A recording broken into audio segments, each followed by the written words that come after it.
Good evening. Welcome to Thornbridge X Unfiltered. I'm Jennifer. This is my husband, Glen, and we're in the TBX studios. And tonight we're discussing Why Nancy? Motive is the mystery. Let's get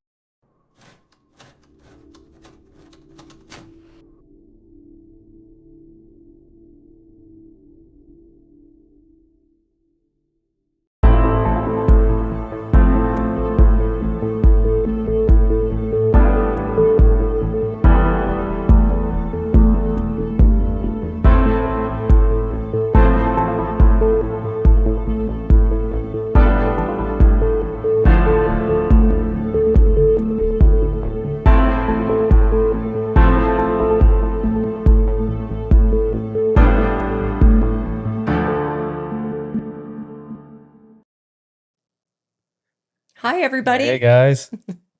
How was your weekend? I hope it was good. I always want to say, and we're back. Well, we're so happy that all of you have joined us. If you don't mind, we're getting to the point now where we know some of you, but we don't know where you're from. We would love for you to share where you're from in the chat. Tell us where you're watching us from, and that could be from your sofa. It's a good idea. I've never thought of that. Like, where are all these people from? Okay, I'm seeing Kentucky, Louisiana. That's Hey, awesome. you got Kentucky in How the exciting. I house. love Kentucky. Yeah. Well, we can't thank you guys enough for joining us. Tonight, we're going to be discussing the Nancy Guthrie case, the motive Louisiana.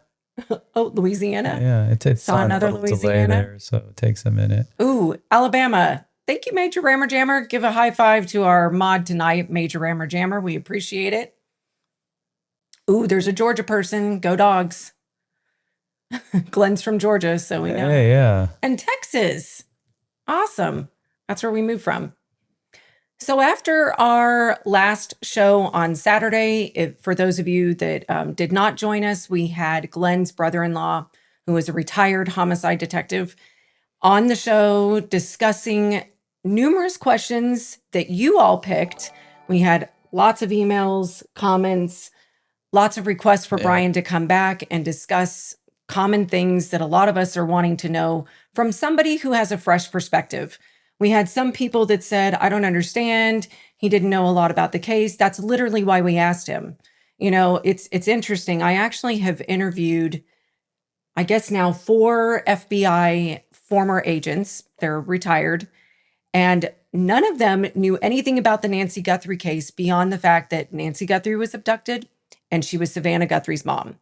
So I found that kind of interesting. So not everybody apparently is obsessed as the rest of us with this case. So that's part of the reason why we invited Brian. We wanted a fresh perspective, somebody that hadn't been following along this whole time, somebody who could literally look at the first 48 hours and give us his opinion, his thoughts with what's been shared with the public. We all know that there's a lot of things behind the scenes that we're not privy to, but that doesn't make it any less frustrating or interesting.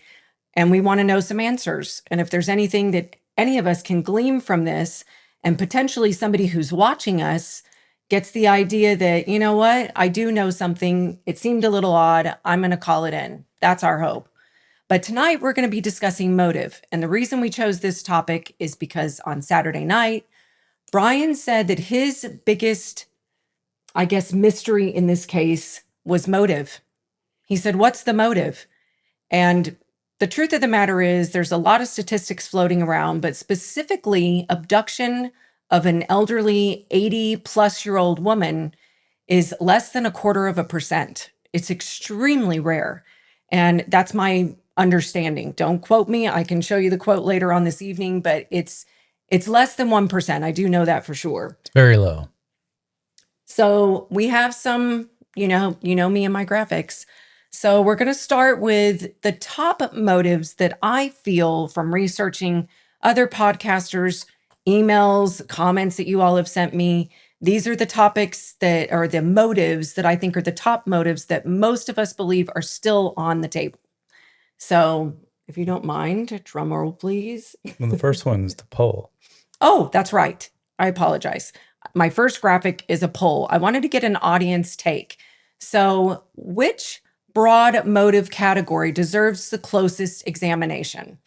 Financial leverage, personal grievance, crime that escalated, power and control, a motive not yet visible. So that's 1 through 5. Whichever one you feel is the one that you feel is that deserves the closest examination, please put that number in the chat. I'm just curious.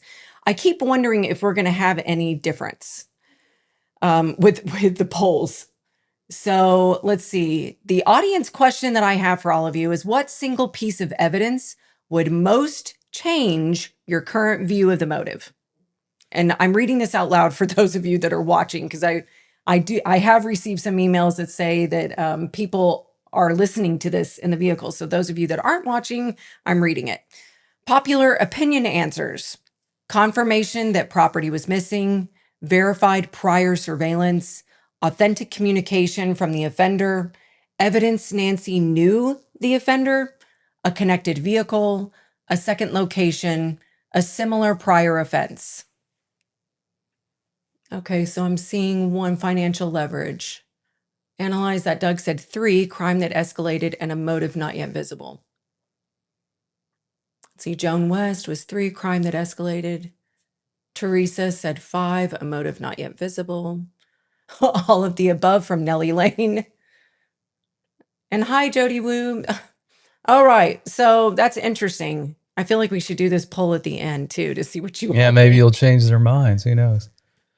So the first graphic that I have tonight is going to be on the first motive that I think a lot of us have thought about and consider to be close to the top. And that's going to be financial gain or ransom. And thank you, Kevin, for joining our TBX member. Thank you so much. So I'm going to try and see some of the chat as much as possible, but if I don't get to you, I promise you we are very grateful. So motive category under examination. Number 1 is the theory. Nancy was selected as financial leverage because of her family connections, and the original objective was payment. I think there's a lot of people that feel like financial gain or ransom, this category in particular seems to be really at the top of the list of what people feel like is the primary motive. So the question that we have is, what supports that? Family connection could create a perception that money was available. Masks, gloves, apparent firearm, a camera tampering suggests planning. Removing a victim rather than just stealing property can create leverage. A planned financial crime could explain concealment and surveillance interference.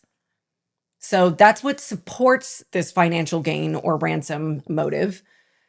Then the question is, what weakens it?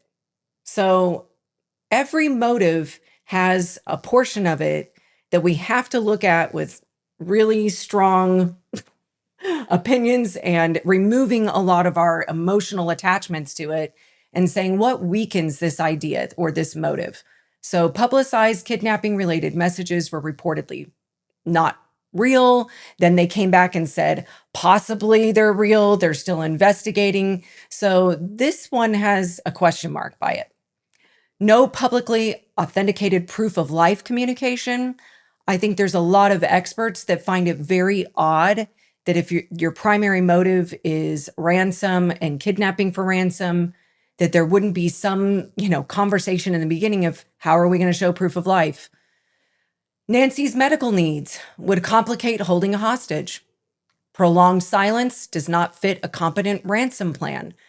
I think a lot of us were wondering why we weren't hearing more from the said kidnappers or ransom people.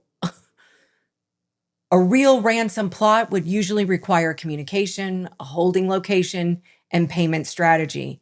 And I think some of that was very strongly missing. There was a lot of inconsistent communications. Number 4, what would have to be true for financial gain or ransom to be the motive? The offender knew Nancy's identity and family connections. The offender believed the family could and would pay. I think the would pay to me is something that's kind of interesting, because I think a lot of us assume they would, but a lot of us also know that law enforcement encourages you not to pay. So, and the fact that it didn't go privately to the family and went to a news station and then was shared with the world also feels a little interesting. A secure location had been prepared. The offender anticipated her medical needs or badly underestimated them. A communication plan existed but failed, was abandoned, or remains undisclosed. So now we were left with evidence that would strengthen it. And this is kind of interesting what I came up with. Pre-offense searches about Nancy, Savannah, family, wealth, crypto, or ransom methods. I'm not sure how easy, I'm not a tech person, how easily it would be found what somebody's cryptocurrency bank look like. And I think the family wealth is easily found. But again, you're talking a degree of separation. You're talking about taking an 84-year-old woman, hoping that she makes it, taking her out of her home with many health conditions, and hoping that you can get said crypto or ransom quickly. The other evidence that would strengthen this would be the surveillance of Nancy's routine. I think a lot of us agree that this would be fairly easy. Burner phones, anonymous accounts, or payment instructions. A lot of us already know that those were shared if the ransom notes are in fact legitimate with many, many media sources. A private message containing offender-only knowledge, evidence of a prepared holding location. So if money was the objective, why has the offender appeared to have failed to convert Nancy into usable financial leverage? I want to know your thoughts. I think Glenn and I feel that this case probably, well, I'm speaking for you. Do you feel like this was a primary motive? Is this at the top of your list? I like everybody, my theory kind of changes every once in a while, maybe 5 times a day. It's so crazy because you think you have it figured out in your mind, and then you go, oh, but wait, there was blood at the front door, so they didn't go out the back door probably. So even with the motive, which, what Brian was saying last week is that's the number one thing that baffles him, is that nobody can figure out what the motive is because, well, if it was the family or if it was financial, they need her to be expired. Why wouldn't they just leave her there? And now that I've seen the videos over and over of Porch Guy, and we were talking earlier about his backpack, and we felt like it was a little fluffy and not as heavy as it would be if that fluffy was because of something heavy. Like he's still moving around. Okay, it's not flopping. If you've ever, had a backpack with your books in it, it flops around. It's heavy. This wasn't that. It felt like there was something fluffy, like a blanket or a tarp or something. Agreed. So I felt like they were going there with intention of taking someone with them and having them wrapped up or whatever. I mean, my brain doesn't work that way, but I can't understand what else it would be for. So if they plan on taking the body, how would it be financial? Because how are they going to prove that she's not alive anymore? I don't know. I mean, the only thing I could think of is that they're dumb as box of rocks. I mean, drank a little too much, ate too much lead paint, and they thought that they could keep her alive.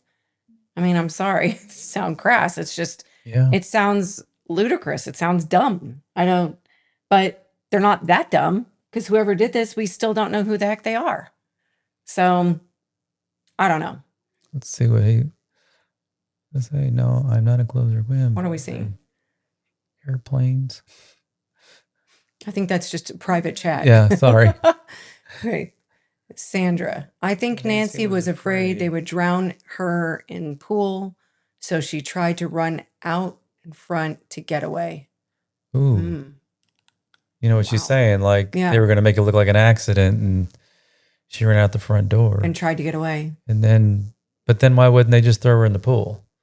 Why'd they still take her? Then there was evidence left on her or something they were worried about? I mean, I don't know. So let's see. I'm trying to read some of these others. Analyze that, Doug. Thank you for joining us. In my opinion, became a hostage interrogation situation. Information was the target, possibly uranium information. Maps, locations. Interesting. Are you thinking that this has to do with her husband that passed away and his mining history? That's interesting. Yeah. Yeah. Well, Rose Petal says they basically wanted Wanted her gone. yeah. Look up 3 things needed to claim inheritance. Steph's. Interesting. Oh, the real KO said something. What did the real KO said? They said 100%. Did we miss it? All of a sudden, these things are I have a feeling flying. I I'm know who trying the to. real KO is. And if that's who I think it is, Uh, y'all meet one of my very best friends that I've known since the 6th grade. Yes, it is KO. KO, hey yo. The woman could barely walk. She didn't run. She didn't try to hide. Interesting. she was not very I finally have good one condition. friend that's obsessed about this as much as I am. And Kelly and I are like 2 peas in a pod. And we talked about it for how long today, Kelly? 2 hours? It's kind of embarrassing how long we were on the phone, but yeah, I agree. I don't know that there was any running. I do think that there could have been a potential that she fought at the last minute, because we all know if you leave the first location, good luck making it alive at the second. Well, she didn't get far. That's Doesn't sad. sound like it. So terrorism is what Army Vet said. Hi, Army Vet. Thanks for joining us. I see Cindy Lou. I like to know what her will says. Cindy Lou, I know, I think a lot of us are very curious about that. So Army Vet terrorism. Can you explain that? We're going to have a call in tonight. So we would love any of you that want to join us online, talk about that.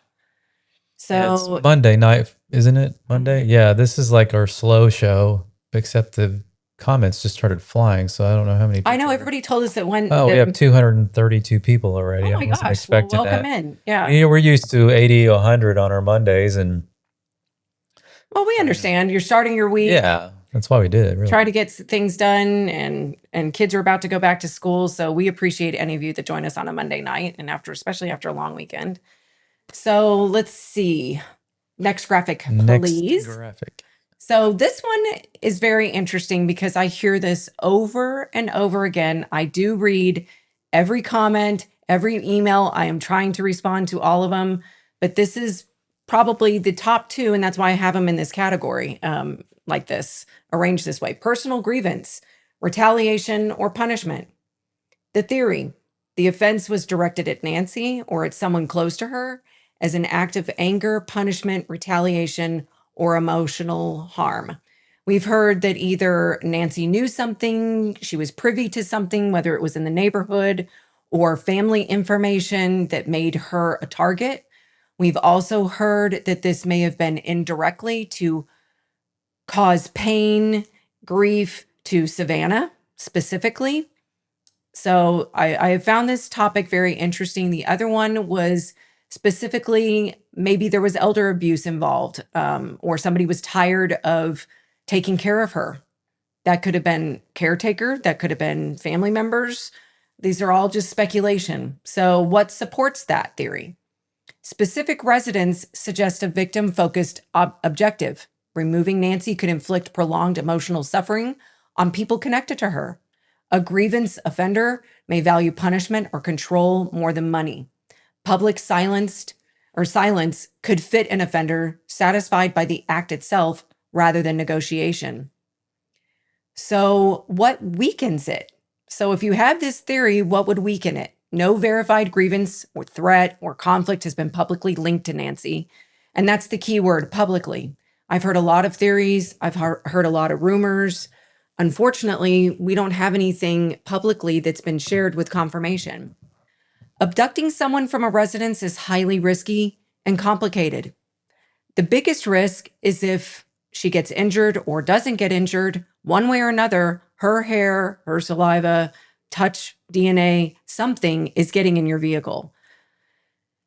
Unless you have your car chair wrapped like my grandparents did in the 70s on their sofas, I have a feeling you're going to find something. A grievance offender might be expected to communicate claim, responsibility, or explain the grievance. The apparent preparation may suggest discipline rather than impulsive rage. So, what would have to be true for personal grievance, retaliation, or punishment to be the motive? The offender had a real or perceived grievance against Nancy or someone close to her. The offender knew where she lived and when she would be vulnerable.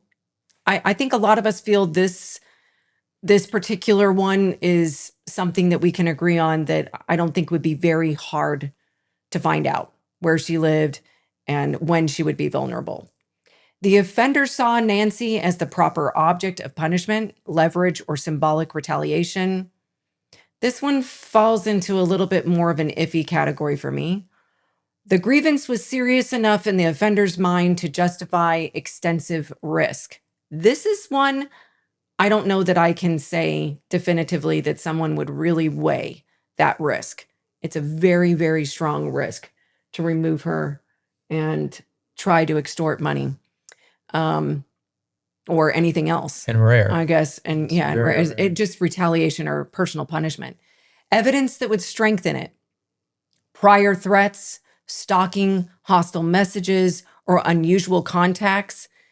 This one bothers me because we now know with Google slipping up that still image that we have of porch guy with no backpack on was reportedly earlier in January, and reportedly by what neighbors have said, other neighbors in Annie's neighborhood have said that the FBI was specifically looking for January 11th. Any photographs from January 11th. So in my opinion, this points to Mr. Porch Guy with no backpack being there around January 11th. So I have a problem with the fact that she had cameras that alerted her more than likely. I'm not sure why she had a bunch of cameras if nobody was monitoring them. So the fact that there could have been prior threats, prior stalking, unusual contacts, and no one noticed it really, really sits with me not very well. Financial property, employment, or neighborhood disputes. I think all of us can agree that we've had a dispute with our neighbor over something. So I'm not sure how that really strengthens it, but who knows? Someone expressing resentment towards Nancy or her family. Searches for her address or routine. There's been reports that Google said that there were searches of her address, but I don't know if that's been official and that that's something that they can really tell when or who did it, but it's something to discuss. An offender who followed the case with unusual intensity or inserted himself into the investigation. I feel like this is a wink and a nod to DC out of Hawthorne, but I really feel like I had to put that in there because there's something to it potentially, even though we've been told that he was given a slap on the wrist, 5 years probation, and rehab. When they came out and said that anybody that does this, they're going to prosecute them to the fullest extent of the law. I didn't know that was the fullest extent, but here we are. So the audience question: was the intended victim of the psychological harm actually Nancy? Or was someone else intended to suffer through Nancy's disappearance? And I think a lot of us feel like that points to Savannah. Oh, gosh. I don't know about that. Well, meaning I think that they wanted to hurt Savannah. A lot of people think that. You didn't know that? Yeah, but I mean, again, if I go back to the poll thing and you have your list there, financial leverage and personal grievance is where I'm kind of landed. Every time I come to this, it's where I go. And mostly because for me, it makes sense. That's why the person went there. It wasn't about the money. It was about causing somebody harm and taking the body with them because there was no value in it, as far as unless it was a kidnap for ransom. But we know that she probably didn't make it through that.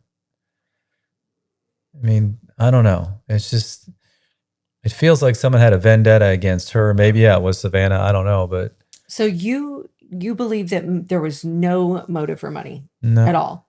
She didn't have money. Only Savannah does. Well, I consider her property. I don't know what I mean. I know that she took out 50-year-old home in a neighborhood that's got crime problems. Apparently, it's worth almost $1 million. Well, and that may not be a lot to some, but that's a lot to I many. think she owed some on it too, though. It's not enough to do that. But I don't know what her, there's people that have savings. There's people that have all sorts of stuff. And they're like, I'm not dipping into my savings. I'd rather get a low interest loan, do some improvements on the home, and that will be paid back with the sale of the home, which a lot of us know her house was on the market. Something happened. We've been in real estate for a long time. And your real estate agent will tell you, look, you can either apologize by discounting the price, or you can take care of those maintenance issues now and then possibly command a higher price. So, and not apologize. So she apparently took it off the market and started doing a lot of upkeep on the home. I think some of her neighbors have said that her roof had just been redone. There may have been some updates to electrical. So if I tell you that, and we could possibly put her house on the market. That tells me a lot of people were in and out of that house working on it, and she probably made one of them angry. So okay. Okay, this is new information, folks. I feel like we need update. So wait a minute. How is this? Oh, we've literally been talking about this for a week. I thought we were on the same page. So now what you're saying is, this is no joke. Graphic did it. I started reading your graphic, and I'm like, between you and your brother-in-law, I'm about to cancel the show. Like, is nobody? I mean, the whole thing is nobody knows what the motive is, and until you know that, it's going to be really hard to solve this. So tonight we're focusing on what the motive is. The motive was either the family for inheritance or something, or it was kidnapped for ransom, which could also line up to the family, or someone was really upset with them and wanted her gone to hurt them. And that's where I'm landing, because that's what they did. That's exactly what happened. They removed her body and they hurt the family. That's the result. So unless they're just bumbling idiots, which a lot of people think they are because of the way he wore his gun and all this stuff, you can be a bumbling idiot and still, have good results in your stupidness. And I feel like that's the deal. I mean, how bumbling are they when no cameras, the 75,000 cameras in that state and the 25 that are in that neighborhood, none of them worked for that 2-hour period? Explain that to me. Those are not bumbling idiots. This is someone who's probably done it before or knows what they're doing or is part of a friend group that knows how to do bad things. These are bad people. And then you see that there's other people all around town. Uh-oh, we got an update. What is it? Hey, we got a new member. Mega Mama. All right. Mama. I wonder if you were in here tonight. Mama. She sends us the most awesome emails. Thank you so much. All her comments in the chat are awesome too. Yeah. We appreciate it. So, okay, wait a minute. I know Brian said that they're saying, I'm sorry. I'm definitely trying. I'm not trying to sway. I hope Kelly, I hope you call in earlier and get on our panel and tell her what for, because I know Kelly agrees with me. So no, seriously. I don't know if she does or not. I am curious though, all joking aside. Do you really believe, because Brian has kind of gone back and forth on this. And he was tired. I'll give him that. But he's a 1 minute he said 20-year detective for a major city, and he can't figure it out. That's why he got frustrated the other night. His whole thing was he knows the procedure. Number one, motive. That's the one thing they got to know. Like in all of his, investigations, not just H word, not just that. He does a lot of white collar crime, all that kind of stuff. In fact, he spent, I think, 8 years. The last 8 years was, picking through people's trash and finding out what kind of, who the people were that did the certain things, stealing money and whatever. And it's the same criminal mind. It's like, what is their motive? What was this person's motive? Tell me what you think this person's motive was, because until we know that, we're not going to get anywhere. I mean, unless the DNA miraculously tells us who it is, which I'm not relying on that. I need to know why this happened. And if you think it's the family, then it was probably because of financial, unless they just didn't want to take care of mom anymore. We weren't there yet. She was living on her own. Of course, she was trying to sell the home, and who is she going to move in with?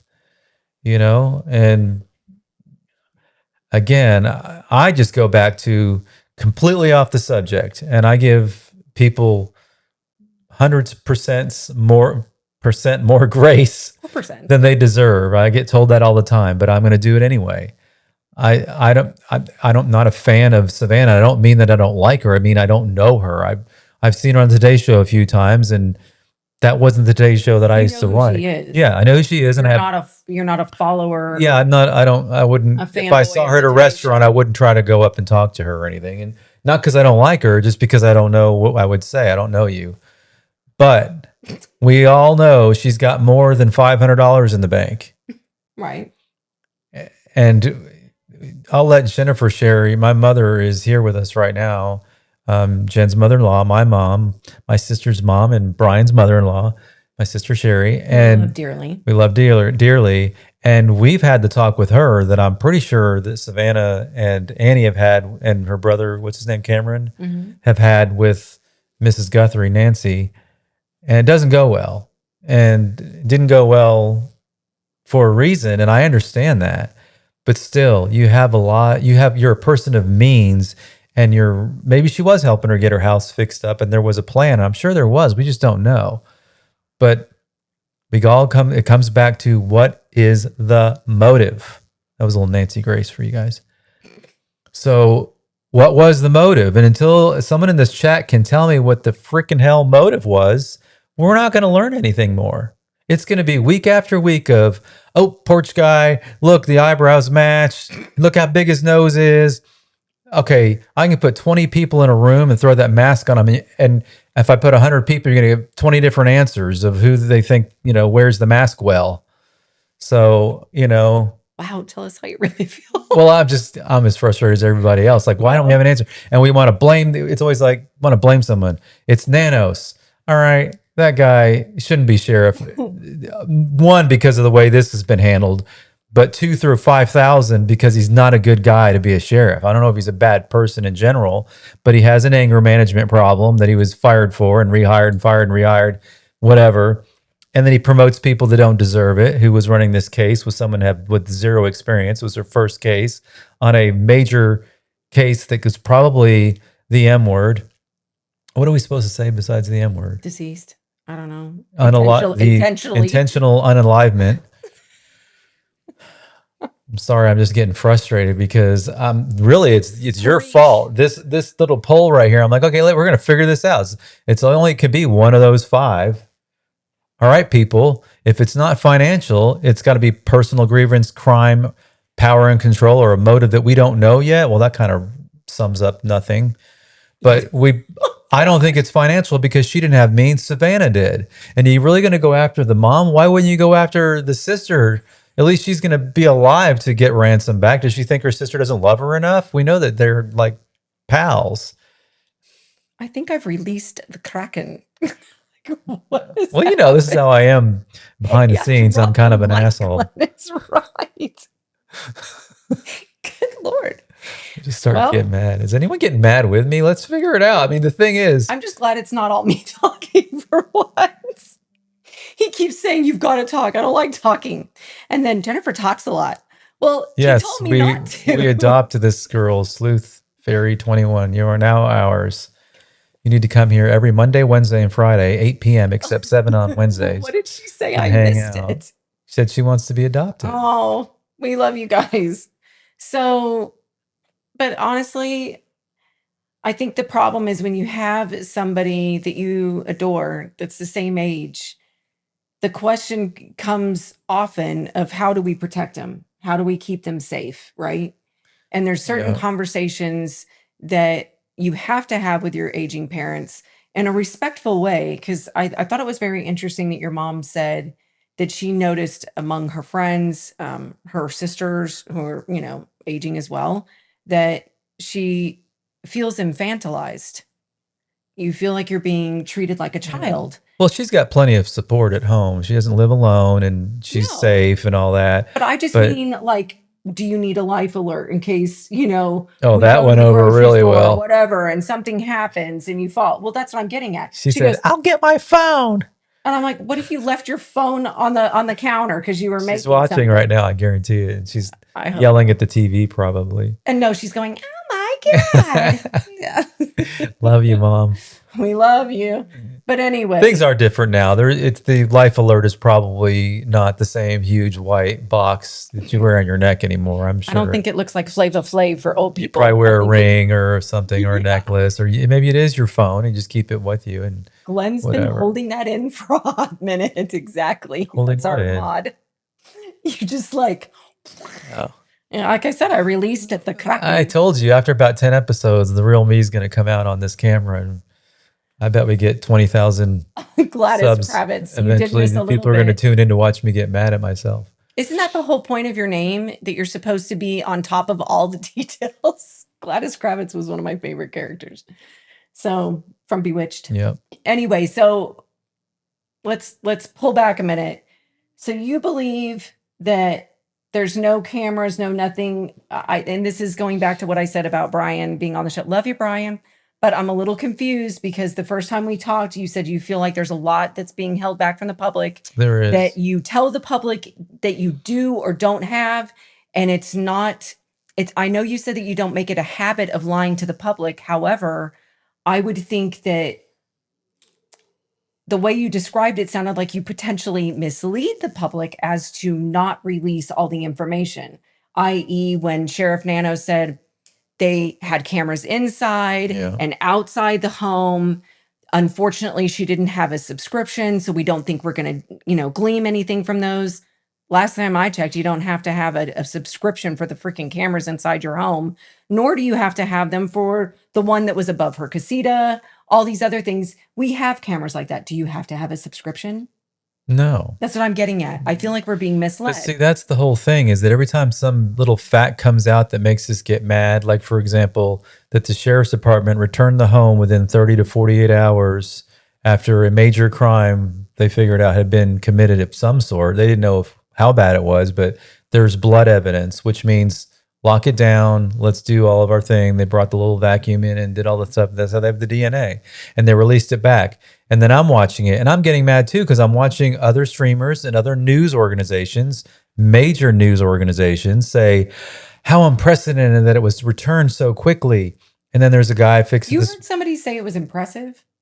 Impressive? Is that what I just said? Yes.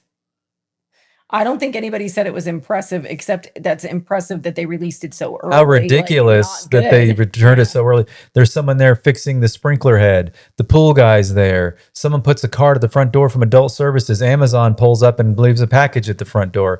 And I'm like, my gosh, what are we doing? There's only been 2 days. We got to make sure we've gone every inch of this home. And then to find out the most horrible murder scenes are returned back 8, 9, 10 hours sometimes. Yeah, that was shocking to me. It's just the way they do it, and it's because of liability issues, not liability that while they have the scene, something happens to it, or then they have to fix or whatever. Thank you, BM. That's a horrible BN, hopefully. No, it's BM. Just sorry, it should be BM. Yeah, just yeah. Oh, thank you. So anyway. Where was I? No, God. There's people laughing with Anyway. me. So anyway, that is normal because the liability is money.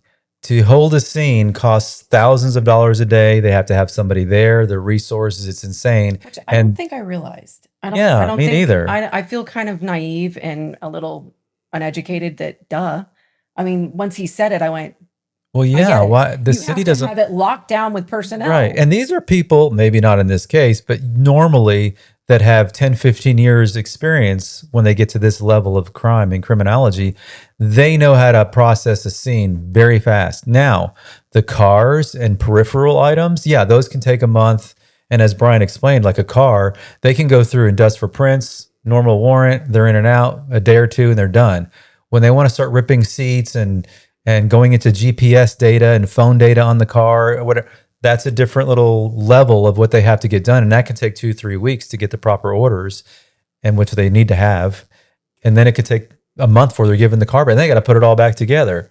So every step of the way, we get this thing where, a little tidbit of, oh my God, they returned the house back too fast. No, that's not true. And they came back, the FBI did. Yeah, that's a different agency that got involved and had some questions, and they went back and sealed off the front door. Now, do we wish they would have done that in advance? Of course. Well, because what use is that evidence that they collected later? Absolutely. Big mistake. But that's not why we don't know who did this.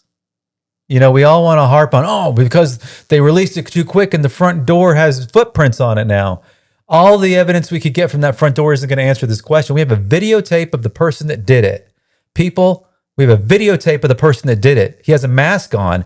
Somebody recognizes him and isn't saying anything. Or go back to, they turned the tip in. If you watch that show, that's what frustrates me. There's 40 to 80,000 somewhere in there. They're not telling us how many. Again, there's probably a valid reason. I've learned my lesson now. There's always a valid reason that these institutions and authoritative, law enforcement, FBI, all of them do what they do. They're not bumbling idiots. Have they made mistakes? Every crime scene has mistakes made. The other case that we did a couple Mondays ago, oh my gosh. I mean, it was just, that one may never be solved because of what happened. And maybe, like you were saying today, That was on purpose. Like the people that, oh, we're just cleaning the house. Your friends are missing. I know. The cars aren't where they're supposed to be, and they're scrubbing the house clean. Okay, I want to ask those people some questions. I don't even like thinking about it. It makes me sick. But we come to this one, you know, the OJ. What's the other cases? The gentleman who killed his wife and son. Murdaugh. Murdaugh, the Idaho 4. Every one of those have had horrible mistakes made, but they've solved them, except John Benet Ramsey. Horrible mistakes. You couldn't even, this is no comparison to that one. Make that up. It's I mean, it's insane. They're thinking that the father did it. We were all saying it. Oh, the family did it, because we were watching at that time, no streamers, but you know, major news networks that were making us think that. Stop letting these news companies or even me or any of these streamers make you think something. You got to use your own head and think for yourself. That's why I know my wife has been onto something on this several times, has been on other streamer shows, and some of them are good friends now, but others aren't. They laughed her off the stage, so to speak, and then the next day they're claiming what she said as their own information. And I will admit, I thought when you said the first few things, I'm like, whatever. But then I realized she was stuck in bed. They had her undivided attention, and not one channel, not two, probably 15 to 20 when you add up all the streamers and all the major networks. I was a little obsessed. Her little brain calculated and computerized, and it has some things filed. Well, now it's gone on long enough where I've really started taking an interest into it. We've had other theories. We've had a lot of information thrown at us from other streamers. And then we started this channel 2 weeks ago. This is episode 8. Yeah. 2 weeks ago, Friday. And the tip line that we have, my goodness, that is amazing. And I'm just thinking of all the tips we've received, and we can't process all of them. And every time I'll go through 5 or 10 and go, well, that's interesting, but I'm not sure I could ever get there. But it's like, hey, you got to throw stuff at the wall and figure out. Every 5 or 10, there's one that I'm like, why isn't this all over the news? And we've shared some of them, but some of them we're like preparing to make sure we got to vet them and go back and really look at it. I'm sorry I went on. It's just... No, I'm glad you did, finally. I'm starting to get passionate about this because somebody's mother's gone, somebody's mother-in-law is missing. Somebody's grandmother. There's blood evidence at the scene, and they won't even tell us if it's inside the house or outside the house. And I know they can't. And it's not proper procedure for them to tell us anything other than what they've already told us. I don't think Nanos is purposely holding stuff back just to make himself look good and all that. He's got other problems that we all have seen front and center. His poker face, for one. Right. But he's not the total boots on the ground. But we all know it's kind of weird that he's at all of the press events and the pressers and the phoners. And can we have was it PIO? Yeah. Because those people are trained. They know the facts they can give us and the ones that they don't. He just doesn't give us anything because he's afraid of saying the wrong thing, I think. And that's why you have a PIO, I think. But anyway, think for yourself. I'm sorry. When you watch Patriot Pride, you see people on there. There's some really good information on there. And if you're not paying attention, you need to go over there and pay attention. What's some other ones? Criminal Network, Alex. Yep. He has people in his little chat groups or whatever you call them, with panels or whatever. And it's just one little tidbit on a 3-hour show or a 2-hour show or a 1-hour show. And you're like, whoa, wait a minute. Let's stop and talk about that. But they passed the soapbox, which I like. I like that I passed the interview. What's the interview one? The interview room. Yeah. I mean, those guys are professionals. And I'll admit, when I watch them, some of it seems very boring because it's professional people talking about the ways that professional. Well, there's parts of it when it goes. He doesn't like class. I like it. I get information. It feels like I'm at school. Yeah, so. I don't like book reports and all that. I'm not, I'm not the studious type. I'm the. But you like. I'm Josh the figure outer. Josh at the lab. He is no nonsense. Dr. Mercado. He's got a lot to say. But he's one of the ones that didn't agree with you at all. And now he's totally saying it over and over again. But that's fine. You know what? That's how it works. Well, I don't want any credit for anything. All I want to... I was just one of the first to really go, I'm willing to step out on a limb here and say some things. But does anybody else wish that the tracker was real? Anybody else watch that show? I'm like, can we just get Tracker. I love that show. Yeah. He calls it the tracker. I don't know why you say that. I roll the R. I'm not going to do that on you. Okay. Well, it's better than when the show The Grinder was that was... The Grinder. Yeah. Well, anyway. Another good show. But if everyone needs to know on here, my favorite show of all time is Frasier.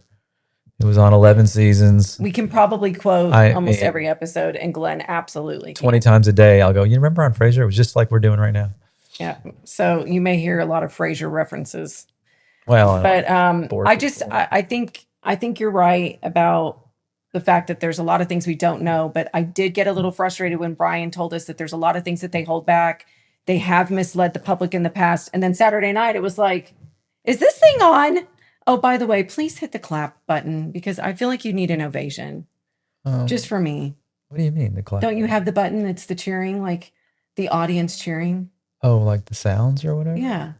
You really want me to do a sound? Yes, I need it because I really feel like there's people out there that are standing up going, yes, Glenn, and they're clapping, and it's, well, you have it? Yeah, but do it. No. Thank you. I'm humbled. Thank you. Finally. Usually when I talk, it's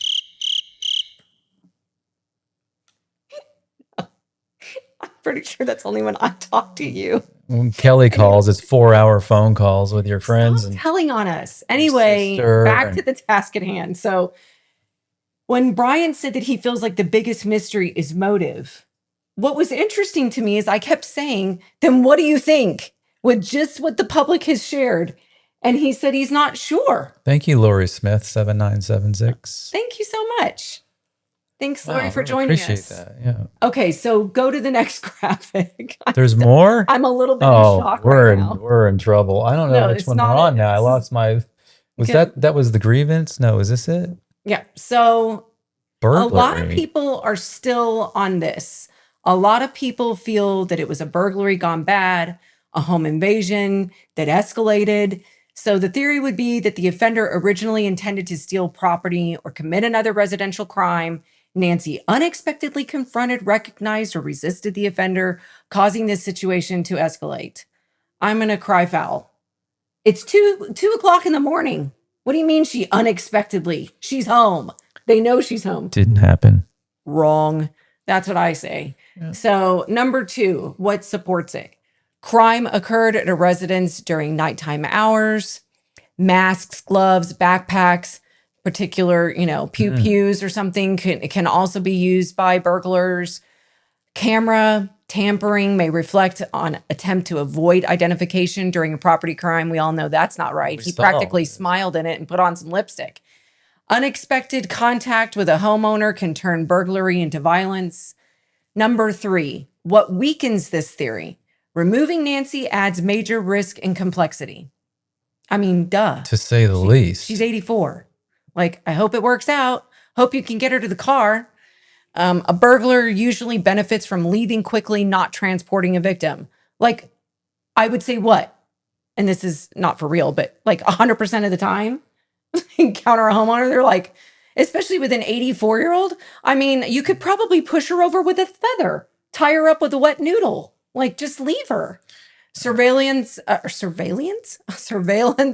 interference may suggest the offender knew exactly which home was being approached. Without confirmed missing property, this theory lacks a key support.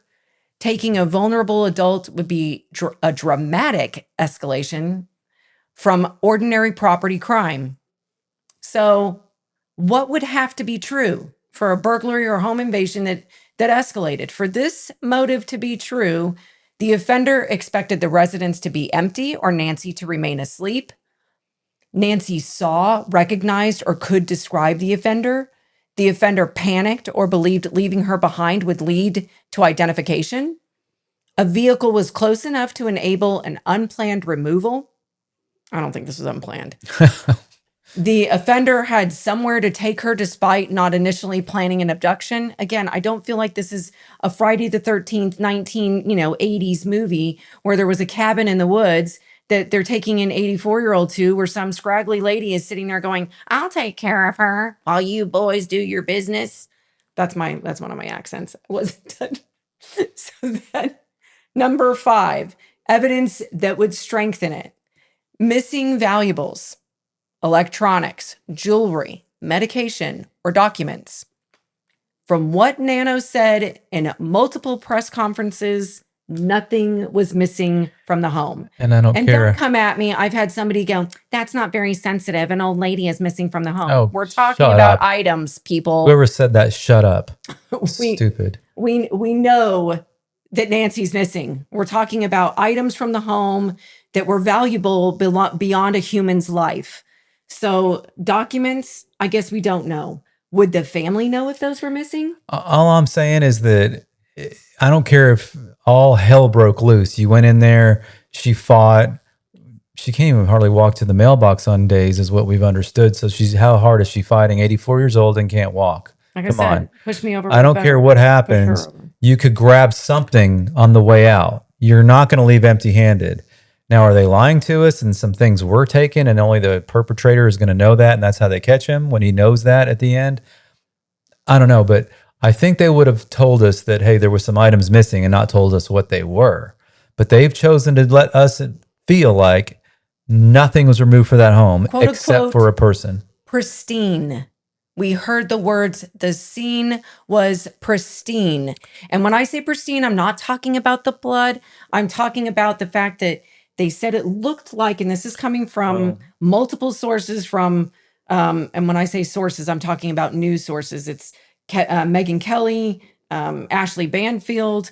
Their sources have said that it looked like she got up, went to the restroom, went to get a glass of water, and didn't come back. And knocked her watch off the dresser because we know she probably didn't wear her Apple Watch because she had a pacemaker. Yeah. And we've heard, oh, you can't wear an Apple Watch with a pacemaker. Here's another little story about my wife. She doesn't just go, oh, you can't? I'm going to Google it. She doesn't Google much. She calls. It drives me nuts. I don't call people. I go online and learn it, or I text them. I'm sorry.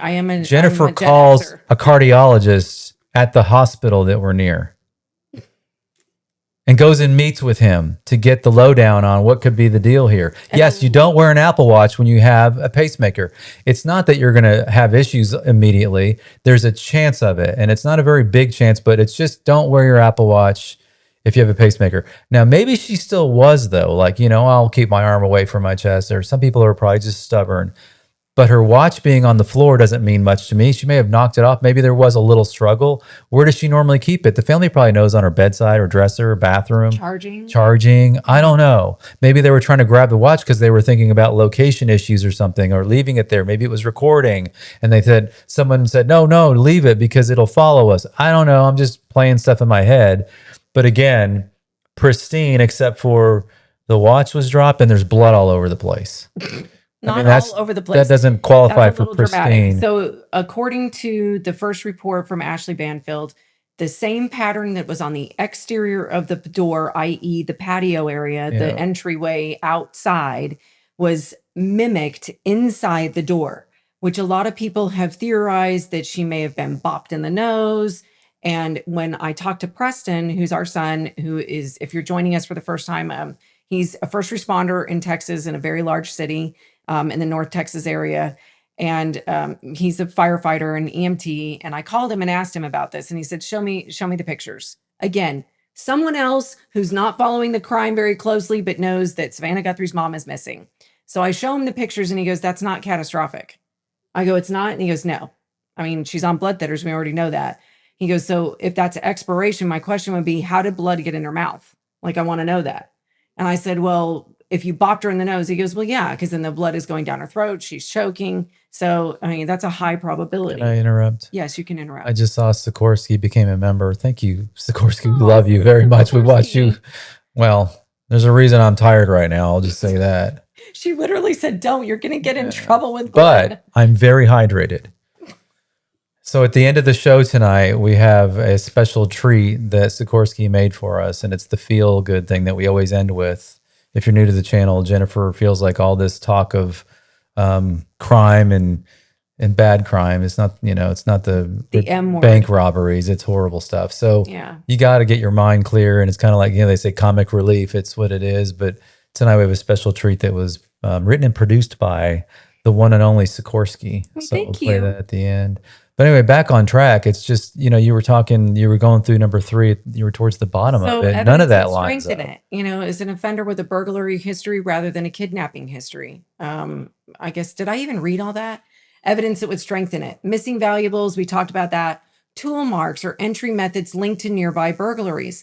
I think we can all agree there's enough evidence that there's lurkers. I don't know that they've broken in, but I think there's a Okay, wait. pretty big history of it in the Tucson area. What? Yeah, you showed me some videos and I went and found a bunch more. Okay. That is a thing in most big cities.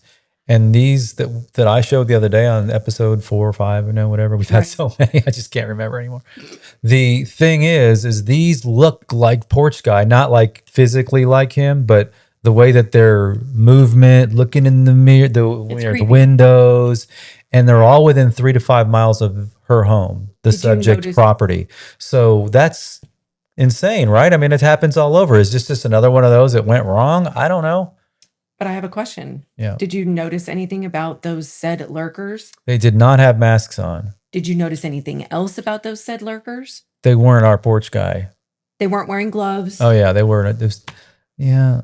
There's But- one report that there were some masked people. They all around the may same have time, different but ways of doing it. again, there's no photograph evidence. I like to deal in facts.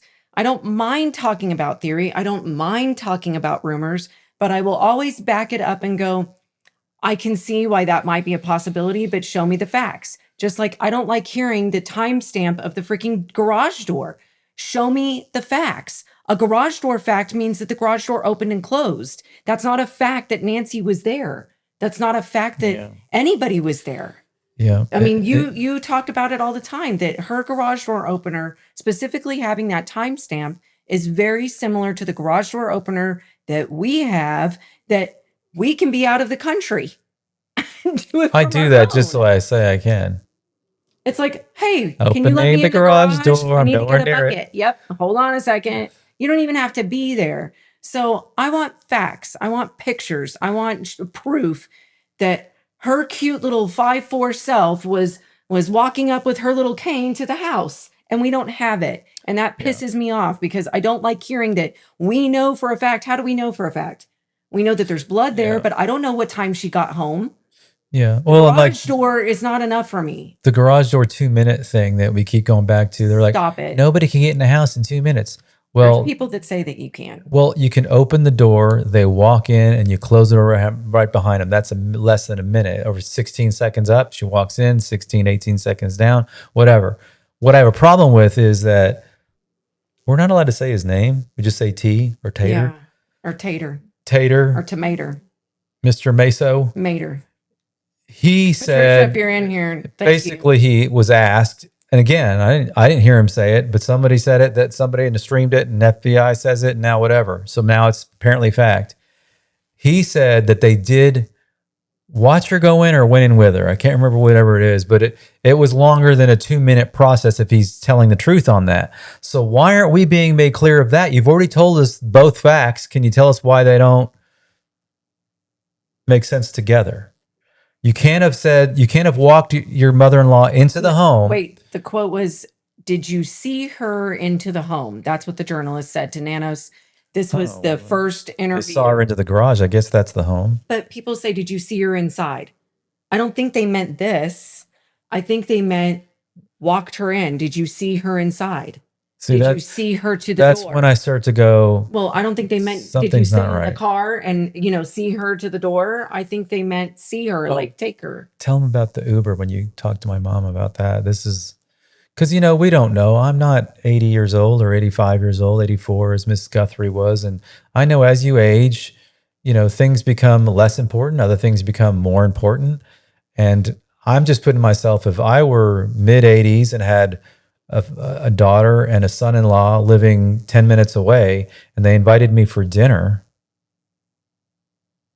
Yeah. So I asked her, I said, I know that there's a need for independence. Me personally, I don't like driving at night. My night vision has gone into the toilet. Yeah, even So I even don't at 40. feel, well, I'm not 40, but I don't feel as confident driving at night. So I said, it's just not my thing. I'll have to wear readers or whatever. And And she said, no, I don't like driving at night either. And I said, so would you take an Uber? And what did she? No. And I said, you Well, wouldn't? And she said, well, she said, honestly, it wouldn't feel safe. I don't want to get into an Uber with somebody that I don't know, whether they're, checked out or not. Here's the other issue.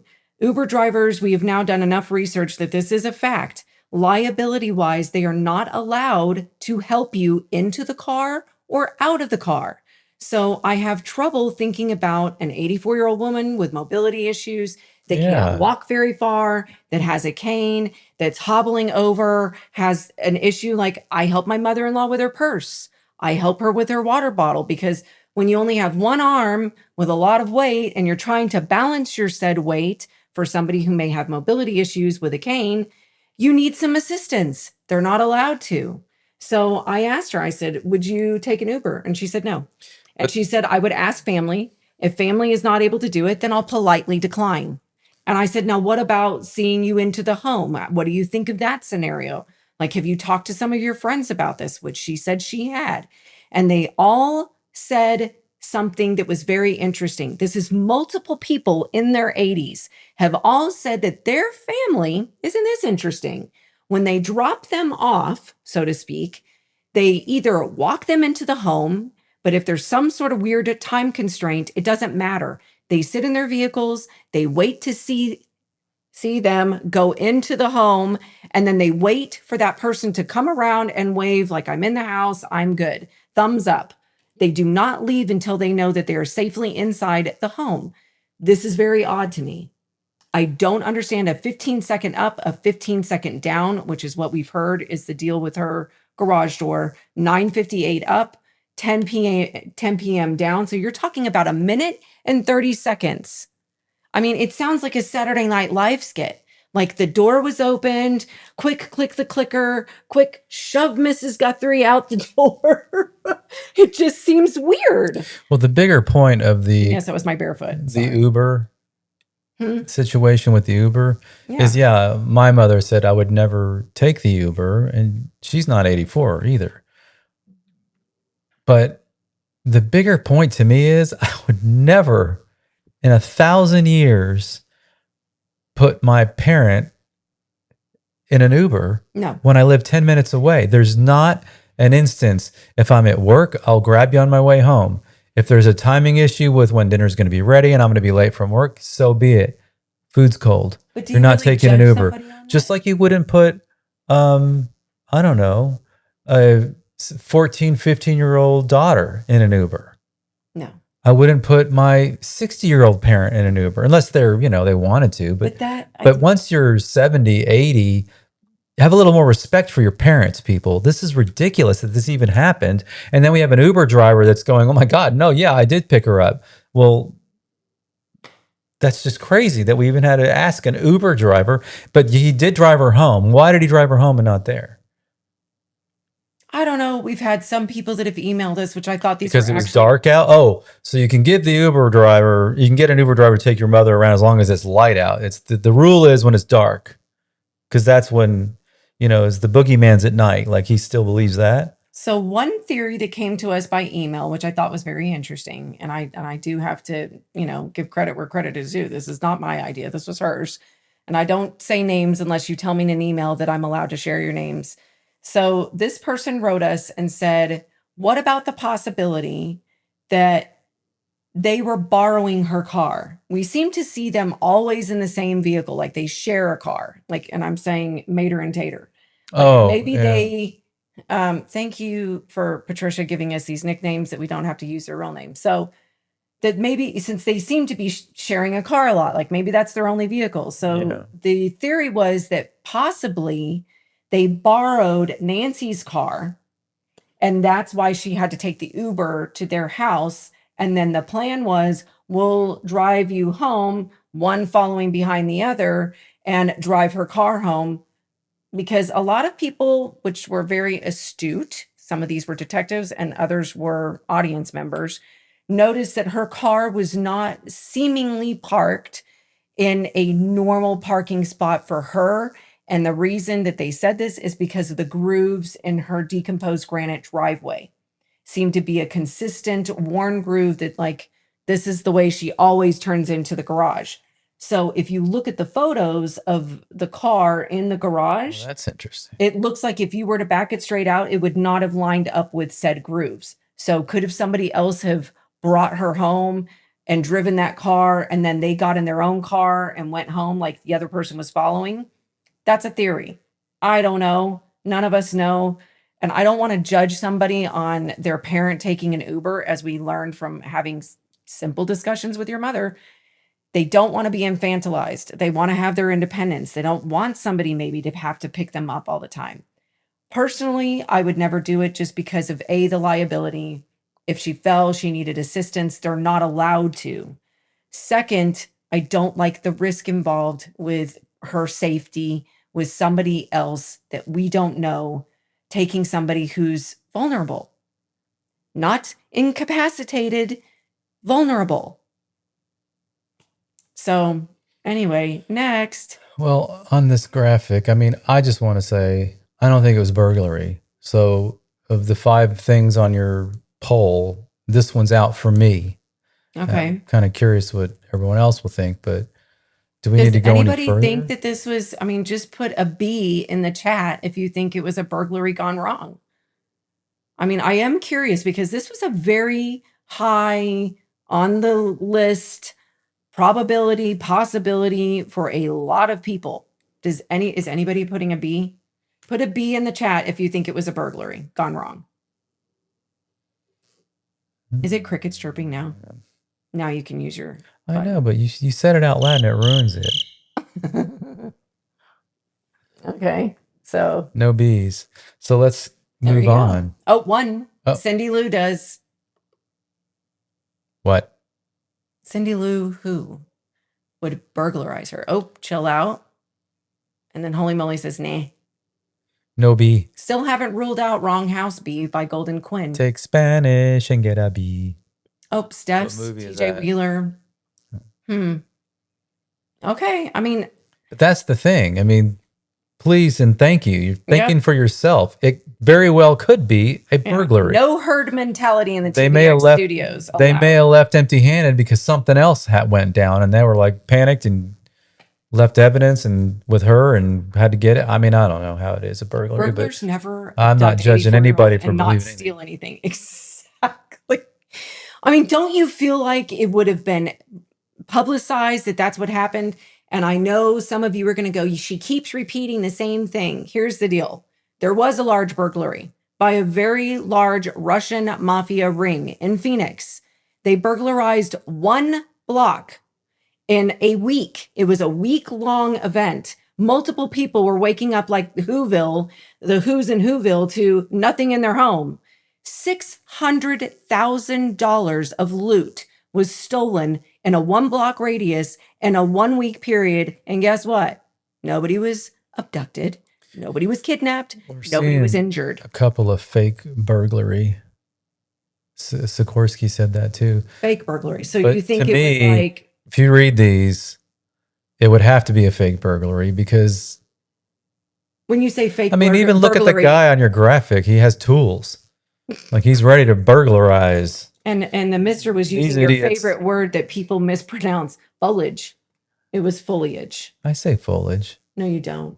You were literally going off on one of your tangents. Mike dropped this afternoon that you're so sick of hearing people say foliage. No, I just meant because... He's lying. This is what happens. He absolutely did. Stop. We go off on tangents about something like foliage. Like foliage.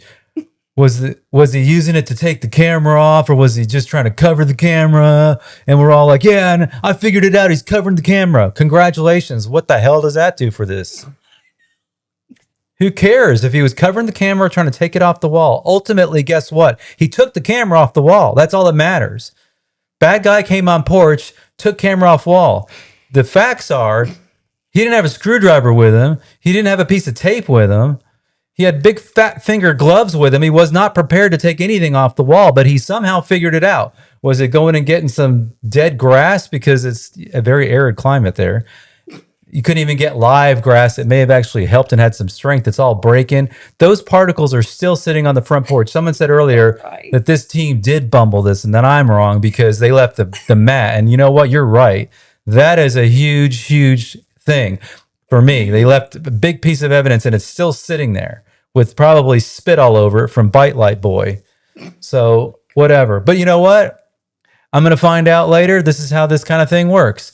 The police is going to come out and say, we did process that rug, but we returned it because it's property and we're not allowed to have it. I'm not saying that's what the deal is. I'm just saying this is what happens when I go all in on something. Then I'm schooled on why. I just like crime scenes much worse than this are returned much quicker than this one was. And also crime scenes that are not as bad as this one are kept for 2 months. In fact, the Idaho 4, I don't even like talking about that one because it's just so sad, but they had 24/7 security on day 30.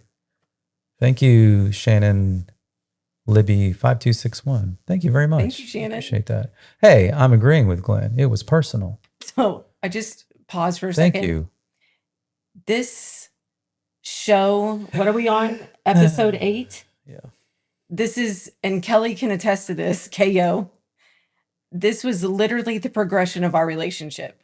Jason said, can I bring my friend to watch football? I go, what am I, your mother? I'm not your friend. I mean, just bring your friend. I'm not There's going to a reason for this. Totally quiet the entire night. And he's like, didn't you like Glenn? I go, we didn't talk. And he was like, oh, that's just how he is. You have to get to know him. He's hilarious. So about 7 get-togethers later, football games later, all of a sudden he has this mic drop moment. I go, who the hell are you? Like, we didn't hear from It's you because I'm for 6 episodes. I'm a listener. There's 4 in our main family, my wife and me and our 2 sons. One of my sons is a lot like Jennifer. He's a very the firefighter, gregarious, and the other one is like me. Never met a stranger. The other son is like me. He's 24 now and he's a listener. Some of them know Landon. And sometimes I admit I listen too long. I go off on, when I first get to know somebody, I just listen.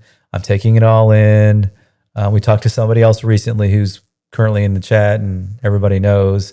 I think he's the same way. I don't trust anybody very up front. And then you build trust with me and we become friends and that kind of a thing. But then there's people that don't become my friend because they make a mistake and I can never get over it. If you lie to me or you steal from me, you're dead to me. And I'm not saying that to be, dramatic and all that. It's the truth. It's a flaw of mine, actually. I can't get over it. Like I can't forgive because cheating and stealing, I've watched too many shows when I was a kid that's bad. You're not supposed to do that.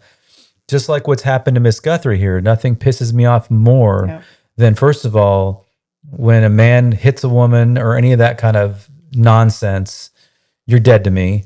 And anyone that would hurt the grandma of America is what we're calling Nancy now. I mean, she's all of our grandmas, no matter how old I am. Yeah. So she could be my mom or my mom, her age. But what the hell was in your mind to think that it was okay to be violent with somebody in her condition? Whether you hated Savannah, you hated her, you hated Annie, or A or T or whatever. There's not an excuse in the world, and we all agree to that. But that's the mentality of this person, and he was there a couple of weeks before planning. Yep. It's another thing why this doesn't make sense to me. This is not a property that is, not that it doesn't require planning, but I don't think it's worthy of planning. Like, it's not a bank. It's not a $5 million, famous person's mansion. Yeah. There's nothing in the home that we know of. Again, I'm speaking out of turn, really, that is of extreme value. And if there was, they didn't find it or take it, according to the police. So, yeah, but don't you ever see those episodes of unsolved mysteries, or not even unsolved mysteries? That's too old. Like Dateline. Well, we found out that they took out $100,000 life policy. And I'm like, that's enough for you to be a suspect? That's true. So if she had $1 million home, you don't think that that's on the list? I mean, I don't know. You're right. But again, that would have to be somebody that would be in line to accept said sales funds. What's the value of a life to someone that you may not like or whatever, and you can get money out of it? I mean, some people would be $1,000. MAGA Mama. I don't understand that.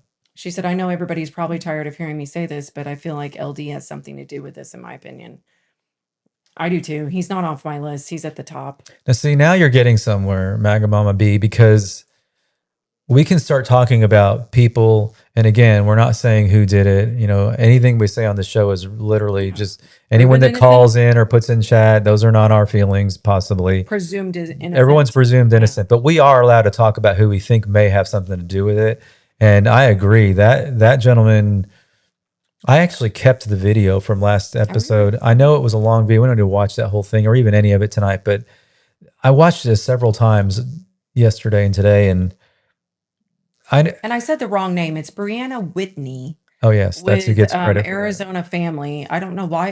I think I went back and went, did I say Whitley? Yeah. Anyway, she's awesome. She's now with Crime Junkies. I think a lot of us agree that It's her interview. she asked a lot of hard questions She did a good job.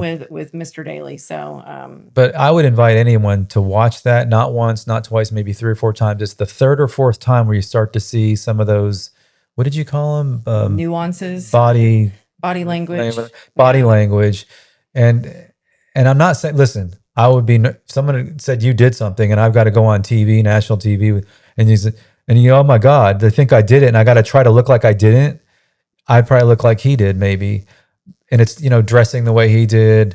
Okay, he's it's his best clothing. It wasn't horrible. I didn't think he didn't look good what he was wearing. I'm just, the point was it was 95 degrees out and he's wearing woolen clothing. I don't think that's about not knowing. That's about, you know, binding yourself up to just try to sit there and be still. And he shaved his face. And he says he did some things in there were inconsistent. He says he didn't know the girl as he's saying it. Oh, well, we got arrested together. You guess what, people? You know someone pretty well if you're arrested with them. Sorry, end of story. There's nothing else you can tell me about that. So that's a lie. Why does he feel like it's necessary to lie about her? Does he know something about her and that thing? I don't know. But when you watch it a few times, all of those things that we say, well, you can write that off because of this, you can write that off because of that. But when you put them together, it's creating a story. So Maga Mama B, I'm not saying he had anything to do with it. I'm just saying Not off the table. it is definitely not off the table. I think for me too, it's like, you know, I try to give people the benefit of the doubt. So maybe he was covering up tattoos because he heard people saying that, you know, the porch guy possibly had a tattoo on his wrist. There's a lot of people that have tattoos on their wrists. It's a thing. Maybe he saw the pictures and went, oh gosh, I have the same goatee. A lot of people have that same goatee. So he was like, well, damn, I, I kind of do look like him. I'm going to shave that. So if he was innocent or is innocent, then I can imagine oh my goodness. In fact, somebody in our chat last time, and I wish I could remember who it was. Maybe if you're in here tonight, you'll talk about it. Said that they had duct tape, some other stuff in their car, and it was said that somebody in their area and Had a case of tape. Oh my God, like I just bought all that. Do not get pulled over with a case of duct tape in your car without a very good reason or story to tell the police officer. So last graphic. Oh, I think there's a few more. Well, I know, but I mean, on this subject, I think this is, I don't think I have one after this. There's a couple. Do I? Yeah. Okay, so this one was another one that a lot of people feel is a high probability witness elimination or concealment as a motive. The theory: Nancy saw something, recognized someone, or possessed information that made the offender believe that she had to be silenced or removed. Don't say his name in our chat. You're not allowed to say the guy that had an island and had young people on it. Let's just not even go there. So I have had people think, yeah, well, I mean, Dilly, a lot of people have that theory that she knew something about that because of Savannah's interviews.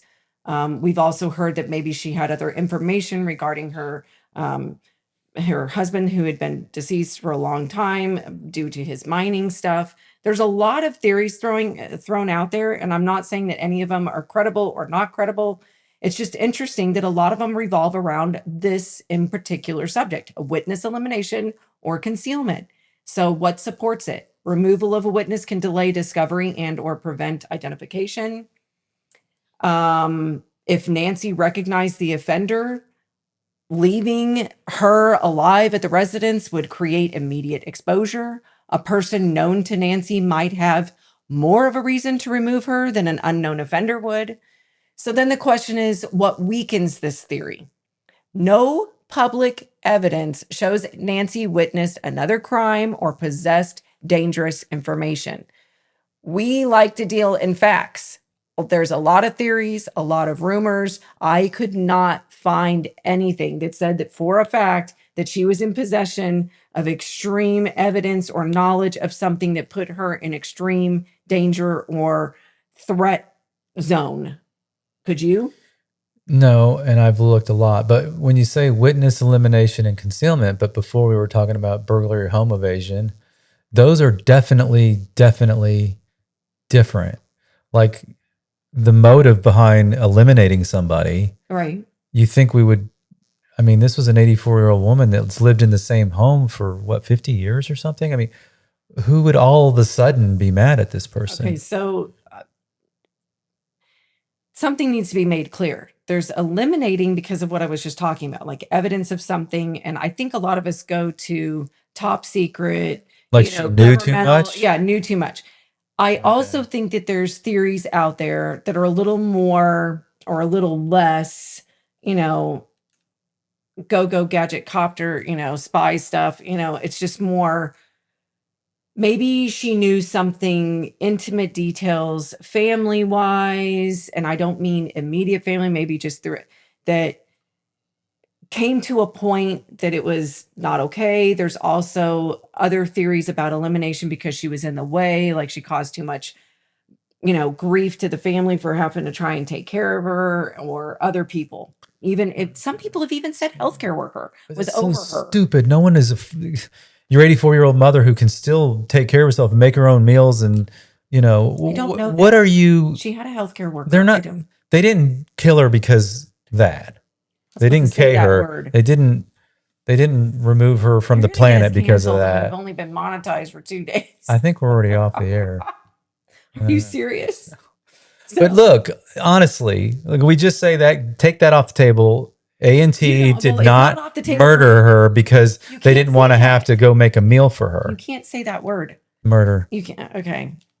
I think it's in context and you can't say it. I just don't feel like that's off the table for me, that there wasn't some sort of I said it in the beginning that I feel like this was one big theatrical performance on camera, on purpose.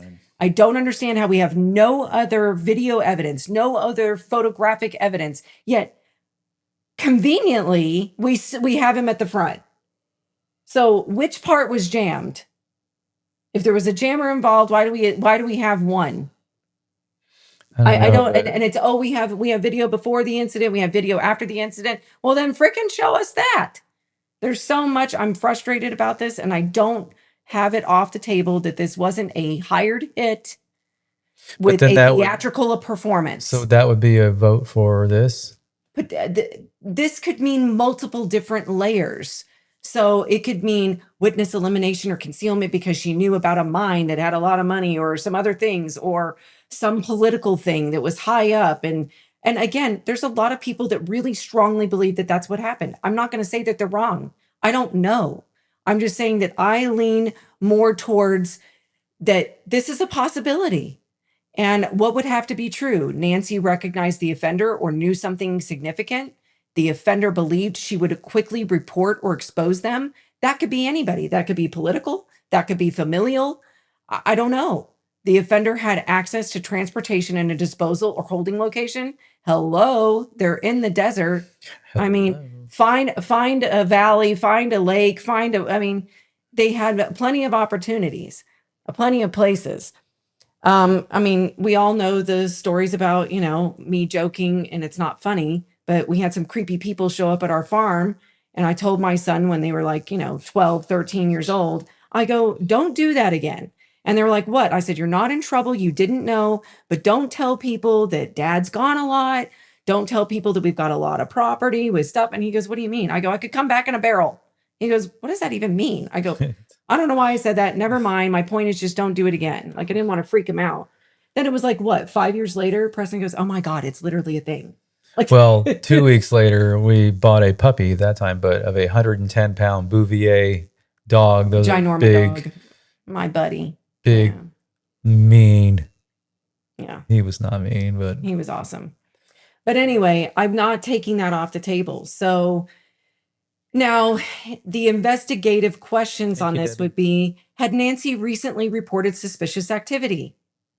I'm really shocked by this one. Again, how did she not see the thumbnail? How did she not have a subscription when she obviously lived alone and had a lot of people, whether it's caretakers, lawn people, whatever, coming in and out of the home? I do feel like if you have a camera, this is a conversation that should have been had. Is it being monitored? Do you know? And I'm sorry, Pebbles, what did you say? Some That's crimes what we were don't get talking about. solved. Yeah. Some get solved faster than others. I believe this one will be solved, just not as quick. I mean, I have to keep reminding myself, Pebbles, that Murdaugh was not arrested for 402 days. We're on day 170. So I feel like if we're judging by a clock that's fairly recent, that's one that we can hold on to, I guess, is that there's still time to get this right. That was a very good point, Steph's. Keep in mind, it was FBI who showed the porch guy right after Nonad said no We've camera. been saying that for I know. months.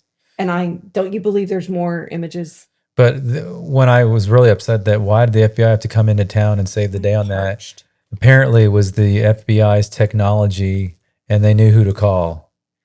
Like they have access to people at Google. Right. And it took Google apparently a lot of man hours. A lot of people got involved with that to make that happen. Right. Now, is there more video? The rumors are yes. It's a rumor. It's not fact. There could be no more. There could be more. No. Nano said specifically that there What was the hell? video before the event. And Okay, after. repeat what you just said.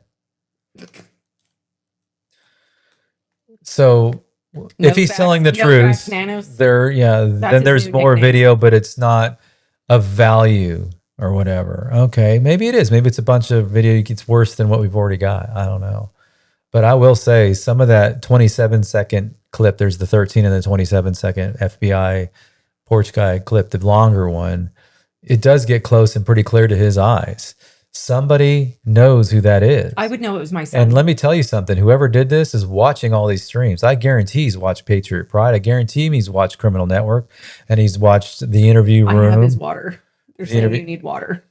And they've watched The Interview Room. He's watched these. And remember this. I mean, our little bitty nothing stream on the last episode, we got up 15,000, 18,000 views. We get 10, 12, 6, whatever.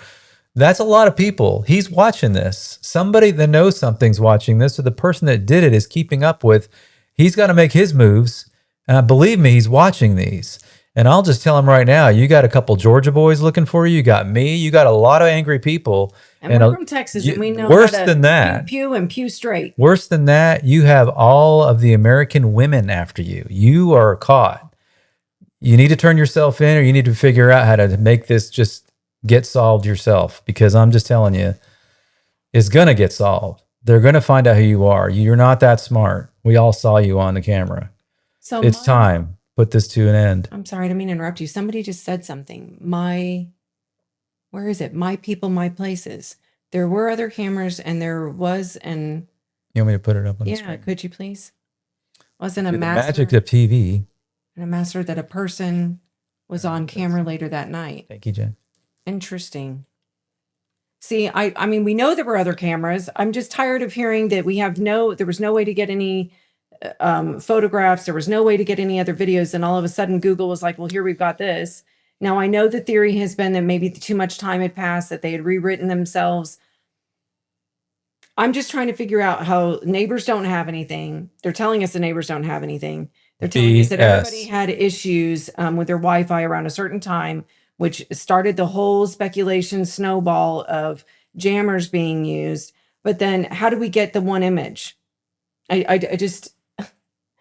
Explain to me how that. And so then you're telling me the entire night was jammed, but not that one piece. And it says we have video evidence from before and after the event. That's what Nano said. That's how this whole case has been. We've looked at a lot of cases, and they're usually, there's a progression, and we found out who did it, and it's solved. This one's been, oh no, wait, and then your brain goes, oh yeah, just like that. Yeah, we have camera. Do we know that porch guy video, the one that we're all talking about, not the still, was actually the morning of her disappearance, or about what time it was? There's no timestamp on it, and a lot of people have mentioned could that have been a month earlier, a month late, or the day after? we know it was. We're pretty sure that was. Are you over the videos? Like you're over people talking about whether the foliage was used to cover the camera? No, Like, do you because feel I'm like telling stop you, talking about he's it? watching some of these streams. No, I don't think he's watching this one. We're not that big, but if he is, I'm telling you, we're getting close. We're figuring this out. We have you on video. Save yourself at this point. Turn yourself in. Do something. Go talk to an attorney. I'm just saying, how do you have a video of the person we're assuming that did this? Whatever. Let's go with that. At least can we say that the porch guys has something to do with it, if nothing else? We have a video of this guy. We have his eyes. Yeah, he has a mask on. I mean, big deal. I think all of us are Look, thinking it's me. It's just stupid. I think there's people that believe that he was one of the people that took her out. There's also people, I've gotten these emails that said, how do we know she ever came home? Blood schmud. We don't know that. I don't care. That could have been brought to the scene, staged. Maybe she never came home. That's the only evidence that we have that she was physically there. Well, what about the pacemaker? Now we know that the pacemaker box sends out a little handshake signal. If her pacemaker isn't there to shake back, it shows disconnected. That's not proof. So, and it said, well, it disconnected from her phone. Well, again, what does that mean? That means her phone was trying to connect. Yeah. Maybe she wasn't there. I don't know. So we now know that also is not continuously connected to the pacemaker. There's people on here. I just saw somebody, I'm sorry, I can't see your name, that said they did say that there were thumbnail photos. What does this one say? He said the perp probably does watch these and he's probably laughing at them. Yeah. You better keep laughing. Continuing to talk about, I know people say we talk about the same things. I don't think it's the same things. I think, yes, we're talking about the same evidence that we have. I think the question remains, and what Glenn just said is, somebody knows you. There's no way that your mother has not recognized you. There's no way that your father, your sister, your brother, your best friend does not recognize you. There's no way. I have seen my kids in full paint, whatever, for hunting. And if you took a picture at a distance, I would go, that's my kid. I know you. So somebody knows you. And they've already turned you in. It's very, very... They're getting close. I think it's frustrating. Yeah, well, they've turned them in what? 4 or 5 months later, we're waiting for the FBI to reach the bottom of that pile of tips. The tip's been turned in, I guarantee it. I hope you're right. 40,000 people can't be wrong. Somebody knows and is trying to turn you in. And I think it's extremely frustrating to the moms out there, to the daughters out there. What do you think about this? To the sons, to the grandsons, to a lot of people, that there is somebody that was 84 years old, comfortable in her bed, and was yanked out of it, if that's what the scenario that happened, or didn't make it home and went into extreme lengths to make us think she was at home. One of these two scenarios is correct. Either way, Mrs. Guthrie is gone, and somebody recognizes you, and somebody is choosing not to turn you in, which is bizarre. So what does that say? Or are they? You're telling me that there's such a close-knit group of friends that those are the only people on this planet that recognize that person? Those are the only people on this planet that are not turning in the tip to the FBI going, I know? And I know. There's 1.2 million reasons you're going to get turned in. And yeah, right now you feel like, I'm safe and nobody's going to turn me in, no amount of money or whatever. They're figuring out how to do it. They are figuring out how to do it. I'm tired of acting like it's this mask is somehow masking who it is. It's like the emperor's new clothes. Yeah. We can see. We see you. Somebody knows you. Yeah. And this is where the faith in humanity has people perplexed. I think we believe that there is good. Ultimately, there's more good than bad. So if we believe that, we all know that good people have bad moments as well. So if you've had a bad moment and you made the decision consciously not to turn this person in, then I plead with you to find the good in yourself again and turn them in. Well, this is another point too, is that the person that did this definitely watches the news, and he's got to keep up with the streamers and figure out the movement, because we are giving away things that maybe we shouldn't be. I've seen some streams where I'm like, stop saying that. You're giving out what we're doing or what's going on. But you know what? He's going to find out anyway. But there's also another side of this. It's the people that know he did it. And there's got to be more than one of those. I bet there's 5, 7, 10 people that are now in his inner circle. If it's 2 people, whatever, one guy, he is watching this stuff too. He wants to know how quick is my, and let me tell you something, you're about to lose $1.2 million or more, or whatever it is, just because you didn't have the guts to come forward and grab that money and do the right thing. And that's life-changing money too. So if you didn't have anything to do with it, turn the guy in. If you did, apparently you can just go talk to an attorney and get that, and they'll broker it for you. Keep you anonymous. So there are ways for you to get that money. Now, are you getting it tomorrow? No, there is a process, but you will. They do keep good records. We learned that last week with Brian also, that the monies, and what do they call that? What was that? The real KO. Our first jewel. I think I saw one earlier. I didn't know. Oh, we did? What is a jewel? The real KO gifted silver star times. Thank you, KO. That's cool. I love that. KO. Diamond. Oh, girl's best friend. I know. But anyway, awesome. Thank you, Kelly. If you watch any of these streams, I mean, the thing is, this goes into perpetuity as a recorded thing. So maybe a month from now, someone's runs across this video and goes, yeah, I can get that 1.2 million. I know you already know this, but I'm just saying, my God, man, $1.2 million, go get your money and you will get it. Like, that's what I was saying, is that Brian was telling us he's been involved when there's these, not 1.2 million he hasn't seen, but it's been 50,000, 30,000, 10,000, whatever. There is a legit process, and they do look at the tips and figure out where the procuring factor was to solve this, and they pay. So, and the reason they pay is because they want the word to get out that they pay. So when there's other issues, people are going to turn people in. So I have a question. I feel like I got a little too soapboxy, and I apologize. It's just this is how I work. 3 months of getting upset, and then I'm letting it all out. But it's good. Sorry. No, have some water. Yeah. And then, so I saw a couple people in here saying, and I'm sorry I didn't see your name. It's going too fast for me to see without my readers. I can't see other things with readers on, and I can only see things with readers on for others. So my question is, somebody said on there about, oh, wait a minute, Army Vet, releasing the footage publicly lets the perpetrator know exactly what evidence law enforcement holds. This can include panic, induce panic rather, potentially causing the. I 100% agree. I think it's just. Wait, what is that? You know, when you find out that your friend like puts it up on Facebook, and this perpetrators make a mistake. Okay, yeah. And this sounds rude, but we all know somebody that's done it. Say prayers for me. I can't tell you why. Just say prayers for me. And we're all like, oh, Facebook but posts. I love you. And I want to say, and I'll absolutely say prayers for you, but what the heck is going on? I think we all have an element of nosy Nancy in us, and we just want to know. So you're right. The logic in this is we're not going to know. We shouldn't know a lot of things. The frustration in this, Army Vet, I think for a lot of us that don't have as much patience as you, is then why do you keep coming on and telling us you need help? We need help from the public. What could we possibly give you when you don't tell us anything? Thank you, Mr. Church. Church, what did you say?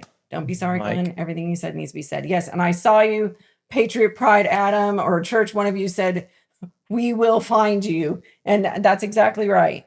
And there's enough streamers out there that are getting tips. People are getting a little more comfortable and feel like when you come into our living room or we go into somebody's car and drive around Tucson, you feel an element of like you're there and you get comfortable with these people. You feel like they're your friends. You're like, you've never met me in my life, in your life, but I've ridden in your car with you all over Tucson. I feel like I know you.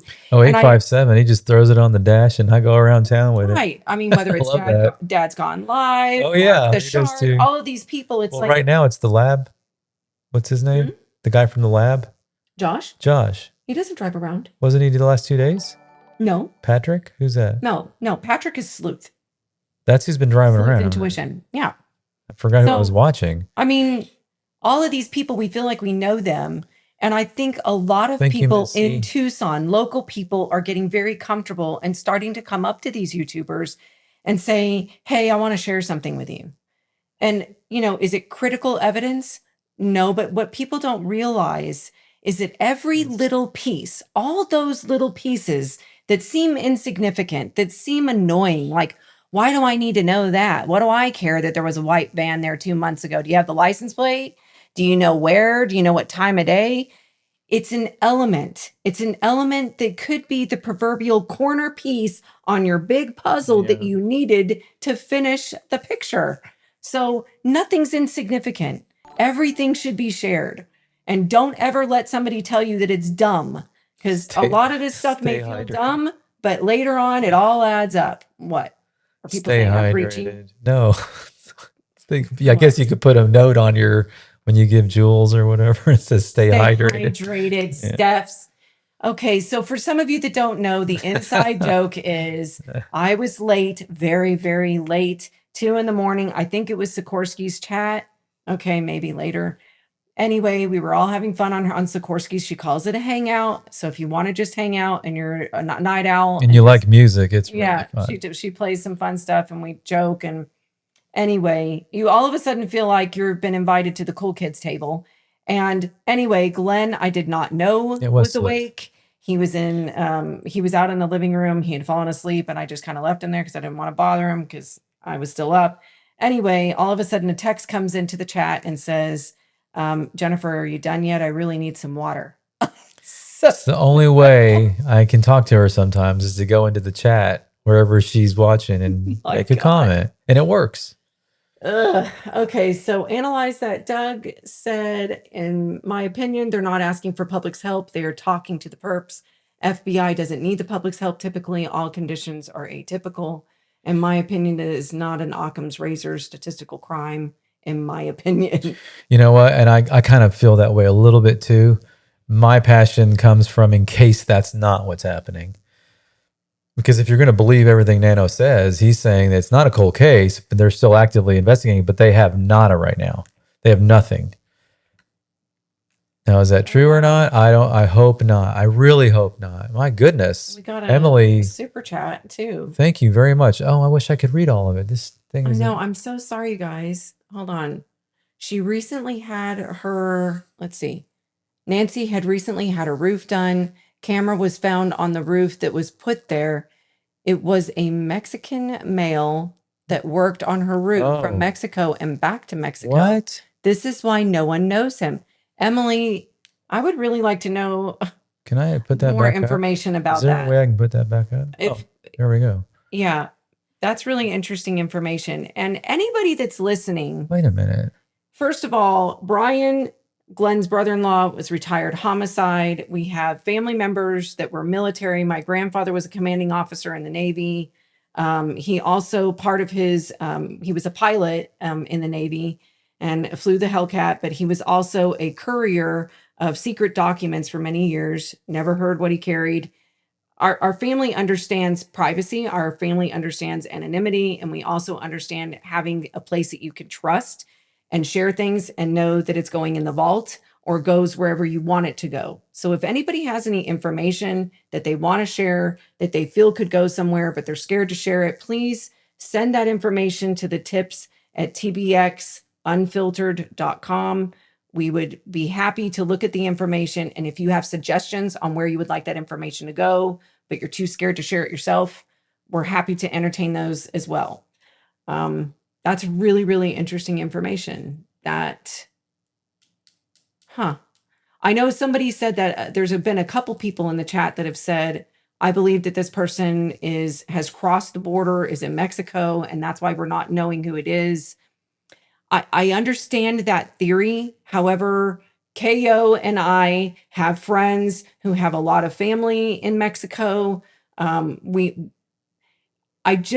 gonna cry foul on that a little bit. I still believe that there is somebody that knows it, and I still believe that there are people in Mexico now that it's been highly publicized with them searching for her body with the Bascunda. I think I'm gonna crush this, not in a good way. Corazones that got the tips about where Nancy was located. I believe that Mexico every day is getting more and more infiltrated with information about Nancy being missing. What? Nancy's missing Now one. she's Now missing. they're All the working cameras are miraculously working. That's exactly what I'm I talking know. about. Don't look over here. Nothing to see here. They had a So jammer. Okay, well then, is there not a person that's an expert in that? I don't know, but let's move on because I want to get to talking tonight with people, and we're already at almost 2 hours. This is the mixed So motive. this is what I think is more probable. I believe that it's a mixed motive. I think a lot of people feel, and I saw that in the chat, that people are like, I think it's 1 in 5 or all of the above. I think that there's a very high probability that this is a mixed motive situation. And that's why I put that it's the most realistic category. In my opinion, this is most realistic. Crimes do not always remain faithful to the original plan. A crime could begin as a burglary and became an abduction, intimidation, became a H, ransom, and became concealment, personal retaliation, and later produce attempts at financial gain, predatory control followed by misleading communications, a planned abduction complicated by unexpected resistance or injury. And again, I'm not reading this to the people in the chat, I'm reading this to people that are listening. Now, a key behavioral question with this theory or motive being most realistic, i.e., hidden or mixed motives, which parts of the crime appear planned? And which parts look like the offender lost control? I think we can all agree that the blood evidence at the entrance looks like something happened and they lost control of the situation, i.e., Nancy. Number 4, apparent organized elements, concealed identity, gloves, backpack, apparent pew-pew, camera tampering, nighttime approach.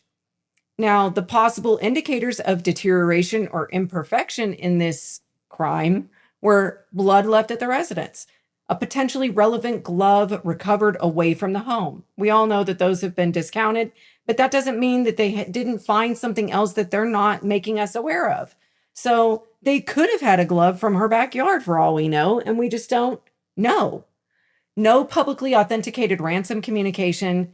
I mean, I swear to God, I was getting whiplash like I do at Wimbledon over the it's fake, it's real, it's fake, it's kind of real. I mean, what the heck? So we're going to have to go with the fact that it's kind of real. No publicly visible successful conclusion to the offender's objective. And then finally, the working conclusion. The public evidence can therefore be read as preparation followed by possible disruption. That does not identify the motive, but it raises an important possibility. The offender may have planned the approach more carefully than the aftermath. And I believe that we can all agree on that. It sounds like this whole approach, the reconnaissance, the January 11th questions to multiple neighborhoods, Nancy's neighborhood, Annie's neighborhood, everybody's looking for something on January 11th, which means that either there was a timestamp on said still photo, or they have other information chronologically that has to do with digital evidence that we're not aware of for January 11th. Now, having said that, that sounds like there was a lot of planning involved. I think we all agree on that. Second, the aftermath looked like an absolute car accident. Back door open, back screen door open, propped open, flower pots holding it, flower pots holding the gate. So was that a quick getaway planned ahead and not the original plan for taking her out? Or was that the original plan and somebody fumbled the ball, i.e. Nancy? Things went awry, or is that the word I'm trying to say? Yes, Awry. And then all of a sudden they're leaving out the front door, which has a huge heavy gate on it. Somebody's fumbling with, what were they fumbling with? Foliage. Trying to either cover up the camera. Glenn doesn't care. And the fact is they took the camera. All of a sudden we have blood evidence on the front stoop. We know for somebody who has mobility issues that you're talking about a step out the door, because that was a step. It wasn't an even threshold. Then you have a step off the stoop. Then you have multiple steps down to the driveway. That doesn't seem very plausible that somebody would think, let's take the 84-year-old in the middle of the night who's probably tired, can't really hear us or understand us. We don't know the situation. And let's just drag her down the steps. I'm pretty sure there was no caveman activities of dragging her by the head and across the driveway. So people were like, oh, I think I saw the blood go off to the right. Well, duh. And I don't mean this to be rude, but I honestly thought that that's probably what happened in the first place. Because if you take a really good look at the front of Nancy's home, which now I'm wishing we'd put that graphic up, you can see that she clearly has a pathway. Shut up. Do you really? Oh, awesome. So there is a pathway that is marked and very defined right there. Can we pause it? Do you see it off to the left of her front door? It's very clearly defined, this pathway with rock that goes off up to the doorway so that you don't have to take said steps down and look like, the electric company baker holding the 12-layer cake and then it fumbles down the steps. I don't think that most 84-year-olds look at this and think, oh, easy peasy. There it is to the left of this main. Correct. So is she going to take the uneven cobblestone path, with 2 steps down here, and then there's another step at the stoop, there's another step at the doorstep, or would it be a heck of a lot easier to walk her that way? There's another step. See, step and a step into the door. I mean, seriously, let's use some logic here and go, if this person had reconnaissance, which P.S., the still photo is him standing off to the right if you're looking out her door. So I think it's pretty plausible that they took her out that way because it's a more even walkway to get to a said vehicle. However, I think a lot of us also agree that it seems a little odd that they didn't just back their car up to the casita, to the back gate, and take her out that way, throw her in the trunk, whatever they were wanting to do with her. Right there. It would have been a heck of a lot easier to do that. But nothing makes sense. None of this is logic. All of it is frustrating. Some people click out and go, I'm done. I can't watch any more of these chats on anybody's channel because we go over the same damn things every single night. But it's because it's all we really have. So now we're trying to come up with fresh ideas and fresh things is what we need to do anyway. But you have to go back to the beginning almost every episode in your mind. I mean, streamers aren't going to go, with the dates and the timeline over and over again. Now I think we're all more advanced than that. But I can watch that porch guy video and see something different every time. I don't know if you were on, I think it was 2 episodes ago or last 2 episodes. Anyway, I don't know. Adam from Patriot Pride was in the chat, and no, he came on, I think, with us. No, what was it? He was in something. Come on. Anyway, we were watching it, and I started slow mowing it or stopping it and starting it, and he noticed that the shadow changes in it, like a light. Could that be the camera? I mean, there's probably a valid thing for it, but then you start to go, is the video been tampered with, and they gave it to us, and it's not that they're trying to trick us, that maybe there were some things done to it to help it, to make it look better for us, which I'd like to know if it's been, if it's the raw film, as they say, or was it something done to it? Well, the timestamp is off. There's a lot of things that are off of it. But that shadow was like, whoa, it just flipped sides. Like, is it 2 videos patched together? I don't know. Sorry. I wouldn't doubt that it had been altered. That's just my theory. So but yeah, I like that everybody's doing a deeper dive into this. So, I mean, I think the work, like I already read it, I think. Yeah, that guy. Where'd you get the picture of the guy coming off the, where is that? This is one of the most frustrating photos, which is why I included it. And I think multiple people have talked about it in the chat, is that is a camera that Pima County didn't notice. And it was a camera that is facing the pool, the yard, and the pool area. It's facing out the door of the casita towards the pool area. How do you not notice that? Like, seriously. I just, oh. So, my people, my places. What did it say? You removed it too fast. Did you read it? Yeah, it was up there for 15 seconds. I'm sorry, I wasn't. Does anyone else think that they think they were They were looking into the porch corner for snakes before entering the. Oh, is that a thing out there? I'm sure. Well, Yeah. because they come out at night because it's cooler. Yeah. And they go and because it's Ah. cooler, they go to warmer places also too. So that's interesting. There's so many things about that video, the original video that you were talking about that was like 30 something seconds, and now we can only find 27 seconds. You can't see when he was coming around. So if you're looking out Nancy's door, one of the original videos of him walking up used to, can't find it anymore, show him coming from the left, i.e. the garage side. And as he approached the sidewalk, his bike light went on. And I went, sorry, Yeah, you can this see is it. somebody who's been here before, because he knew there was a step coming up, but he couldn't see it because it was pitch black. So, but yeah, maybe it was snakes. I thought it was looking for the step, but okay. That's interesting. What if Nancy was trying to get from her bedroom slider to front door or vice versa? Maybe Perp thought she wasn't able to and turned his back. Yuck, snakes, Cindy. There's so many possibilities with what happened in the home. But nobody go out and hurt snakes, because I've learned through from living on a farm. They're important, and you should never, even the copperheads, just let them go, let them do their thing. Whatever. I killed one with a hammer. Well, if they're in the way, you got to do what you got to do, but it's better to leave them. Yeah. But okay. Final.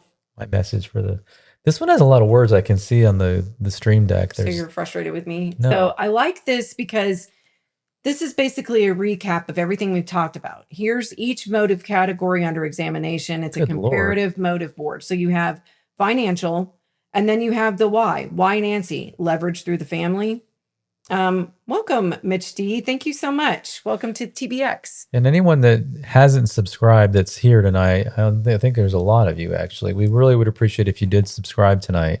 You have no idea how much that helps us, helps the channel, helps us stay on and do our 3 episodes a week. And if you're in here right now, there's over 400 of you, and only 250 of you have hit the like button. And I promise you, it doesn't hurt. It's not like taking a shot or anything. Just hit the like button, the little thumb goes up. We don't even know that you did it. You won't get emails from us. We won't call you. You'll just get to be part of the group that liked tonight. But subbing is also very important. And what's the other thing? The bell or something? What does that do? Oh, that sets your notifications. That's important. It won't bother you that much. It just lets you know if we're coming on, I guess, in advance. Yeah, I like knowing. I set notifications for all my favorite streamers. And Patriot Pride, Jim. I have them for Sikorsky. There's a lot of people I do it for. So anyway, so here we go. Motive category under, you have financial, leverage through the family. Brew Crew 50. One of our Brew Crew 50. Oh my gosh, I watch him every day. He calls it calm crime, and it does. I just feel like he has a sound, calm mind. And he does. And you can tell he knows what he's talking about too. Texas people. We lived there for over 30 something. We just moved last year. So Texas will always be home. So why remove her? Create ransom control. Communication and payment demand would be the expected behavior afterward, which I don't think any of us saw a lot of communication that made us feel like, this was the major motive, but I don't know. But again, payment demand, communication, that would be going through a ransom scenario, not necessarily financial after somebody was unalived on purpose for getting said financial gain. And I know somebody said in the chat about it wasn't pitch black that night. It's all relative. Yes, there was moonlight. However, when you're in a mask, limited eyesight, I still think that the bite light was necessary to make sure that he wasn't going to trip and fall flat on his face. But some people may disagree with me. I think there was enough moonlight that it made it easier. However, not completely illuminated enough to, have clear mobility through a yard without having some issues. And I think it's one of those neighborhoods. There's no street lights apparently. No, there's nothing. And I don't think she had a porch light on. So like we've lived in neighborhoods where there's street lights, and then everyone has their yards all lit up and everything. And the last couple places we've lived, there's zero. It's so dark outside. Like where we live now, the landscape lighting, we had to like triple it just so we could feel safer at night. Like it was so dark out here. Right. But you and I lived with really good moonlight on the farm. when we had to go look for cattle or somebody was wailing or some horse got sick or something, you and I were not going to the barn on a very well paved, No, it wasn't paved, it was a rock path, but it was an in adventure. Texas. But would you have ever gone out there without a flashlight and felt comfortable on a moonlit night? Not if I was planning to do something. I would always have a flashlight with me. That's what I'm So, getting at. yeah. And you had those little pen lights. Or the side by side, use the lights on that.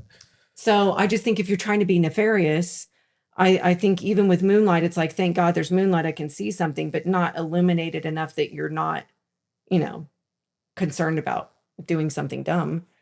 So 2, motive, grievance, punishment or retaliation is why Nancy, punishment or retaliation. And that would be, in my opinion, that would be towards family. It would be punishment to the family and retaliation. Why remove her? Prolong suffering or silence her? I guess prolong suffering to the family. And if that was your motive, then you've succeeded. You've punished them for whatever you think you've punished them for, but obviously they don't know what. And you've prolonged their suffering. This is a nightmare. Expected behavior afterwards, possible message, claim, or silence. In this case, we're getting silence.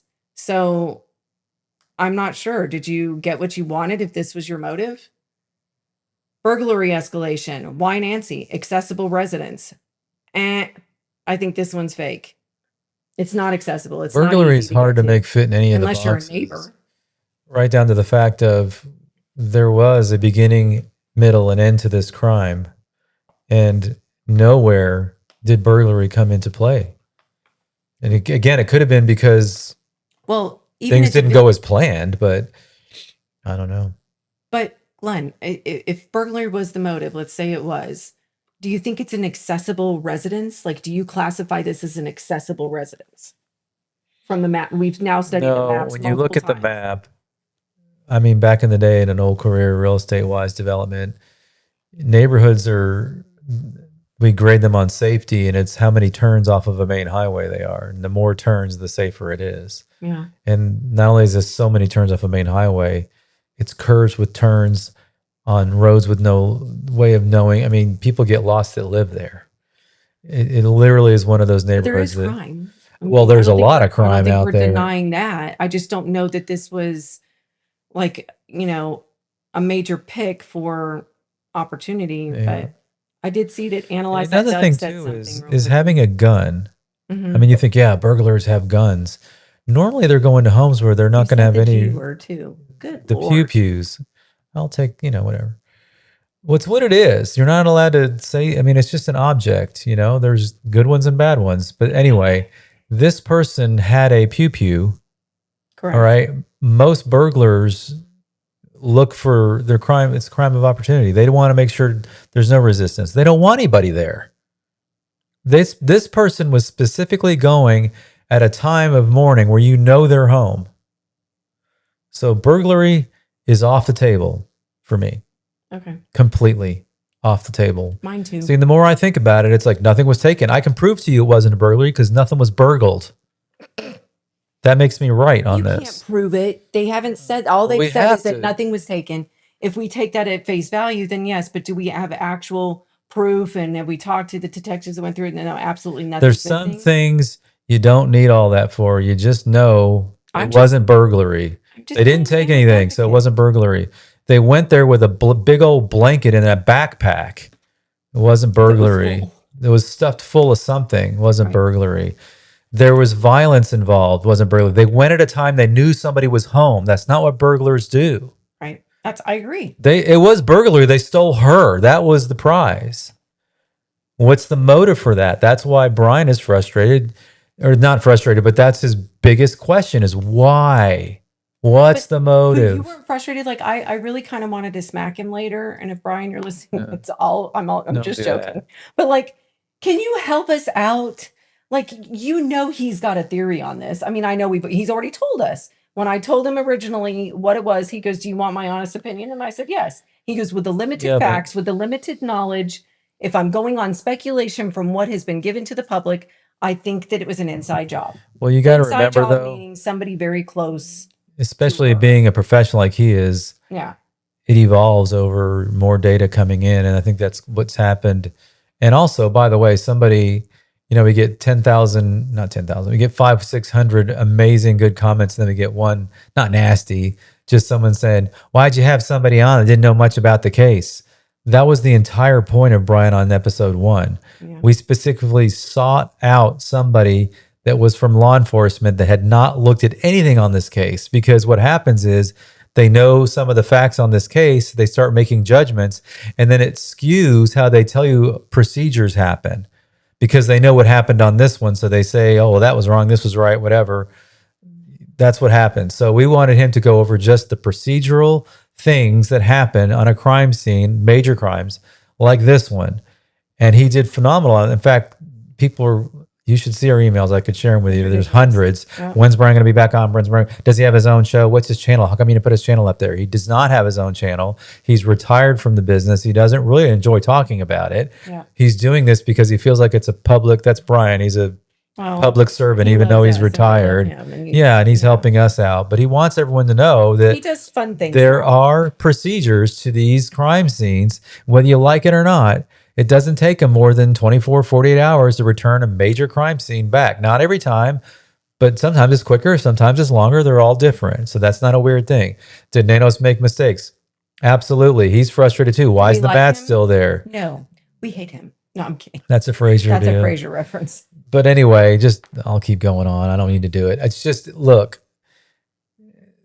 what does they say? The truth is stranger than fiction. It almost always is. This is not something they were trying to burglar, then it got involved with this, then they said, let's take her, and then we're going to write a ransom note. Oh my gosh, it's Savannah. We didn't know it was Savannah. Oh, we knew it was Savannah. We planned it up front. There's a billion different ways this can go. But at the end of the day, I don't think someone threw a dart at the map, that map, and hit her home and said, let's go steal her Mary Kay cosmetics. I mean, what did she have in that home? I think it was probably Avon. Her 20-inch flat screen TV. Her Mary Kay cosmetics. Whatever. You know what I'm saying is the guy next door had $1 billion worth of, not $1 billion. He had a very nice stash of gems. Oh, don't get started on that, because there's, and not that I'm saying anybody's wrong on that theory too, but a lot of people go, I know what happened. They picked the wrong house. They didn't Google the address correctly. Except they were there twice, looking in the windows. I don't mean to laugh, because I look, there's people out there that are like, these people are idiots. Jen and Glen are dumb. I know what happened. Mark Kelly was involved. You bring a stuffed backpack. Nanis was in the mask. Mark Kelly was in the mask. I don't know. The bottom line is we could absolutely be very wrong. I don't know that it wasn't the wrong address. I'm just thinking the probability, the possibility of that is very, very, very slim, that they went, oops, we did the wrong driveway next door and it was supposed to be the gem house. Glenn, there's literally people that believe that this was an accident. Well, I'm not taking that off the table either. But that's a high value target next door. Yeah, sorry, I thought you were done. Well, it is a talk show. But that's also why we like church, because church was in law enforcement. We love church on Patriot Pride. And we love the way Adam presents the evidence or theories or things that they've heard. Yeah. Because Mike's over going, wait a minute. They're like, okay, I just, there's Adam planning all the behind the scenes. And Mike's like, where's my drink? I'm going to sit down and ask me the questions. And that's why we love Mike, because, Yeah, actually, that's true. They purposely make sure Mike is not fully informed, because once you have read too much on this, it jades you, no matter who you are. It becomes herd mentality, whether you want it to or not. You start getting, digging your heels in and going, I'm not budging anymore. This is what happened. I believe this is what happened. And I like Mike and Brian for going, this is what I really think happened. But both of them always end it with, but I don't know. It becomes Pee-wee football, if you've ever watched that. Everybody goes this way. Everybody goes that way, and the parents are all screaming, yelling, getting in fights in the stands. It's the craziest. Or little toddler basketball where they don't know that they're traveling and they just grab it and run. But that's why earlier I was getting a little passionate. And again, I apologize. I rewind it in my head. I didn't mean to do that. But you've got to think for yourself. You can't let somebody say, yeah, by all means, we're just bringing you what we've researched. Jennifer makes a lot of phone calls and talks to a lot of people she's talked to 3 or 4 FBI agents. One of them has retired, but his other half, his wife, she's still an agent. That's why he couldn't In come on Arizona. with us. And we're close. We're about to have some of these people as our guests, hopefully. Yeah. Can't make any promises because what happens is they don't know much about the case, which is what we're searching for. We don't want someone that's been old news, been on a million streams and comes on ours and says the same stuff because people are right about that. But when they go and research a little bit about this, all of a sudden we get the call of, I can't be on your stream. This is no joke. Like, I'm starting to think, I told Kelly about this today.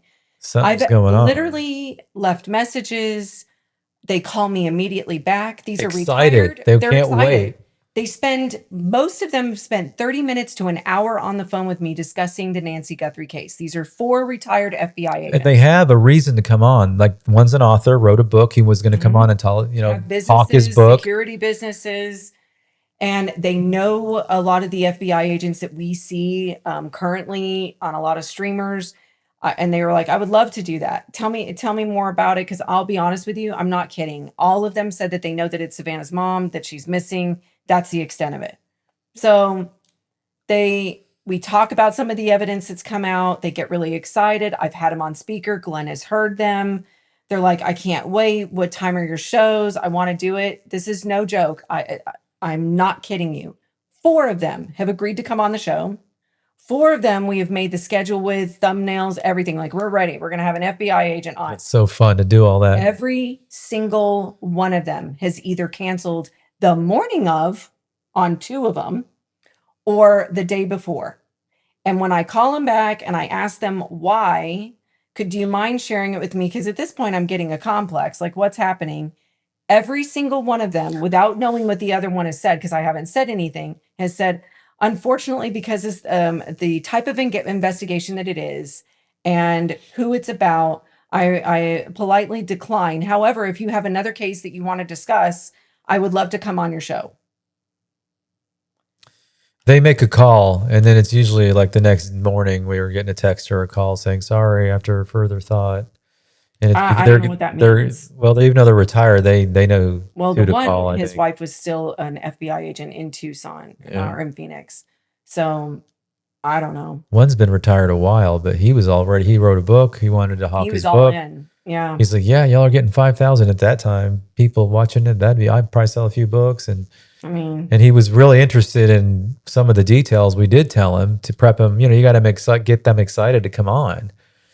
And then he made a call, and then that was something. And I'm like, who are they calling? But I don't know. I know Analyze That Doug, I think, said something about politics being involved. And I'm sorry, I can't read all. It's actually further away than it looks. The font is smaller tonight. I thought that was such a dumb thought as well. But I believe in the beginning when they were searching the maps, they actually shared same address. Okay. SW33 Wendy. I appreciate that. I think I did see somebody else say that they actually shared the same address at one point, meaning the gem people. Yeah. How would that be possible? I don't know, but I thought that the one right next to her, right? Yeah, because the driveway is weird. Like, even the exterminator, he was out there a few weeks ago, and they walked up and said, what are you doing? Because he was coming down Nancy's driveway, and he goes, well, I have to hit this part in between the homes, and it's easier to go down the driveway when I have her permission. I know she's no longer, or she's not here right now, under the circumstances, but I'm still just accessing it through the property. I'm like, that's her property? It's like it's almost like one deal there. Like, where is the boundaries?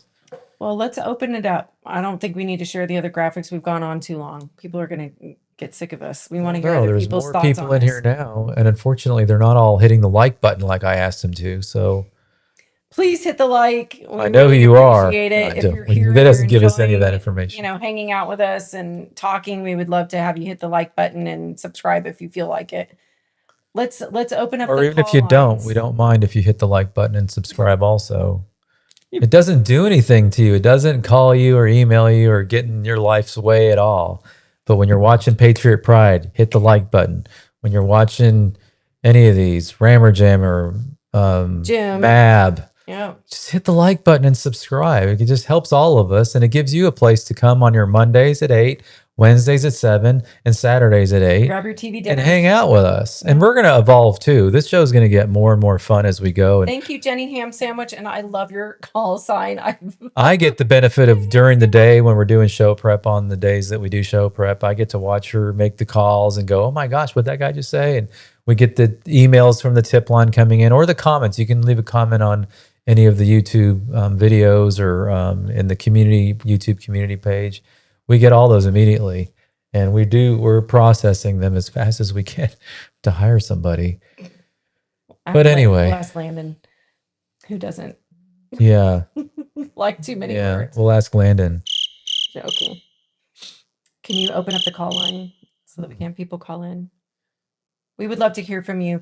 I had a really interesting gentleman, and I won't say his name because, again, I don't say names unless people give me permission, but he left a comment and he said, I feel like I'm taking over the chat. And there were some really interesting points that he had about it with possibilities to where Nancy could be because he worked for the BLM. He said, when I was a young man, and he goes, unfortunately, I'm not young anymore. But he said the BLM also Border Patrol agents, a lot of them were out there right after Nancy went missing. He said, unfortunately, it was not highly publicized, national news nor streamers. He goes, but I live here in Tucson. I did see the activity within the first 48 hours of quite a lot of people. He said even equestrian and Jeep trails were accessed. He said, you know, there's you can't just go rummaging through the desert. It has to be a certain type of vehicle, and you have to follow the Jeep trails, which are vast. He said, so there's a lot of places that unfortunately she could have been placed.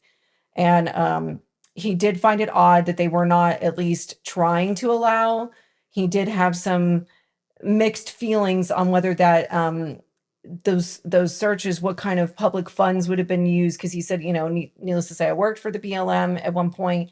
So I know some of those searches, it sounds like they're free, but if they're involving local law enforcement, he said he wasn't too clear on whether they use any public funds or taxpayer dollars. And I told him I didn't believe so. And he was open to any ideas. But something that came up in that, not that that was too relevant, it was interesting because I thought that there weren't any searches. Thanks, Mike. He put, thank you so much, Mike. We love y'all.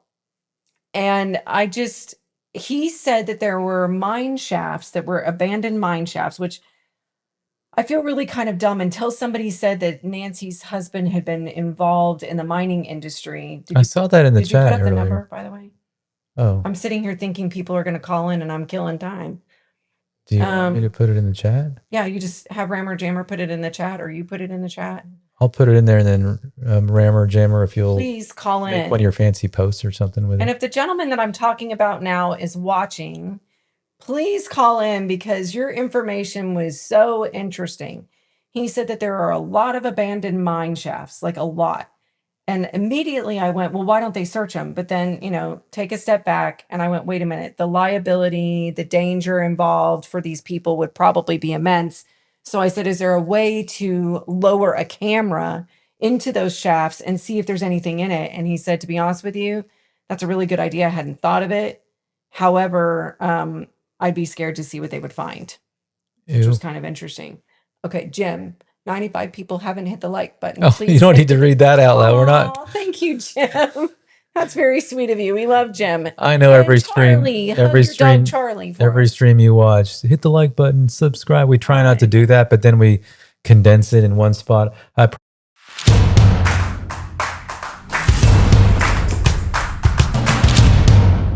Oh my gosh. I can't believe you hit that button, Jen. Oh my God. Stop.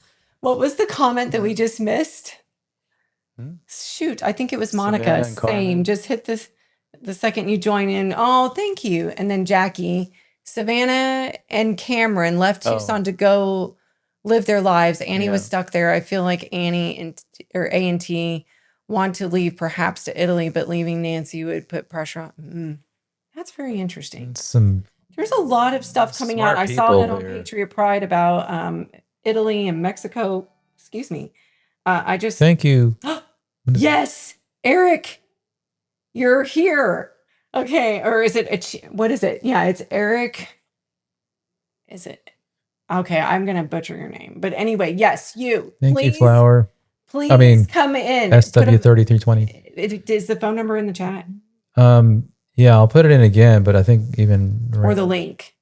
Please come on and tell us what you were talking about. I didn't want to say your name. So you yes, just hit that link and it takes you, or cut and paste that into a browser if you're on a computer that was or me, on your Mind Shafts. phone, anything, and you don't have to even be seen. It's just a way of talking to us, and we'll put you in a little round table, and Eric, thank anybody, you. we can take 4 or 5 people. I was right. It is Eric. Please come on. We would love to hear from you. Those Mind Shafts was very interesting. To be honest with you, I didn't put a lot of weight into it because I don't know enough about it. And when I don't know enough to talk intelligently on it, I feel like it just sounds like I don't know what I'm talking about. He says, I don't know how to call in. Oh, you click on the link. Well, you can't just you say tell him. the link. There, I'm going to paste it again. It'll come up now. It's the eCam link, ECAMM.live with that number after. You just click that. If you're on your phone, tap it. If you're on a computer, click it, cut and paste it into a browser, specifically Chrome. If you're on a Mac or a regular computer, you can use Safari on your phone if you're on an iPhone, or Chrome on your iPhone, or a regular phone, not an iPhone. Anyway, it just opens up a little thing. It says you want to connect, say yes, and that's it. Takes care of the rest. And then you can say no camera if you don't want a camera, but be sure to turn your sound down. Right. If you have a TV on in the background or anything like that. Otherwise, leave your sound on your phone up, I guess. Because Eric had very, very interesting information. He is a local. He lives there in Tucson. I think there was, I wouldn't even say misinformation. I just think there you go. Information that was lacking. Or Adam or Mike, somebody call in. Yeah, somebody. We're dying over here. Oh, I'm about to call a relative with my wife. Can I call in next show? Absolutely. No. We appreciate that. I want you to call in now. Right now. No, yes, of course. That would be great. That would be great. We're on Mondays at 8, Wednesdays at 7, and Saturdays at 8 p.m. Yep. So it's 8 except Wednesdays. Eric had invaluable information, so maybe we can get him on next show. And tell your wife thank you for letting us steal you for watching the show. We appreciate it. Anybody want to call in and talk about this? And this is not good. Analyze that, Doug. Statistically, the case of Nancy Guthrie involves a family member, but in an age of anger or rage of anger. What did he say? Shoot. Well, Doug, think of how much you could save your typing hand by just clicking the link. Rights, call stolen in. Land, and retribution, and the Guthrie family. Yeah, analyze that, Doug. Will you come on and talk? Oh, that's the one earlier in the chat I saw it talking about that. You have nothing to see. Oh my gosh. Families to Australia. We say that all the time. To construct Pine Gap, classified, secretive. Thank you, Eric. We appreciate you subbing. And oh, thank you so much. I really hope I can tell you've got some things going on there. I was like, this is golden information. We really appreciated it. Thank you so much. I feel like a lot of people know a lot of information. And unfortunately, some of us that want to be more fact-based in the information that we share on our podcast, we don't live there. We don't have insiders that are calling us or informing us. And look, we love any information that anybody shares with us, but it really is nice when we get a local to where we're talking about that can tell us. It's Mrs. Kravitz. Oh, yay. And Alicia. All right. We'll put her on too. If I wasn't at work, Maga Mama. Oh, no, I would love for you to call in. Can you hear me? Yes. We can hear you. We can see you too. So you're Mrs. Kravitz? For some reason, it's not working. We hear you. I'm Kravitz. Oh, you're Kravitz. That's what I said. Okay, Gladys Kravitz, right? So I think there are two of us on though. Oh. The other one ducked out. She says it wasn't working, but it is working. We saw her and heard her. She couldn't hear us, I guess. Oh, okay. I didn't know if you could hear me or not, but I can hear you. Awesome. Well, first of all, I love what you guys are doing. I love your channel. Oh, thank you. Wow, that really makes me feel good today. All the work we were doing today. No, I was so glad to find you a few weeks ago. In fact, I told everybody on, I don't know if it was Alex's channel or Jail. I told them all about you. I said, you've got to watch it. Oh, It's awesome. goodness. But Oh my I God. Oh, Wow. thank you Thank you so very much. much. but I have to confess, I had to take a call. I've been on the phone for quite a while, so I've missed a lot of whatever you've covered in the last what hour maybe. That's okay. I have Um, too. but yeah, but I did want to call because I have some thoughts. I always Spill. have Can't opinions. We But wait to want hear we it. anyway, want you to spill the tea. well, I think the motive goes a lot deeper. I think it's probably financial, but I think it's a lot deeper than the house. Um, and first of all, I think probably all three of those kids were trust fund babies. I don't think anyone was hurting for money, but I think I really wish someone would look into, and I don't know how you do this, but mineral rights and the mines in Mexico and who knows what other countries. But, um, her late husband was a mining engineer, but I mean, he was a lot more than that. And I think that this goes deep just because the sophistication to pull off whatever happened, and they obviously pulled it off. Um, it just reeks of a professional job to me.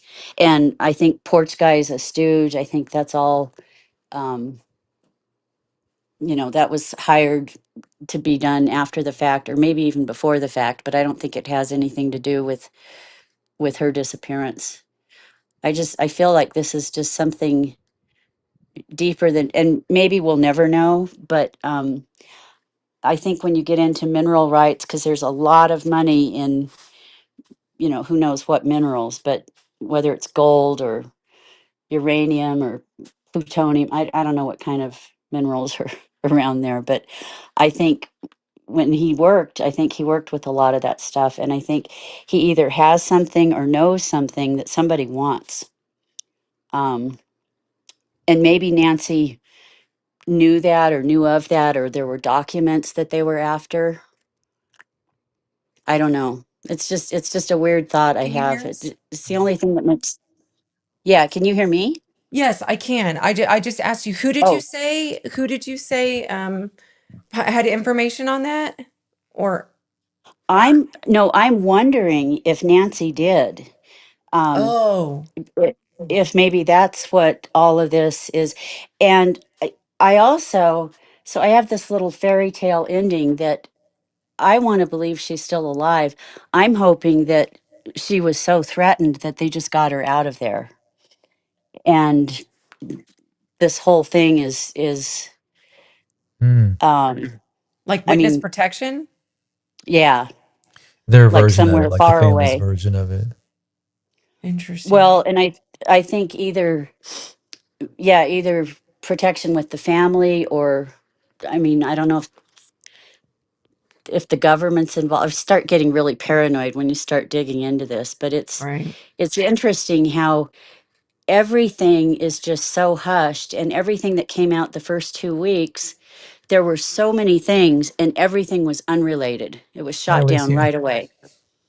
Like the guy that unalived himself in the van downtown, Oh, yeah. That that was was weird. I happening at the same time. Yeah, and it was just, oh, nothing to see here, folks. That's not related. And I don't believe that. I think somehow all of this stuff is connected somewhere.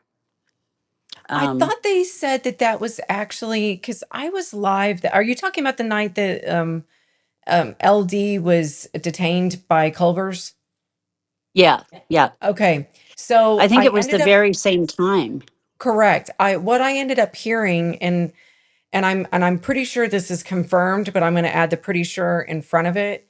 But it was Dolly was actually live. Dolly Vision was actually live when that happened, and he was the one saying, I think Right. I just saw something, but he never said that he saw anybody unalive. He just said he saw somebody in the middle of the street. And I think that's what people assumed. It turns out that it was an accident and somebody had been run over in the street. And I don't think it was an unaliving situation on purpose, is what I'm getting at.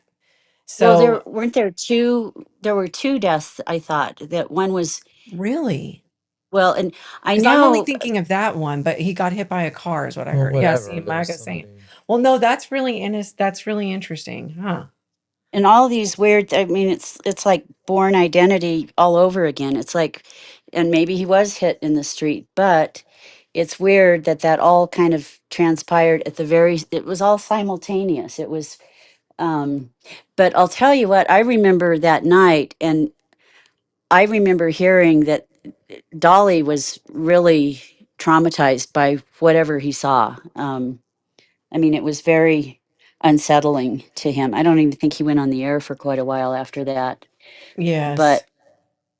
But and even if somebody was just hit, but I don't know, all these coincidence. I don't know. It's No, I worth agree. exploring at least. I mean, we haven't solved it any other way. We might as well just keep looking at different things, right? Yeah, That's no, I exactly mean, right. nothing is off the table at this point. Well, that's why spitballing with stuff like this, I think, is important. So, Alicia, can you hear us now? I can. Sorry. There Good. you There you are. are. Thank you for joining us. You're welcome. I was just gonna say the whole mind thing is very interesting, and I wonder if they're actually like looking into doing some searching there. You know, when he at first, and Eric, I'm sorry if I'm misquoting you, but I think he said I hadn't really thought about it. And I think the logistics of it would be that it would be a liability for danger reasons, obviously. But my thought is, I feel like we have enough cameras now that go out down into wells or in your drain pipe to see if it's clogged. Like, don't we have something that can be lowered into those shafts? And I guess I Or don't like a know enough. drone. Pardon me? Or like a drone. Yeah, something. I You just, mean to find her body? correct. Oh, I was talking about the mines and mineral rights as just more like paperwork and legal work. No, I agree with you on that. And a lot of people, I think, Yeah. analyze that. Doug said that too, that there could be uranium. He said uranium, that maybe there is some value to those. But Eric had mentioned mine shafts for searches for, unfortunately, I've seen it come up a couple times that they believe that that's where some of these um, deceased people have been placed, is in these old abandoned mine shafts. These are not of Hmm. value mine shafts. These are abandoned. And apparently I didn't realize that there was a thing about this, that there's quite a few in the Tucson area, like a lot, That would which I make guess sense. I mean, it there's a makes lot of sense mines that, there. well, I didn't realize that there was any, to be honest with you, until we found out that that's what Savannah's dad did. So Hmm. I just thought that was an interesting thing, because how many times have all of us heard about missing people there in Tucson? And it's like, well, are you looking in those? I mean, what do you think, Elisa? What do you think about all this? I find it I very interesting. Like that would be something that I would look into. I mean, we do have the technology now. It's not like we live in the 1940s. This is very true. Yeah, you'd think that and would you're be an right, the easy one. drone. The only problem I have with that idea is those mines, especially abandoned mines, are very dangerous. They're it's just very, the grounding Well, around them, it's just Sure. dangerous to be near them. Treacherous. And Right. dumping a body, I would think, would be very, unless maybe they really know, you know, one mine and know their way around it. But I would think that would be extremely risky to dump a body there because you could end up caving in with it. I don't well, know. I I just, mean, and yeah, like unless you like, I guess know the area and but yeah, they are right. very unstable.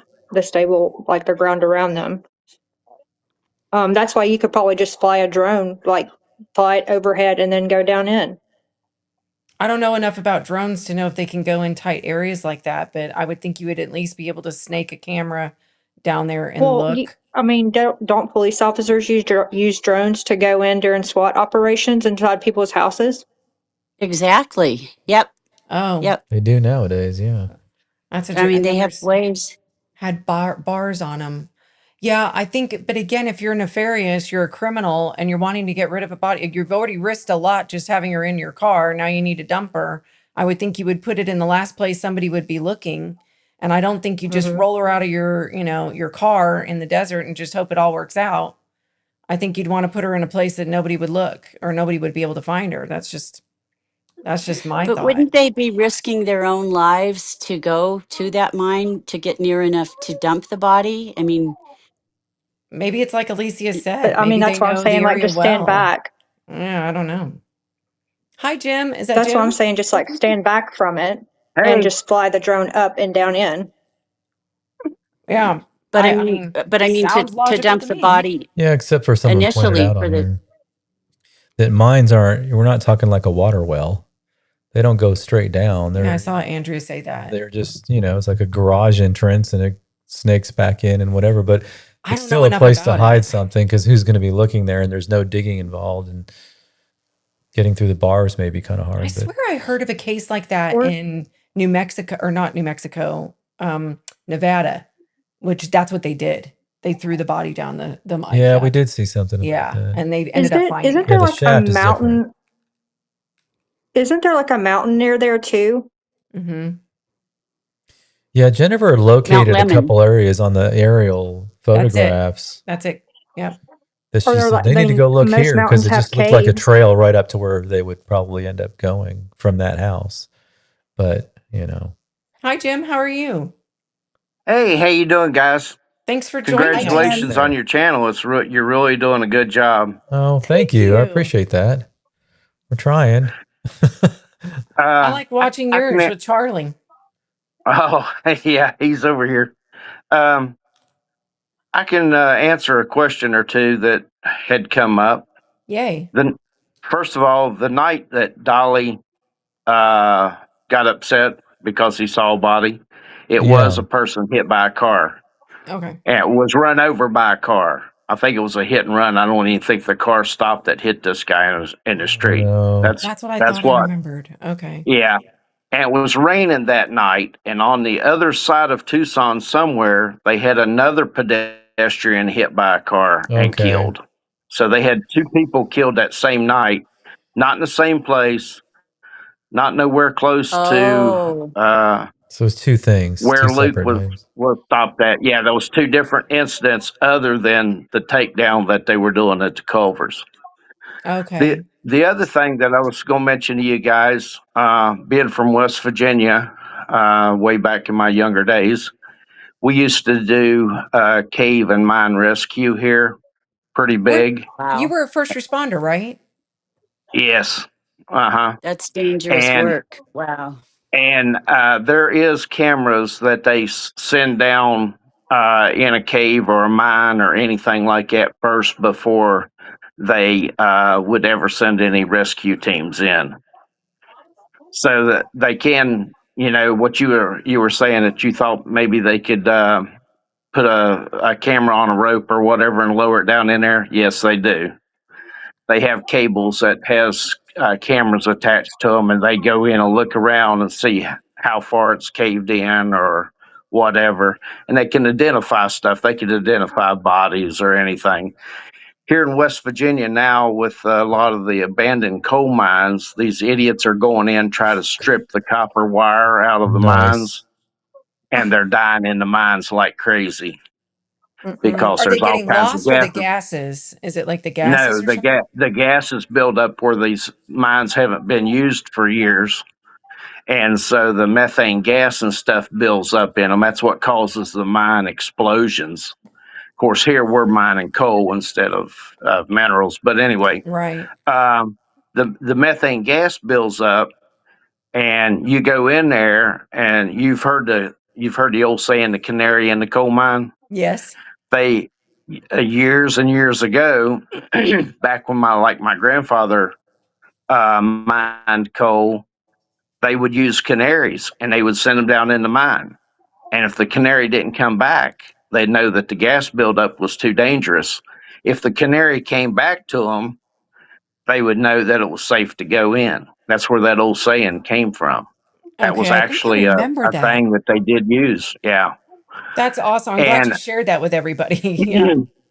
yeah, that was one of the things that they used. But what happens with these abandoned mines, and I'm sure it's with copper mines or whatever, if they're shut down and not used, there's gases and stuff that builds up in that mine. So it's dangerous to go in there. And they tell people all the time, don't go in. But you'll have a couple rednecks that'll say, hey, I'm going to go in there and strip some copper. You want to go with me? Yeah, I want to go with you. And first thing you know, one of them will come out. He don't know where the other one is, or Oh, neither one man. of them come out. Matter of fact, they just arrested a couple here in West Virginia about, I don't know, probably 3 weeks ago. The girl was sitting outside in the car, and the two guys went in to strip copper wire out of the mine. Well, at a certain time, she was supposed to, sound the horn if they didn't come out to let them know what time it was that they were supposed to come out. Well, she sounds the horn. Neither one of them responded. Neither one of them came out of the mine. So she got scared, went and called 911. And of course, they arrested her for being on the property because there's always no trespassing on those properties. And they sent mine rescue team in, and they found the two guys was overcome by methane gas, and they were both dead in the mine. So she's going to go to jail for it because she was part of the scheme of stealing the copper out of the mines. But it's very dangerous to do that. But would somebody drop a body into a mine? Probably. I'd say there's probably several times that has happened. But How anyway, I was hard would just going that be to. to do if you wanted to dump a body? If you wanted to dump a body into a mine, how hard would that be to? I mean, would it be easy? You just drive up and throw them in, or do Well, you have to kind well, of know the mine? yeah, yes and no. Most of these mines are fenced off, and they got like chain link fence or gates or something with no trespassing. Some of them may even have cameras on them to keep trespassers out. So yeah, you could take a bolt cutters and cut the chain link fence or cut the locks off of the gate, open it up, and drive into the mine. That's what this couple had done. They had cut the locks off of the gate. I think they had 2 or 3 locks on that gate. They opened the gate, just drove the car right up close to the mine. The two guys went in, and she was sitting out in the car for, I don't know, 2 hours or whatever that they were in there. And but then she got arrested for theft and trespassing on the mine property. But yeah, Do you have to it worry wouldn't about? be. I'm sorry. Do you have to worry about the cave? What I'm wondering is if the mine, because mines cave in all the time, like just the area around it is unstable. So even if you get close to it, it could crumble underneath you. And No, I'm wondering if you wanted to dump a body, is that possible that it could crumble underneath no. you, or is that not? The mine's not like a well where you're digging straight down. It's digging into the side of the mountain. So the it's not like if you was around an abandoned well and it might start crumbling and falling into the well and you could fall into it too. That's not the way a Oh, mine is okay. set up. They have like a tram rail car system that takes the miners into the mine, and it rides on a rail just like Do you have to a go? train track, and I goes was, right into yes, the I mine. do. Hold on, pause 2 seconds, Jim. Sorry. Alicia, you're I leaving? just wanted to come on and just say that with you guys, and just let you guys know I'm still supporting you, and Thank you. I really appreciate just that. We both do. just getting That ready was for the wedding. awesome, This is what I've been Alicia. working Thank on. you. You're welcome. What is that? Hey, This is what I've been Alicia. working on. Oh my gosh. Oh God. What is it? I can't see it It's very for well. my wedding. Let me just try to stand back. Oh Oh, my Oh there my you go. goodness. Now we gosh. can see There you it. go. Oh, Oh my man. gosh. You're like my Wow. mom. Hit the volume. We're at Oh my 20 days and counting. Oh my Well, gosh, congratulations. congratulations. Yes, Thank you. congratulations. That's 20 wonderful. Or best days. wishes, we're supposed to say. Yes. So what are we looking at? End of July or beginning of August? Where are we now? August 14th. Well, Awesome. Alicia, just so you know, we know what you're going through. We owned a wedding venue at one point in our lives, and hundreds of weddings we Oh. were involved with, and they're We all love Yeah, it's a different. lot of And planning, just a remember, lot of decorating. it'll all work out no matter what doesn't go right. At the end of the day, they're always beautiful and fun, and What was my everything always line? works out. What was my line? It's been the some little years. Nobody things that remembers go the wrong. chicken. Yeah, no one That's what I remembers always the say. food and Nobody all remembers that. the chicken. They remember how they felt. So don't worry about anything Yes. that Yeah. may go wrong. They just remember having a good time. Well, thank you. They'll be I the hope best so. I'm stories. working It's hard the at it end. over here. It's going to be It's awesome. the end That's result that counts. Congratulations. That's right. You're right, Jim. Well, Con- thank you, Well, Alicia, thank It's for you the all end your guys for result support. It that having really me means counts. a lot to on. us. Thank you for coming on. I'm so glad you joined us. And we love when everybody gives us their thoughts and theories and ideas. And I swear to you, every time we come on, I feel like we get another new awesome idea. So thank you so much. Well, And maybe like some of, congratulations. thank you. Maybe some of the searchers that are people that live in Tucson right now that are out doing boots on the ground. Maybe they're watching and this is an idea for them. Like, hey, take a drone and go up to the mines. Yeah. Yeah. You never know. I mean, stranger things have happened, right? For sure. Yep. Yeah. Well, Well, thank you guys. thank you. See y'all on Wednesday. All right. Good Great. night. Okay, Thank guys. you Yeah. so much. Thank you. Good night. Thank you. Congratulations on your wedding. Thank you. You're Bye-bye. welcome. Bye bye. Bye. That's awesome. Such But a sweet lady. a mine gradually goes into the mountain. It's like driving through a tunnel. If you've ever drove through a tunnel on a highway system, when they start going in, I mean, you're just going basically straight in, and then it's just gradually going down. It's like you're going downhill gradually, and then you'll have different shafts coming off of the main shaft.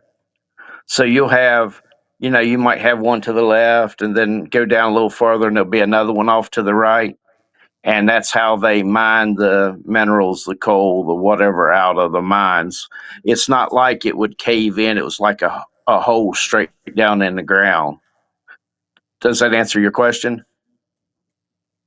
Well, it does, but now I'm wondering, so it's more of a horizontal um, approach to the mine Yes. as opposed Yes. to a well.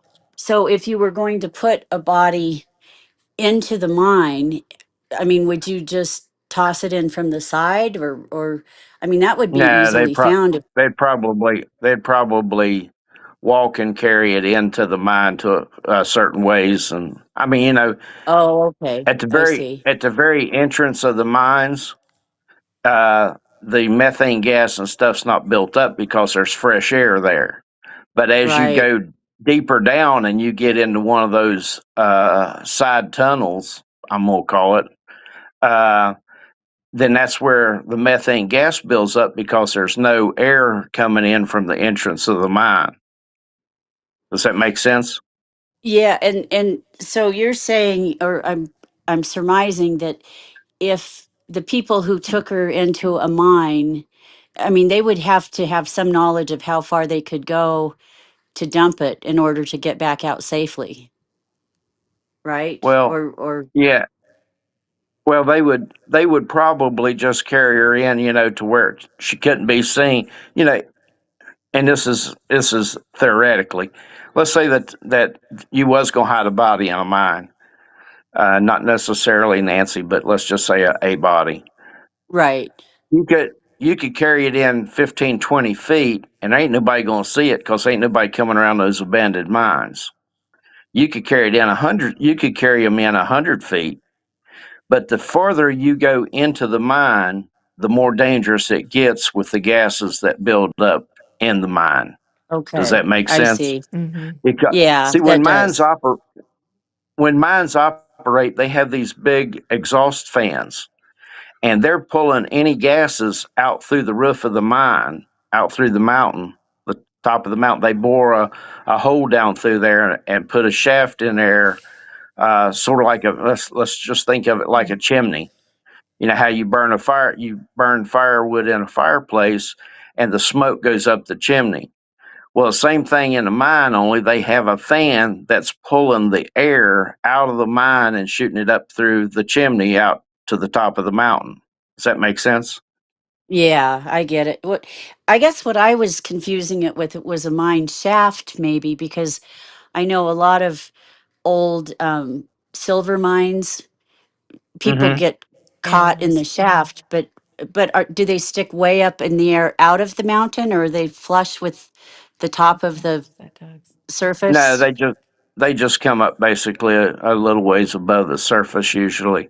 But when the mine's in operation, they have those fans pulling the air out, and you're getting fresh air in, and that's an exhaust fan basically, just like the exhaust fan that you have over your cook stove. You flip that on Right. when you're cooking whatever, and it takes the fumes out. Well, same thing with a mine, only they have these fans that are bringing fresh air in and taking the exhausted air out. And of course, all the miners have a mask, a breathing apparatus that they can put on in case there is, a problem. Fans stop working, or they detect poisonous gas or something like that, so that they can exit the mine safely. But what happens is when these people, let's say, like they go in to try to steal copper, the mine's been shut down for who knows how long. It could be Right. years, and those gases have built up because there's no exhaust fans running to pull them out of there, because there's no electricity on at the mine or anything. So these guys, they'll go in there with flashlights and they'll say, well, let's go into this mine and steal the copper wire out of it. Well, they go in there. The further they get in, they finally find them because they've been overcome by the gas. And these gases, a lot of them are like carbon monoxide. You know of people that unalive themselves by pulling the car in the garage, shutting the garage door, start your car, and setting the car.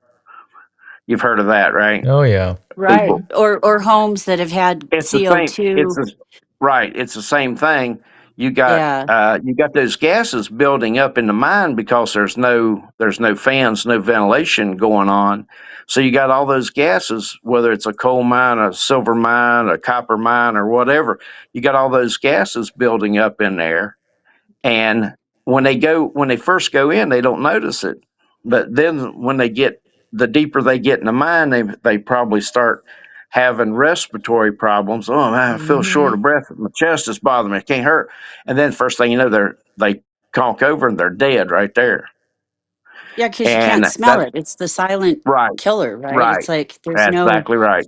hmm So And I. so these guys that go in and steal copper wire, if they're stealing it close to the entrance, they're okay. They'll steal it and get out of there with it. But if the guys before them's already went in there and stole the copper wire that's running through the mines, because they have these lights on in the mines when they're operational, and all that's on copper wire. So these idiots will go in there and try to steal the copper wire out of these mines. Well, at the first, if you're stealing it from the entrance going into the mine, you're okay because you're still in it where there's still fresh air circulating from the entrance of the mine. But once you get down in one of those shafts, or you get down in the main shaft a good little ways, there's no fresh air circulating anymore. So you're over there stripping wire, cutting wire out, and all of a sudden you feel like you can't breathe, and you can't, and you fall over dead. And I mean, it'll kill them pretty quick. I've heard So that. I the just question go ahead. I'm sorry. the question your question is, could you take a body in and hide it in the mine? Yeah, you could do it. The mine, it's like driving through a tunnel in a mountain on a highway system. You start in the tunnel, it's not very dark when you start in, but then when you get to about midways of the tunnel, you're noticing that it's getting darker and darker in that tunnel. And that's the way it is with a mine. The same thing happens there. Is when you start in, you don't even notice that you're really going downhill, but you're starting to, as it goes in, it'll go straight in, and then it'll start sloping, and it's actually going down deeper into the mountain. And so that's, could you hide a body in there? Yeah. And there's probably been many of bodies that is hidden mine somewhere.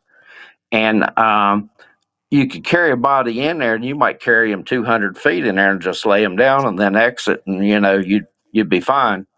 But if you try to carry them down one of those shafts or deeper into the mine, and I just said 200 feet, I don't know, it could be 100 feet or 50 feet, whatever. But the deeper you get into the mine, the worse the air quality is going to be, and the more of those gases is going to be built up. Well, Jim, If I that have makes any another sense. question. So I'm curious because in Colorado, on some of our 14ers that we hike, there are some old abandoned, and I don't know what kind of mines they are. They might be coal. Well, it's too high up for coal, I think, but they're abandoned, No, but they're not sealed up. Well, they might be now, but there was a very dangerous area that you couldn't go near. Um, and it wasn't a tunnel. It was like it was a mine, but it was, and maybe it was the shaft. Could the shaft be flush with the ground ever? Like that you're starting, hiking yeah, on? where you're starting in, yeah, it's like I said, when you first start in it, it's like you're driving Well, no, into a I'm tunnel. talking about though, say on a mountain there's a mine, and I just envisioned the body would be dropped down a shaft because all you hear about in Colorado are the mines that collapse um, from the top down. They're not like tunnels. There was one a couple of years ago. It was a sightseeing thing, and it actually caved in on people. Um, but but Oh this yeah, was I know where something you're talking about. That was in where we used to take the kids. Oh like shoot. Cripple Creek, Cripple I think, Creek. or Oh, Cripple someplace. Creek. Yeah. Yeah. Where in Yeah. Colorado are you from? For just a second. Sorry. Oh, Denver. But I Oh, mean, I I've used been to all live in over. Lakewood when I was growing up in the 70s. Oh my. Oh, you're kidding. No. Yeah. Small Wow. world. Small world. Sorry, I So, didn't mean to But interrupt. I was just like, wait a minute. well, oh no, everybody, we got no. Yeah, the we have Patriot famous Pride. Adam from Patriot Pride. Hey, What's up, Hi, Adam. everybody? Adam. Hey there. Hi, How are you Adam. guys I doing? love you. We love Wow. you Hey, guys as well. Lots We're hey, of having Adam. a Great show tonight, geology guys. class. Yeah, this is fun. This is fun. I'm learning a lot about mining. Yeah, thank you so much, Jim, Pro- for helping us talk about this. I think I was kind of like Gladys. I think I thought you come up to a hole in the ground, like you said, that may have some like a grate over it. At least that's what I was picturing in Arizona. And I'm familiar with what you're talking about, Gladys, in Colorado, because there was a lot of mining. There was a lot of gold mining that was going around there. So there's some old abandoned mines that are not even old professional ones. It was old, literally like 1800s. Yeah. 1800s. Right. And they can be dangerous and they can collapse in on you. But to, Jim's point, I also heard that they were extremely dangerous for the buildup of gases. So I Right. guess visually, I was picturing when he mentioned the mines, which is interesting because all he said was, if you get into the desert, and Eric, again, I apologize if I'm misquoting you. I read it last night on Adam's show, actually. He was talking about there's a bunch of mines there. And I said, wait a minute. Is it possible, that they can search those? Because he mentioned that as a possible dumping ground. And he said, I guess I'd never really thought about it. And I said, well, couldn't they, lower some cameras in? I'm assuming that that is one of the possibilities for, having that they could research. I mean, go search that. I mean, I would think that searchers would look there, but again, you're talking about resources, not just resources, but it's manpower, it's dollars, it's whatever. And I And My think, highly ADD's kicking skilled, I in. would think. It's very specialized, very, yeah, I I don't mean, know. what Jim yeah, did, I think what you did is it so gets dangerous. I can't imagine the training it took to. Yeah, I don't know. it, It's a it lot. gets very it gets very expensive very quick.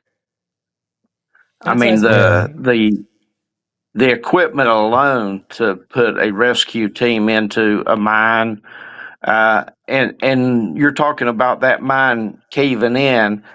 Yeah, they have cave-ins in mines all the time. Even the coal miners, you'll see on the news where so many miners are trapped in a place where they've had a cave-in. The one that you're talking about in Colorado, I'm just wondering if it was the air shaft that caved down into the mine, unless that mine was real close to the top of the mountain. Because I wouldn't think that by walking on the top of the mountaintop that it would cave in unless the mine was very shallow. In other words, it was real close to the top, or it was just the air shafts that caved in, people walking around them or whatever. And the air shafts, because they'll rot out, the pipe and stuff that's put in there over years will rot out. But the old timey mines didn't have any of that, when they were, even in my grandfather's days, when they loaded coal with a pick and shovel, and they had horses that they brought down in the mines, and they loaded this coal into these basically a coal car that was on wheels like a train runs on a track, and they would use horses and mules to pull them out of the mine. And when they got out of the mine, whoever loaded that car would put what they called their mining number on it. They put a brass tag Sorry, on guys. that I'm car. That's okay. They would put a brass tag on there, and the guy outside, he would say, "Okay, this is number 26. This is Joe Smith's car," and he would mark it down. And that's the way they paid the miners. They didn't pay them by the hour or anything. They paid them by how many carloads of coal they loaded in a day. And my grandfather worked in the mines in those days when that happened.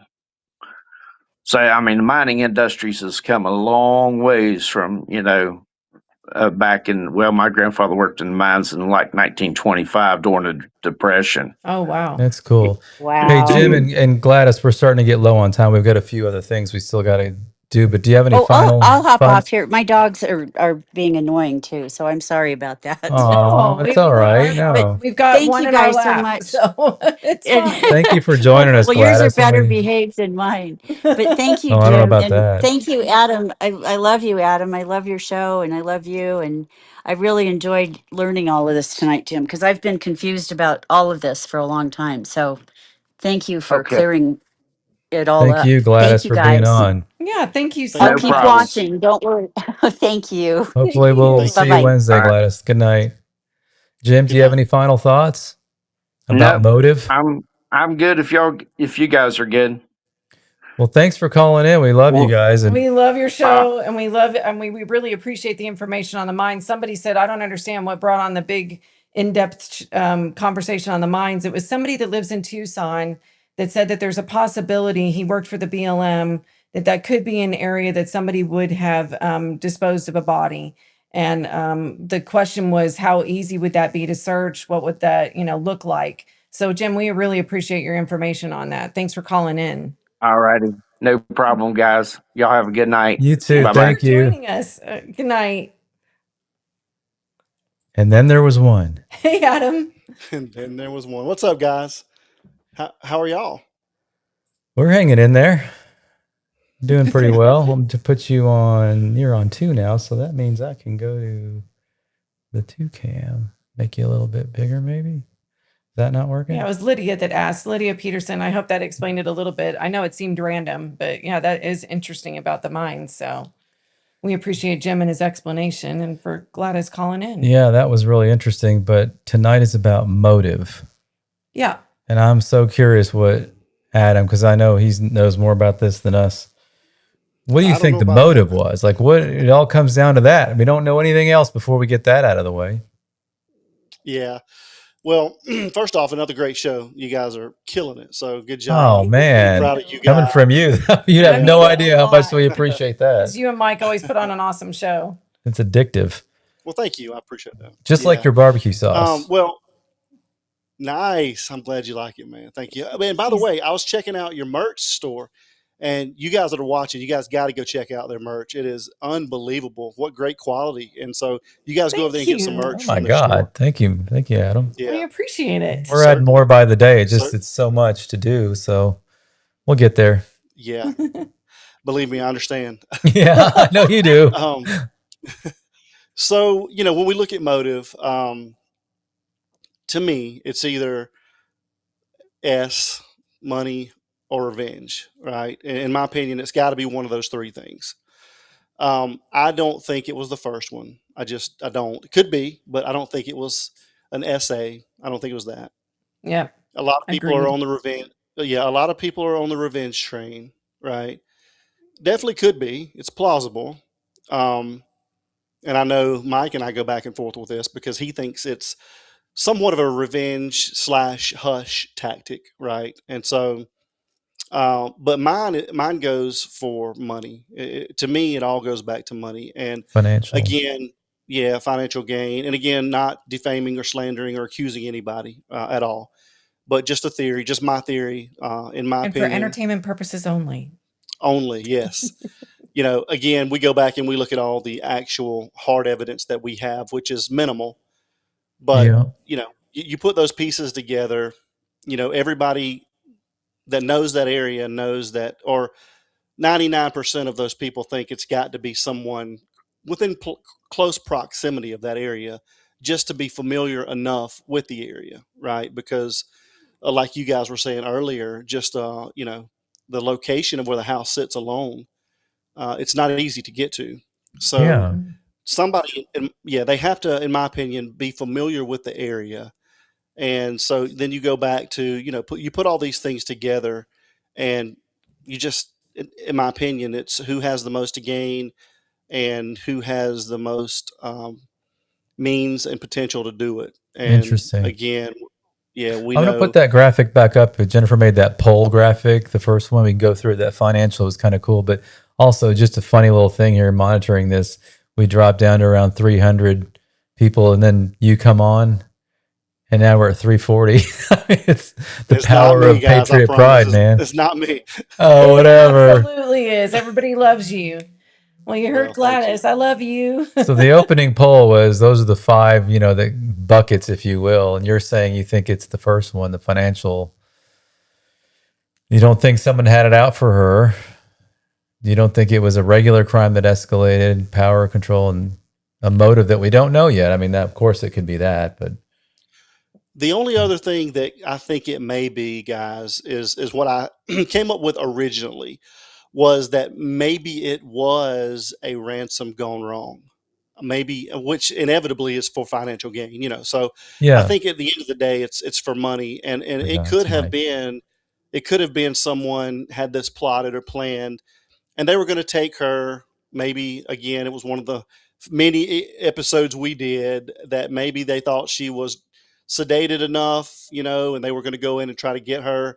They got in, and the sedation wasn't working, and it hit the fan once they got in there, and it turned south, and then they had to regroup. So Certainly. yeah, sorry. Who jumped in? Some loser. Uh-oh. Says his name is What's up, everybody? Church. What's up, church? What are you up What to, you up man? to? I just I wanted to hope you ask don't you a have your question. bikini on. Since you thought it was money, Adam, can you hear me? Yes. Yeah, Yes. Loud this is and clear. interesting. This is We just, this is very unique. This is a different point of view for me. So yes, sir. What's also interesting would is you we're like to now ask learning me, that sir? Mike knows how to use the equipment and get himself on. So don't let him lie to I'm you. so proud of him.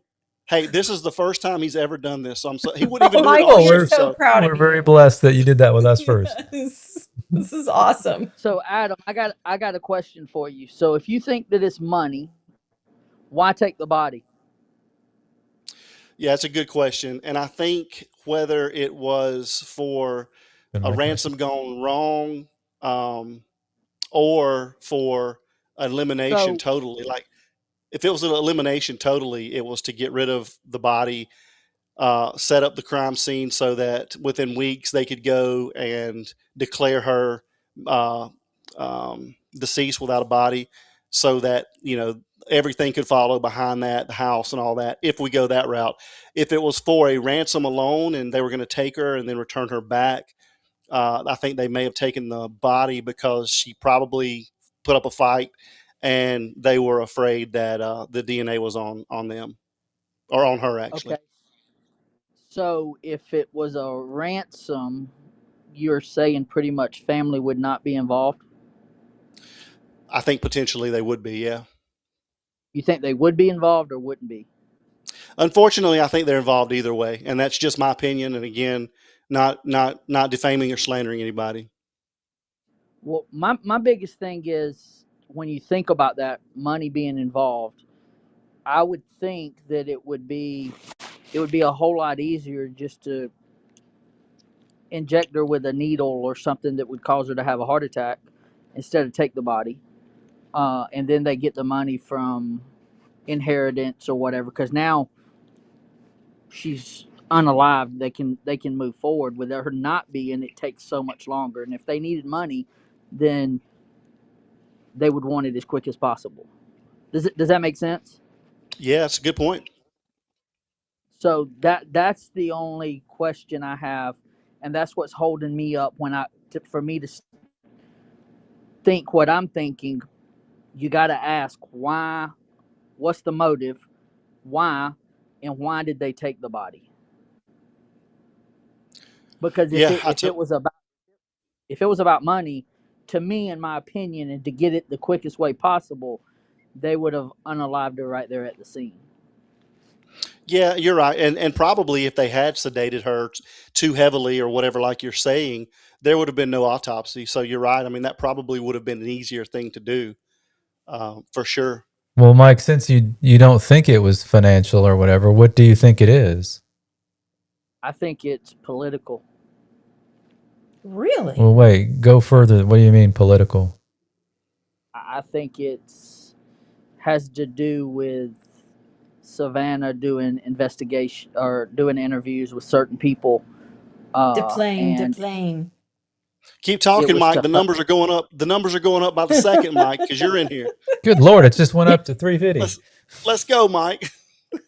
just to keep her and prove a point. Hey, we can reach you if we need to, and to get her to stop doing the stuff she needed to do. Golly, that is some horrible, horrible people. That's why. Hence, that's why she has a new game show coming out. You're talking about Mr. Rourke on Fantasy Island and Deplane? Yes. Yes. Okay. And For and those if I of you can Gen add, Xers, you will know what my reference is because we cannot say his name in the chat or on here. Mike So Mike calls him Island Man. I'm just going to call him Mr. Rourke. Yeah, and then she has this game show randomly coming up that Mike's referring to. Yeah. Well, and I think, to piggyback off of that, initially, a lot of people thought that that was a ludicrous idea. And just, within the past month, 2 months, that's becoming, in the mainstream media, I'd say, not mainstream, but, you know, I guess you'd say in the YouTube world, that's becoming more and more plausible. And I do want to piggyback off this too. If I can, are you okay? If you guys okay if we talk about an ex-president? Can we say a name? Or are you guys okay with that? Or you rather us not do that? Yeah, Okay. no, Yeah. absolutely. Okay. And I think Mike, once we This we isn't did a political. show. These are usually just facts. So whatever. Yeah. No, not at all. We're not getting political. What I'm about to tell you is a true fact. And I think this is what, in my opinion, and Mike, you can correct me if I'm wrong, originally set a light bulb off in Mike's mind. So, and I'm sure you guys have heard this before, but Bill and Hillary were subpoenaed to testify in front of Congress August the 26th of 2025. Okay. Yeah, remember that? That's the time that all of the files were coming out. They were releasing the files. About a Okay. year Well, ago. Yeah.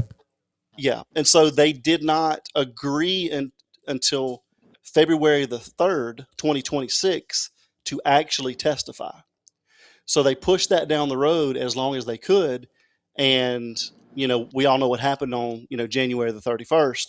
And so the timeline, if we're going down this theory, is pretty impeccable that, they got subpoenaed so long ago. All these files are coming out. And, I think what some people are thinking is maybe Savannah was going to either do another report like she did before, with some more people that may have been in those files, and something maybe was going to get revealed. Is that pretty much what kind of you think, Mike? Yep. Hmm. Yeah. Hmm. Now think about it. It does.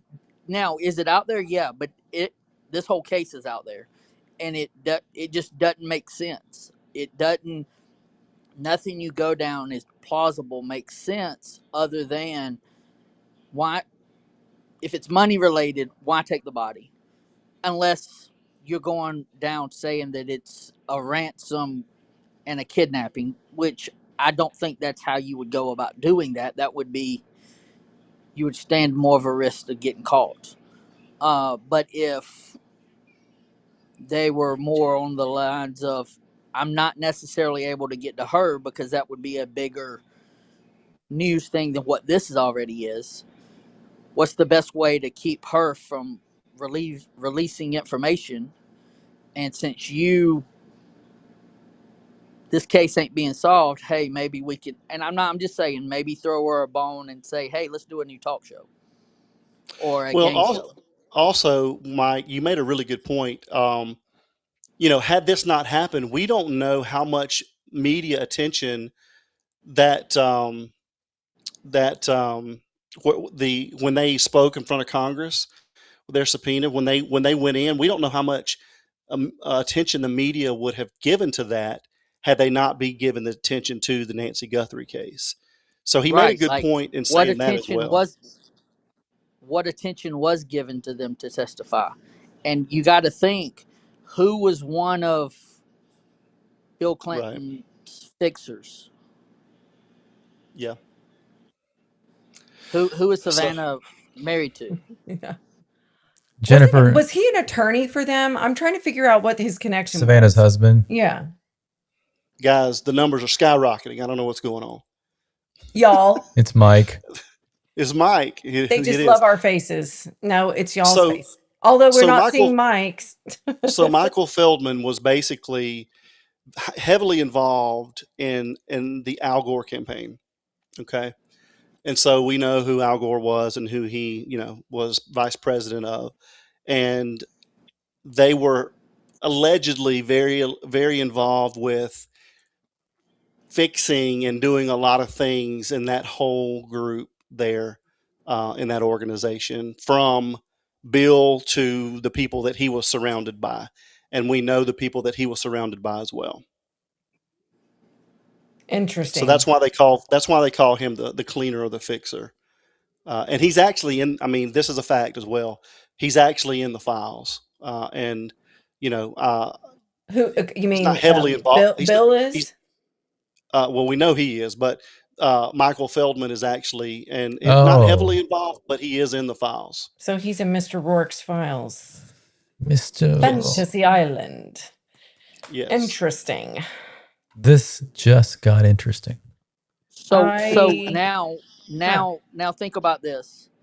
That would explain why crime scene was not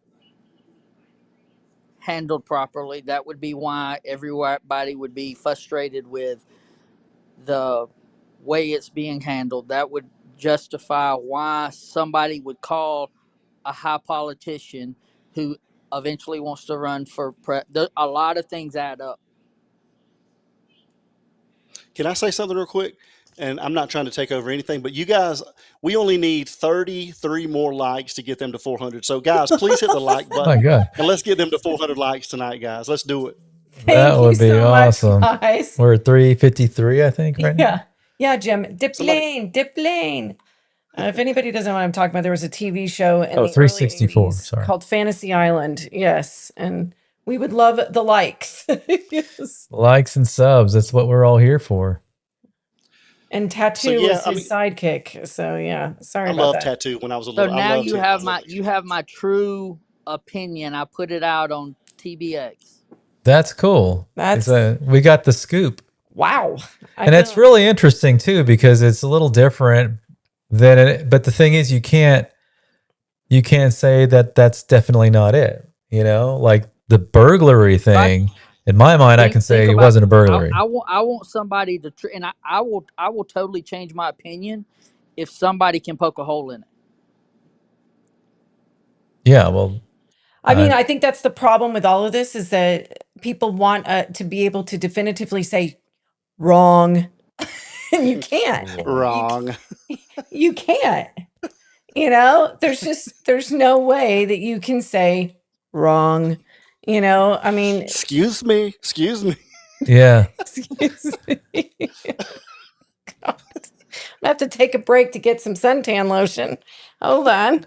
Uh, Get a little fake bake on. Yeah, I don't, I feel like a lot of us want answers and we dig our heels in. We say this is it. This is I've done my research and the bottom line is we don't know. And it was funny because I was actually researching some high profile cases in the past and professional profilers that came out in some of these particular cases and were they wrong? And some of them was a total 180 from what they said. And these are professional profilers, down to um down to race, color, all of it. Like this is the category of person that I think would do this, and this is their family life, like literally totally wrong. So on I don't think that any theory, any idea in this can be really thrown out. And as we all know, I mean, I think it was a line in a movie for a reason because I'm not sure that a lot of times we can handle the truth with what happens in some of these high profile people's lives. yeah. I think a lot of us want to think that Mrs. Guthrie living in her 1970s home, since she and her husband bought it in the 70s, was immune to this, but it sounds like there's a, a pretty good possibility that she wasn't. Well, I also think about, and a lot of movies dictate life, right? Like you can see it, and think about like movie scripts. If somebody was, and even if let's go off of Adam's theory that it was somebody that was not related to the family and they took them hostage, what would be a better way to silence somebody or have somebody do something they didn't want to do when they had somebody, a mother, a son, a daughter, and say, "Hey, we got them. You better not talk." That's my lines of like why they would take her. Uh, Not money issue. I think we're dealing with something that has to do with a lot more than $1.2 million, because if it was only $1.2 million, I think somebody would have turned somebody in. So it's got to be greater than that. And that's my theory as of right now. It could change, but that's my theory as of right Interesting. now. It's not mine. Do you, And I listen to anybody's theories. That feels a little too far fetched for me. But like I said, truth is stranger than fiction, and maybe we can't handle the truth. I Can I just ask you Can I ask you why that would be far fetched? You're telling me you trust politicians? What? How many times is politicians? I mean, how many politicians are in them files? By the first of all, that wouldn't want that to get out, and second of all, why? Like, why would that be far fetched after all the stuff that's come out on either side, Republican or Democrat or Independent? Like, look at the way they're running cities and saying that they're doing this and doing that. They want to tell you what you want to hear, but then they aren't willing to do what they need to do. So, if when you're dealing with something like that, why would that be far fetched? because I feel like they wouldn't to silence. It would have been probably either her husband or her children that would have been He's tied up in impacted. it. Pardon me? He's tied up in it, and no offense, right? But at the same time, like No offense taken. my I like thought good in that debates. my thought in that is, for instance, her husband might not always be her husband, but that her mama is always going to be her mama. So I mean, you're talking about, I'm going to get the closest thing to you that is the most vulnerable, and it probably wouldn't be her husband. It would probably be an 84-year-old grandma that everybody loves. Yeah, and you could even get to the, why did they take her? Because it's really just about sending the message, and it's Yeah. cleaner if you're a professional to leave nothing behind. So I could get Can I, there. I'm sorry, Glenn, I didn't mean to interrupt No, you. go ahead. Can I read? I saw something in the chats, and we always try to come with receipts for everything that we say. So I do want to. Do you mind if I read something really quick Absolutely, of course. about Feldman? All right. So real quick, Feldman's role in the Clinton administration: he was acting as key liaison to Congress. Feldman served as deputy director of legislative affairs for President Al Gore from '93 to '97, and later as senior advisor, where he provided strategic counsel and to advance the president's legislative agenda. Okay, as traveling chief of staff to Vice President Gore, he managed staff and implemented policy and media strategy, particularly during the 2000 campaign. Feldman played a crucial role in the November 2000 election, passing news to Gore regarding the narrow vote margin in Florida and aiding in the decision to contest the results. After the Clinton administration, Feldman went on to co-found the Glover Park Group, Please. now FGS Global Strategic Communications.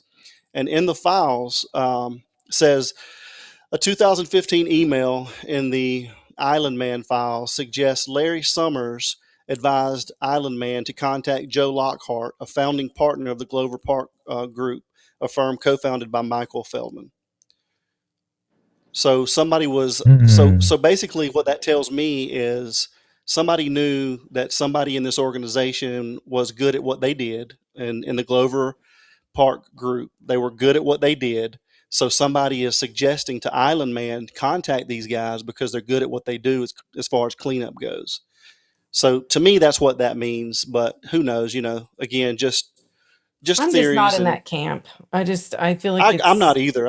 I agree with you. I'm not either. But I mean, it's plausible. It's definitely You can argue for it, though.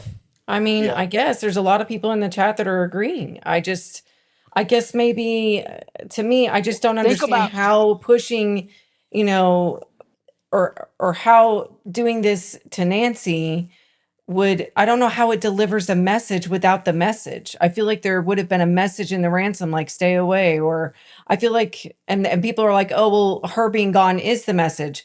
Really? Because I mean, I feel like you would yes. have to really be able to connect those dots and get some sort of further message of, stop what you're doing or something. Otherwise, I'm How not about sure it's as this? effective. How about this? You don't think it's a? How about this? If I got to No, her, I'm you don't think saying, I can? uh, No, listen. What? Listen. I don't mean to interrupt, but if I got to your mom, you don't think I can? I don't. I don't. You don't think I could get to your kids but if you don't know that or that's what the you? plan was or that's what the message is, then how is it effective? Like, I would have to know that. Otherwise, I just think somebody took my mom and tried to get money out of me. I would feel like there So would why? have to be a Why? message with it for me to go, oh, I need to stop talking about Mr. Rourke. So let me ask you this. So why haven't they been? Does that not explain how they've acted towards the cameras? Like they already know. Like if she had that kind of money, why aren't there billboards everywhere of her? Why aren't there all that? Why isn't it? Why turn down the Cajun Navy? Why turn down? Why aren't there just people all over looking? Because she knew I can't just answer because it that. hadn't come You're out, right. Maybe you're right. I don't know. just because it hadn't come out doesn't mean you think they're going to put it in a ransom note for the whole public to see. No, they're handling it in backdoor channels. Hey, we did this, and I'm not saying her game show wasn't in the works, but she hadn't done anything with game shows in her 30-year career. She was always been in crime and this, or Just in always the news, interviewing. yeah. And now you got to, what qualifies her for a game show? After somebody goes missing, we're gonna, out of all the people, You're going to give her a game show? Come on. You So don't why think do you that was a think At that? that plan? kind of money? You think that this was the game show was given to her afterwards? You don't think that was a plan all I along? think it was a game show to buy her off, to be personally honest. What? Interesting. Interesting. Okay. Adam, what was it that I told you about a week before that was announced? Do you remember me saying something? I said if Savannah comes out with a big gig, do you remember this?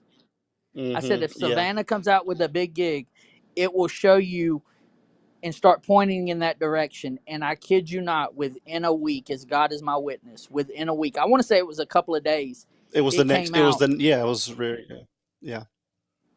Now one thing to that, Mike and Glenn and Jen, is, and that makes perfect sense, Jennifer. What you were saying is, how can she know? Well, maybe it was set up, and then something happened once they got in there. Maybe it was set up to take her to kind of create a message. And again, once whoever got in there, she had a medical emergency or something happened, and that wasn't really what they were wanting to do initially. So I don't know. There's so many theories out there, I mean, everybody's got. look, I'm open to all theories. I mean, I think that's the point. None of us know. So I can't definitively say wrong. I mean, I don't know. And somebody actually wrote that. I don't like when she says she doesn't know. Well, what do you want me to say? I don't know. Is there another phrase someone would like me to use when I don't know something? I don't have the answers. That's why we're here, is we're throwing out ideas. I think, the gentleman Eric, that worked for the BLM, had some good ideas about, potentials out there for, however, then somebody else goes, wait a minute, that's what I was trying to tell you, is not only could the mines be where she is, dumped, but potentially it's a connection with the uranium and everything else and government connections. And then, oh, there he is. Analyze that, Doug. Just use Google and start with Bloody Harlan. The dots start to connect. Is this the reason family knew right away? Interesting. I know a lot of people have said that, and I think that's a big problem with being a huge public figure like Savannah on NB freaking C, and we don't see her except to come in a blurb and go, I'm not really on this. I've handed this over, but please, anybody that knows anything, talk about my mom. Look, we feel horrible. This is absolutely horrible that this has happened to her. But we feel like it's weird that you work for one of the biggest news stations in the country, and we're not hearing from you. Your family's not looking for them. You come out and see live streamers and people's gifts and people's things, and you go, oh, it's nice. And you don't turn around and go, thank you so much for everybody, that has come out and has searched and has gotten dirty and hot and is trying to find my mom and keeping her in the news. I'll be honest with you. And I've probably said this a million times, so I'm sorry if I'm repeating myself, but what? You didn't turn around and say thank you? Something? I've never been so disappointed and sad. I'm not even a huge fan of Savannah. I know her. I know that she's on the Today Show. I stopped watching the Today Show many years ago. But I still had this, like, oh, this is going to be the moment. She's going to turn around and say thanks. And I'm missing the Lacey Peterson family experience, where they're out there looking for pins are on their outfits. Well, Jen, FIFA was in town, so she had to go do that. Hey, and let me ask you this. Let me ask you this question too, Jen. So when Savannah comes out and reads to the public and she's talking, what does she say? Is she does it not sound like she's talking to somebody directly? We got your I think she actually said saying, we hear you or something. I assumed it was to the ransom people. I assumed it was FBI telling her, coaxing her into what to say. Honestly, I thought it was scripted by FBI, but could be. Yeah, but she did say that. She was letting them know that they got the message and they hear them, and they're ready to pay. She got the message and you hear them. Guys, I want to say one real quick. There's 380 people watching, guys. We only need 9 more likes. Glenn, you need to learn for Thornbridge this. X Unfiltered. So I begged earlier. Let's get 9 more likes for these guys to get them to 400 likes, guys. Thank you guys so much. Thank you, Adam. We can And do it. You Glenn, can I do loved it. your passion earlier. Don't change that and quit saying I'm sorry. Like that's what people want. Like, I'll stop be saying I'm passionate. sorry if you start saying I don't know. It's funny what irritates people. We had one lady said, y'all keep talking over each other. I'm like, you have no idea. This is not us talking over each other. I'll show you talking over each other. Well, Yeah. This ain't it. this is a talk show. And it is a talk show. And, you know, we are bantering. So Yeah. it is what it It's is. hard when it's not scripted. You don't know when somebody's done, or you pause and then somebody comes up with something. So Yeah, everyone always stops and they don't have to. Just get your word out. thank you, Sikorsky. She said, "Hey, you guys are amazing. Love you, Jen at Thornbridge X Unfiltered. Jackie O into House. Love Glenn and his hydration tactics. Good Lord." Well, Sikorsky, we're gonna at some point in a few minutes we'll play the And where's my oh yeah, her Sikorsky. song. She turned in something for us to. Well, now you told everybody what it Well, was. we're gonna share it. We're gonna share it. She has something awesome she wanted to share with everybody. And where's my freaking friend? KO, KO, KO. Call in. She was like, Guys, I I have don't wanna so take- much to say. I don't want to take up too much of your time. I just want to jump on and show some love and tell you guys that you guys are awesome. You're doing such a great job. Want to shout out to Monterey Spike. He's in the chat, so shout out to him. Oh, hey, And Richard. you guys just hit What's up, 400 Richard? likes. So congratulations, Thank you so guys. Oh much, my God! Adam. Thank you, Adam. You're always too kind to us. We don't know Yeah. how to return the favor. We as really much. appreciate it. And You we guys really are great. appreciate Mike, you coming on too on y'all's night off. And Well, and giving us the scoop. He didn't even do it on their own show. He told us. and I'm Yep. serious. Like, I really do appreciate people's theories and ideas. And I think that that's part of being adults, is that you can have, debates and still go home and be happy with each other, Well, it helps because somewhere So- between all of this ideas and theories lies the truth. And it may be a little bit of this, a little bit of that. And it's how it works. I mean, we're going to catch this person. I keep saying guy. The first time I saw the porch guy, I did what a lot of people did and said, that's a girl. But did then I too, man. realized as the eyebrow was kind of covered, it looked like a thin eyebrow. But I thought the very same thing, Glenn. The very first time I got a notification on my phone and I opened it up, just the eyelashes is what yeah, they look very feminine to me. But then who I saw the knows? beard or the mustache. Well, I Yeah. mean, it could have been like, what was that? Throw mama from the train. Oh Ellen. God, no! I think it's a male at this point. God. Anyway, Wow. hey, Never know. we love you guys. I'm gonna jump off, Mike. Good to see you, brother, and keep up the great you. work. And Thank you so thank much, guys. for- It was very kind of you to come on be on our panel and discuss it. I think it's been this is a weird deal. Tell us when your next show is. Our next show is Wednesday night at 10 Eastern Standard Time. So Perfect. Hope you That's guys why will be we come there. on at That's 7 why we come on CST. at 7, so that we don't miss Patriot Pride's broadcast. But they're Eastern you, time guys. 9. And our awesome Yes. mod is their mod. We borrowed him. Thank He's you, great. Major. Rammer Jammer's great. He's Yeah. on load. Major Rammer Jammer is awesome. And because Landon didn't fire us, he just is busy. So we're grateful to have him in. So thank you Well, guys so it's much all- for coming on. It's always an honor to be up here with you guys. And again, thank you for the invitation. Mike, we'll see you later. And you guys have a good night. Thank Good you. night. Thank We'll you, see you, Adam. Adam. All right, Well, I Mike. finally figured it out. You did. What? It was pretty good interviewing Adam for once. Reverse the role a little bit. You know what this means, though, Mike? You're in trouble. What does it mean? He's going to start putting you to work, You like just major no. work. you just showed him how to do all this. That's not in my contract. My contract. That's We what would I have said to this change- afternoon. He goes, "Hey, do you have this?" I said, "I'm sorry, I don't think that was part of the deal. I do my Patriot job, you Pride do contract. yours." That's hilarious, Mike. That's funny. That's my we would have to change the whole show based off of that. So if he put me to work, I would have to know what's going on. So was the pink Speedo part of the contract? no, that was him just vetting me and putting me on the spot.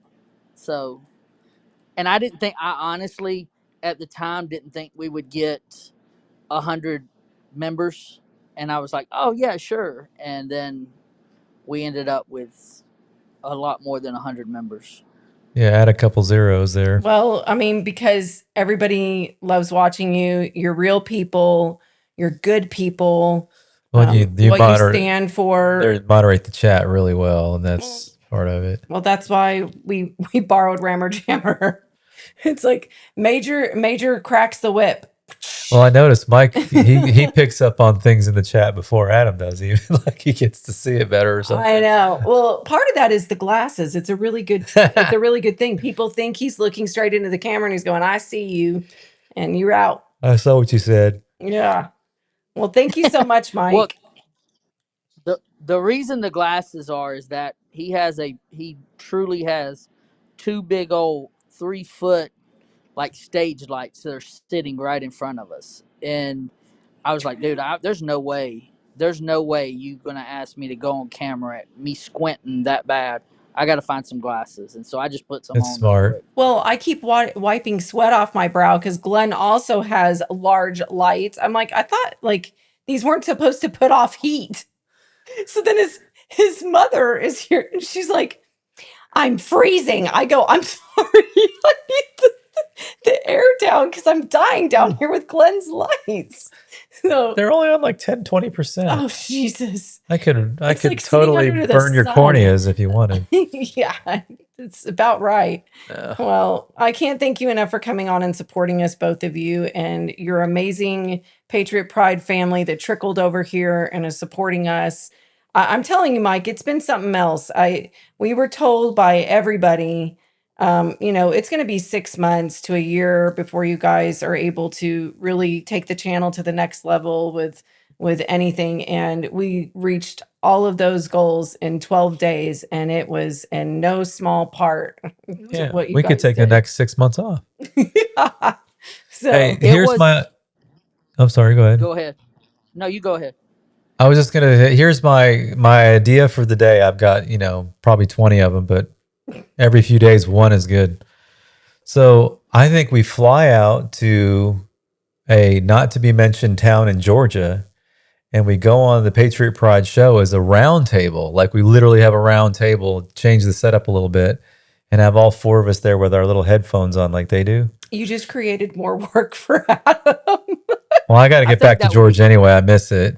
And then that would be a fun show because we'll make sure we have some guests and stuff that we'll participate with, bringing some good guests that'll come on. You do realize it's rude to invite yourself to somebody else's home, and you I do it all the time. I don't care. With 300. I don't care. I'll also say it wouldn't be bad if you fired up the smoker while we're there too. That's what I'm saying, y'all. That'll get him to fire up the big smoker, and we'll just.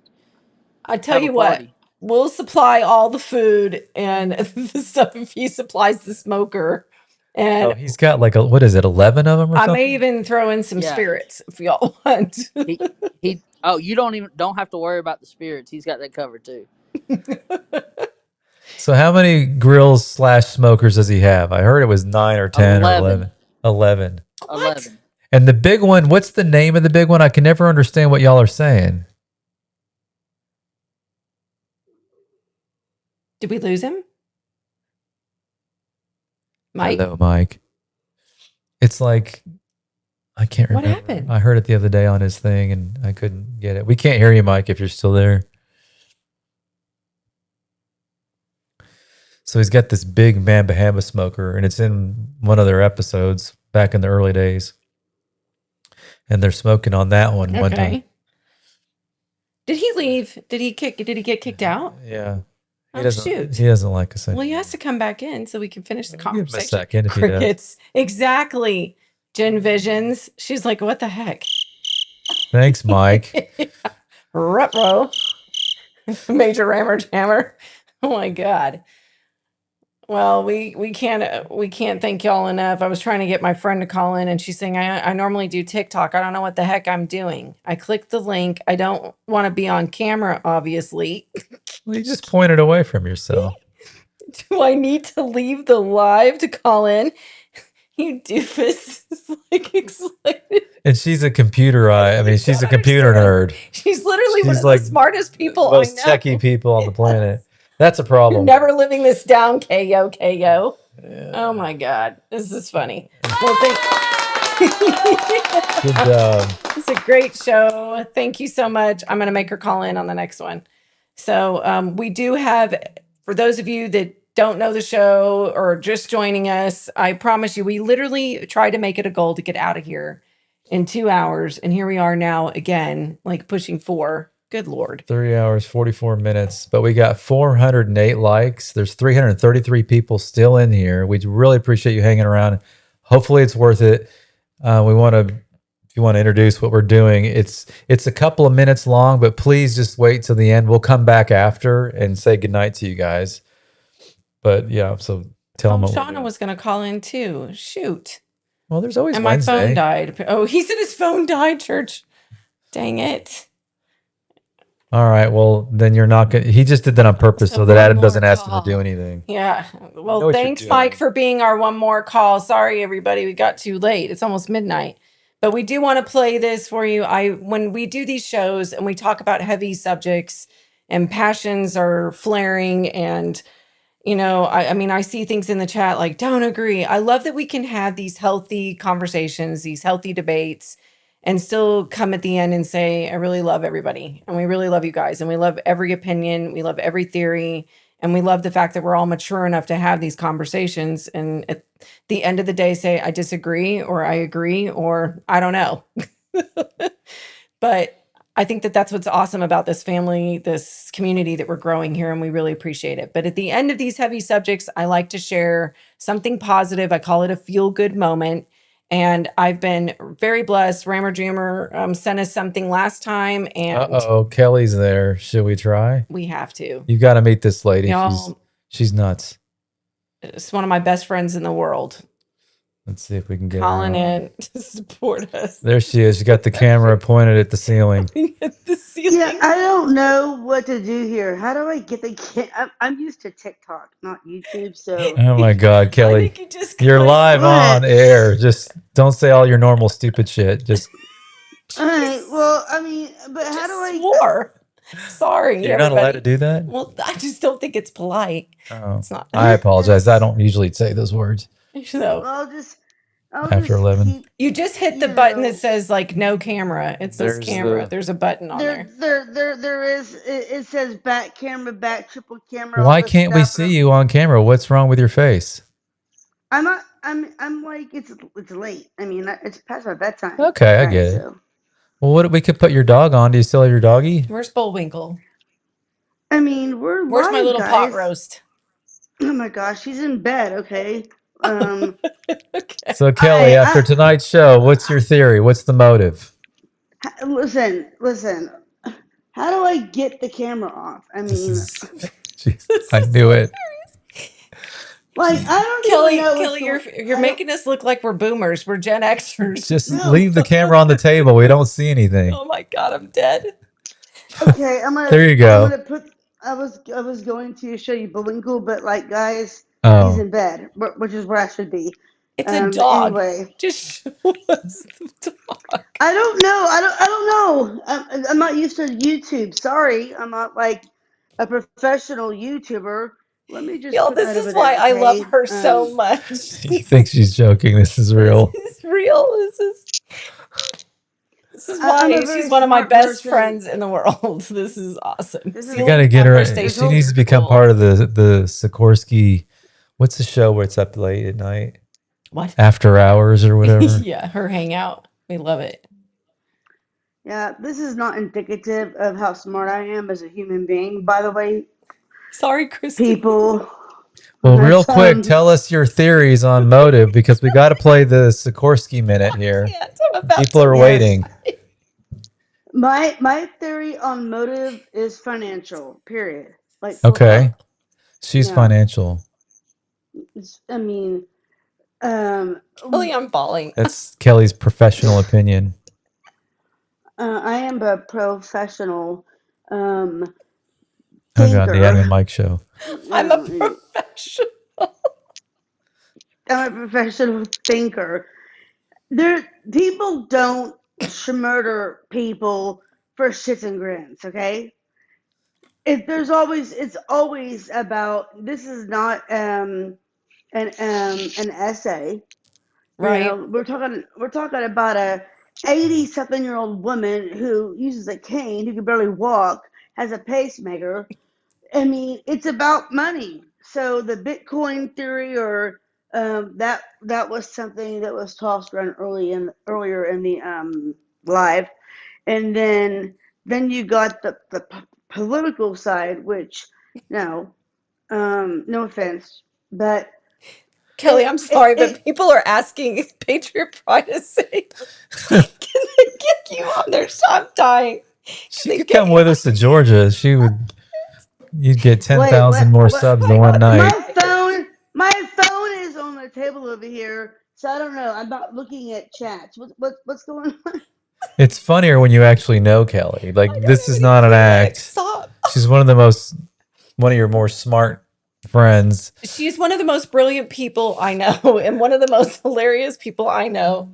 Our friends literally make fun of us because we can be on the phone for, like, Kelly we won't even tell them our marathon times. It's ridiculous. But No, I'm going to tell the audience right now. I think it was like 12 hours. it was Um, we started at, like, I think it was like You 2, charged your phone and 3 times. Glenn, and So then mute, it mute and then it her, was mute midnight. her. Remember I fell asleep, and the next morning you were like, you started snoring, so I just went ahead and hung up. 12 hours we've been talking. And by the way, we were in our 50s when this happened. I swear to God, I'm about to die. This this was only 3 years ago. Like, we spoke for what, 4 hours today. Oh my God. It's yeah. I mean, like, They said they honestly, I can't hear love. you very well, So Kelly. if you're on your cell phone, which I hope you're not carrying your laptop around like that, just speak closer to the microphone on your phone. Okay, I have my Bluetooth on. Can y'all hear me? Okay. I can hear you great. You're loud here, but I think some people are on their phones or laptops with their speakers not fully on like we do. I can't. Ugh. All right. So back to the theory. I'm going to pull She's myself together so here. she's a hash mark on your financial, which Yes. is Thank you, Glenn, for keeping us. so it's Adam Yeah. and Kelly are financial. Yep. Mike is political, which rolls into financial maybe a little, or I don't know. Political. Thank you, Dorinda, for understanding. Dorinda said that she has a friend just like that. We can talk forever. So it's great. I had a birthday once that you missed. What? What are you I even grew a talking What? year older and y'all were on the phone. Oh, stop. Oh, gosh. I almost dehydrated that day. Yeah, so I met Kelly when I moved from Montana in the middle of sixth grade year. We moved down and it was freezing in Montana in our parkas, and got off the plane and it was like 1,000,000 degrees in March. We were like, why is everything green? Showed up to a little Catholic school in Texas, and had Kelly, her twin sister, our other twin friends, all ran into the office and said their names in fast. I'm Kelly. I'm Christy. I'm Kim. I'm Anna. Nice to meet you. We'll see you in class. And that's how I met them. So I'm still very good friends with all four of them. And but Kelly and I talk the most, I think, out of the four of us, or five of us Oh, now. Jim, no, we don't want to do that. So right, Kelly? I talk to you more than I talk to anybody in my family or my sister when you're talking about longevity on a freaking phone. Hey, look at this. Literally. Read that. What? What do you always call those lights? Nope, it's a boob light. That's exactly what I call it too. They look like boobies. Back in the day, that'd be like a standard light package in homes, and Jennifer always hated those. But Kelly and I are true crimers. No offense, Kelly. We follow true crime, and kind of always have. I joke and say that we're like the Nancy Drews. But I did find out something interesting today. Can I share what you told me about your cousins? Oh yeah. Will you We share get a it? lot of, yeah. Well, so my cousins. Hopefully everybody can hear me, but my cousins, my first cousins, there's like 6 of us, including my twin sister, started a group chat like years ago, and we called it Cousin Investigations. So it's CI. And it started because I group chat my cousins and I said, I don't understand how stupid you have to be to commit murder and get caught when you're a You just said the M PhD. word. Oh, schmurder. You have to be a real idiot um, to commit that kind of a crime. Talking about Brian Kohlberger, and the dude didn't realize there were ring cameras. Like he left his sheath behind. I'm like, are you an idiot? So we started Cousin Investigations. Our book is going to be called How to Commit Murder and Not Get Caught. A book for dummies. Do you think that's a smart idea? Eh. Well, no, I don't know. It'll be a table book. It'll be fun. But like you have to be a true idiot. I can see that. Some of these people that commit murder, and it's so obvious, like Stop their using the M mistakes. word. You're going to get us canceled. I'm I'm getting saying nauseous from the murder. camera. Oh Oh, I'm my sorry. gosh. I'm sorry. I'm gonna put it back down over here. But I keep saying the word schmurder, schmurder, not the M word. No, I've been on enough lives on TikTok. Apparently not. Unalive, schmurder, knife. You got to use you can't say the word Grapes. black. You got to say I heard BLK that or one the other white day. tea. SA. Like I have not said the M word. I've said the S word with the M People in are the middle of the asking, word. where did I meet you? Like, The insane asylum. no, stop. In the sixth grade. Anyway, In fact, Kelly was there when Glenn and I met, like shortly after, right? yeah. Yeah. And when Jennifer turned to me one day and said, "I think I'm in love with Glenn," I was like, "What? What? What?" You were like, ooh. No. It's just that y'all were like such best friends. I'm like, We were what? best friends. Oh my gosh, Kelly, you're killing me. You're killing me, Smalls. Mm, Anyway, I am short, Well, do you but want to stick around for our highly anticipated feels oh, she has to yes. because reel? Kelly's actually a songwriter, And we'll come and back and you can tell us how awesome it was. Well, listen, I just want to clear the air on my theory that it's financially driven. Yes, okay, Um, please. yes, we want to hear. Let's this get to this business. this whole idea of the her Bitcoin. Um, is that what we talked about today, Jen? The Bitcoin thing. Like, You hadn't heard it called a wrench attack. Yes. oh, the rent attack. That's right. Yes, but if you're like hire a hacker, like hire a hacker nerd to hack in and steal the money. Why you got to go and do all of this stuff if you're actually after the just hack into her account? You know, Well, people do that's it all the because you're time. techie. I mean, I didn't know that it would be easy, but you're saying that there's hackers that could easily do that without going through all the efforts. Look, she is an 80-year-old woman. You don't think someone calls her from overseas and 84. says, your Maybe I thing, said. your shit's been hacked, and you gotta, they're calling from a bank or whatever. How many elderly people get caught up in those types of scams?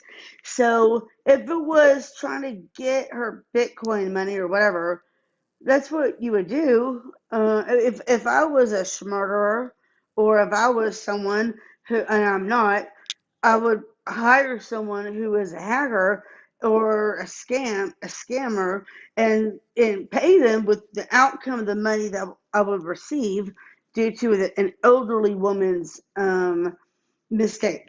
That so all of the, but that's not what happened. The I it's about I've never money. had that I before. think it's an inside job, and They want her money.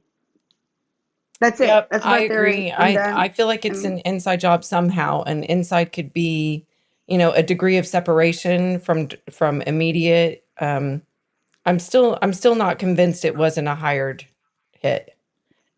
Patriot Pride said, "I will pay her to call it." And Mike said, right.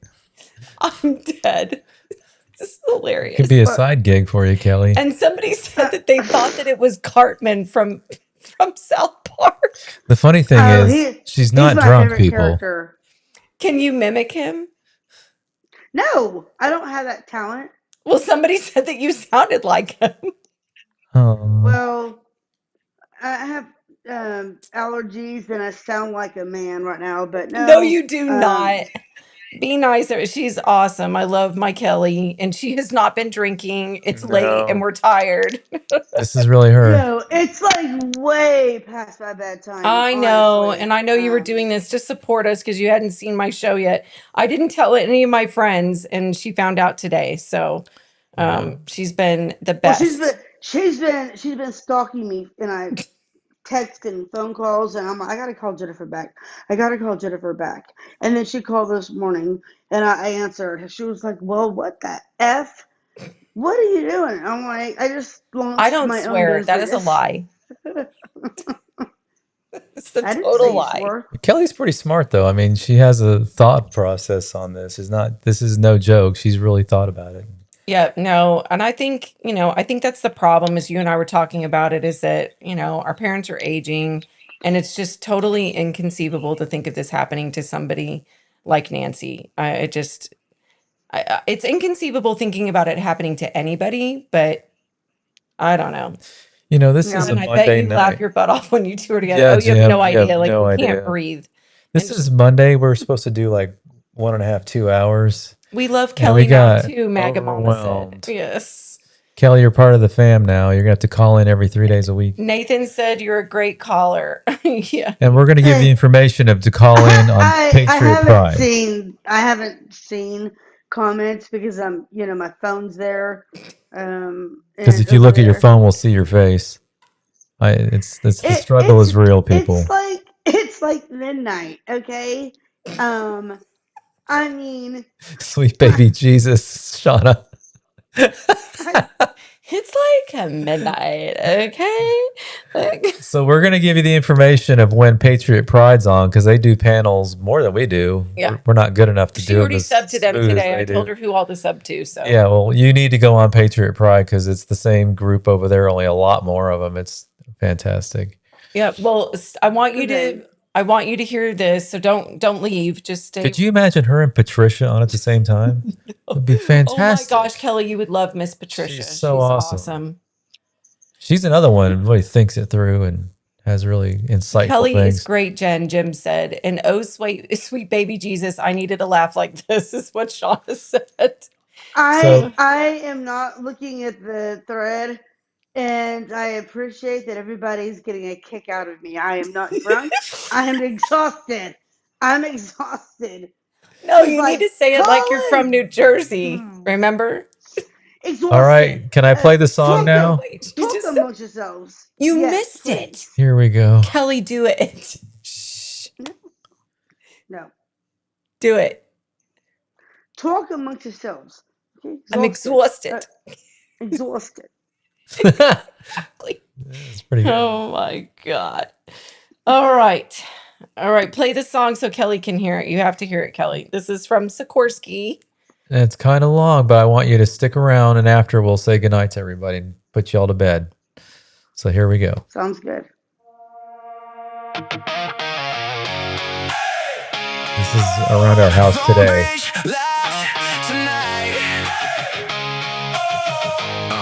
Yeah, Thornbridge on the line, red tape on the floor, one lit mic stand in the locked front door. Porch guy doesn't stand a chance, TBX is on it. Name stay buried, but the facts come fast. Every door frame, every stain, every second that won't pass. Say it clear, say it plain. No smoke, no spin, no pretty chain. Hear that hush, watch it land. One truth left in the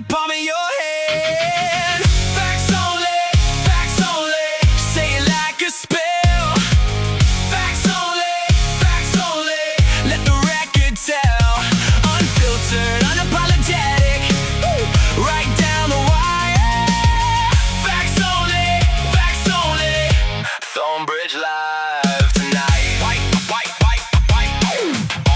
Thornbridge live tonight. White gloves, black night, blue lights on glass. A coffee gone cold and a note in brass. Camera sees what the mouth won't say. Every little lie gets stripped away.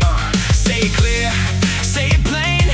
No smoke, no spin, no pretty chain. Hear that hush, watch it land. One truth left in the palm of your hand. Facts only, say it like a spell. Facts only, let the record tell. Unfiltered, unapologetic, right down the wire. Facts only, Thornbridge live tonight. Thornbridge live tonight. If the room goes still, let it get still. If the fear says run, we won't bend, won't will. One last frame, one last clue. Tell me what you saw, tell me what is true.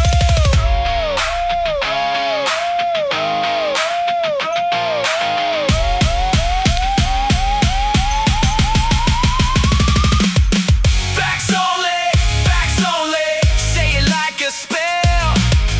Facts only, let the record tell. Unfiltered, unapologetic, right down the wire. Facts only, Thornbridge live tonight. Facts only, no mask, no line. Facts only, Thornbridge arms tonight. Porch guy doesn't stand a chance with Thornbridge. X Unfiltered on the case. Live show. That's awesome. Thank you so much. That was amazing. Amazing. Isn't that great? Thank you so much, Sikorsky23 at Sikorsky23. And the baby raccoon that came out this evening that Glenn was able to capture. So I was literally on the other computer, the big computer, getting some things done. I look out and I always feel like something's in the windows here. And then it's usually a squirrel or a deer or something. But today was different. I'm like, there's some kind of thing here. And then I went, oh my God, it was trying to get water in the fountain there. That's so funny. It was a little baby raccoon that seems to be coming out a little bit more. So I was trying to Last few figure out. days, yeah. Yeah, it was eating all my bird seed. There we go. Who was the guy that did that? What'd you say? It's a girl. Her name is Sikorsky. Oh, Yep. okay. And she's awesome. okay. And she has a late night chat that unfortunately I drop into a lot and then don't go to bed till 3 in the morning. Kelly, if you're subbing people, it's at Sikorsky, like the helicopter company, at Sikorsky23. Okay, got it. Because you're looking at the Okay. ceiling. Which So I meant we to ask you understand. about that. Somebody That's my said old they love the business is ceiling planes, talk. trains, and Sorry. and automobiles and helicopters. Yeah, it's whatever. Yeah, I'll have to figure out YouTube and how to take that. I mean, I'm happy to be on camera, but not at midnight on a Monday. I'm sorry, but but no, I follow a couple of DJs on their lives on TikTok, and there is somebody with that same name who joins, and I'm just probably not the same person. That would be a stretch, but anyway. You never know. You never know. Is it on Discord or something? No, TikTok. it's on. Oh, you said TikTok. Okay, sorry. Yeah. Yeah, I know Yeah. somebody, Gladys, that's what I said. I said, that's our porch guy. He's a little, Yeah, he was a bandit. little looking. masked bandit. Yeah. Yeah. Well, Kelly, thank you so much for joining. You're awesome. I love you to death. And thank you for being one of my best friends in the world. Yeah. And I love you so much. Glenn, I love you too. No, you be good, okay, Glenn? But I think what y'all are doing is so great. It's so like perfect. And the next case, there will be one. There'll be one. In cold cases, I'm all in here. Well, you and I may have to talk later and give me some ideas because I'm getting some, but I love bouncing them off of you too because you're totally all into this stuff. So So many cases out there. Yeah. Well, thanks, Have a Kelly, good for night, joining Kelly. us. Good night. Thanks for staying up late. We appreciate it. Give your little All pot right, love roast you a hug for guys. me. I will. Bye. Good night. There's the boob light. Good Yeah. night. Golly. Oh my gosh. If she ever comes to visit, we'll have her on here with her little hand mic there. Oh my God, you guys. She's so funny. Shauna's in the hospital. She What? said, this is early for me, especially when I'm in the hospital. They leave you alone all day so you can sleep.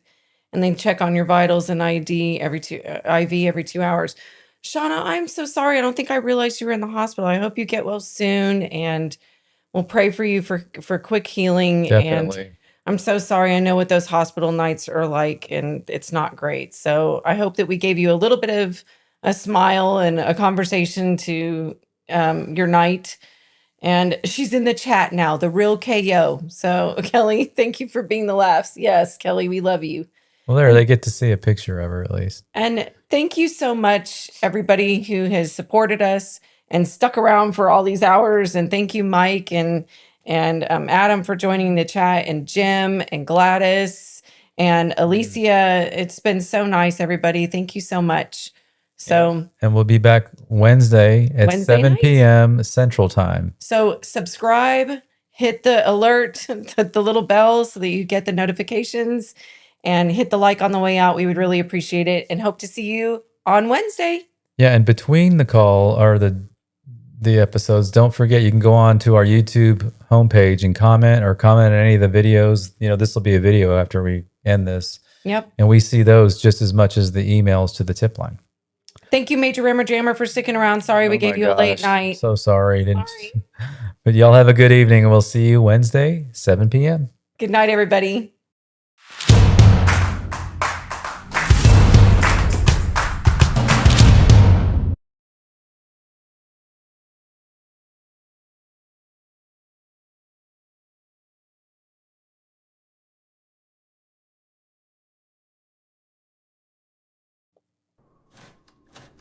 See people staying.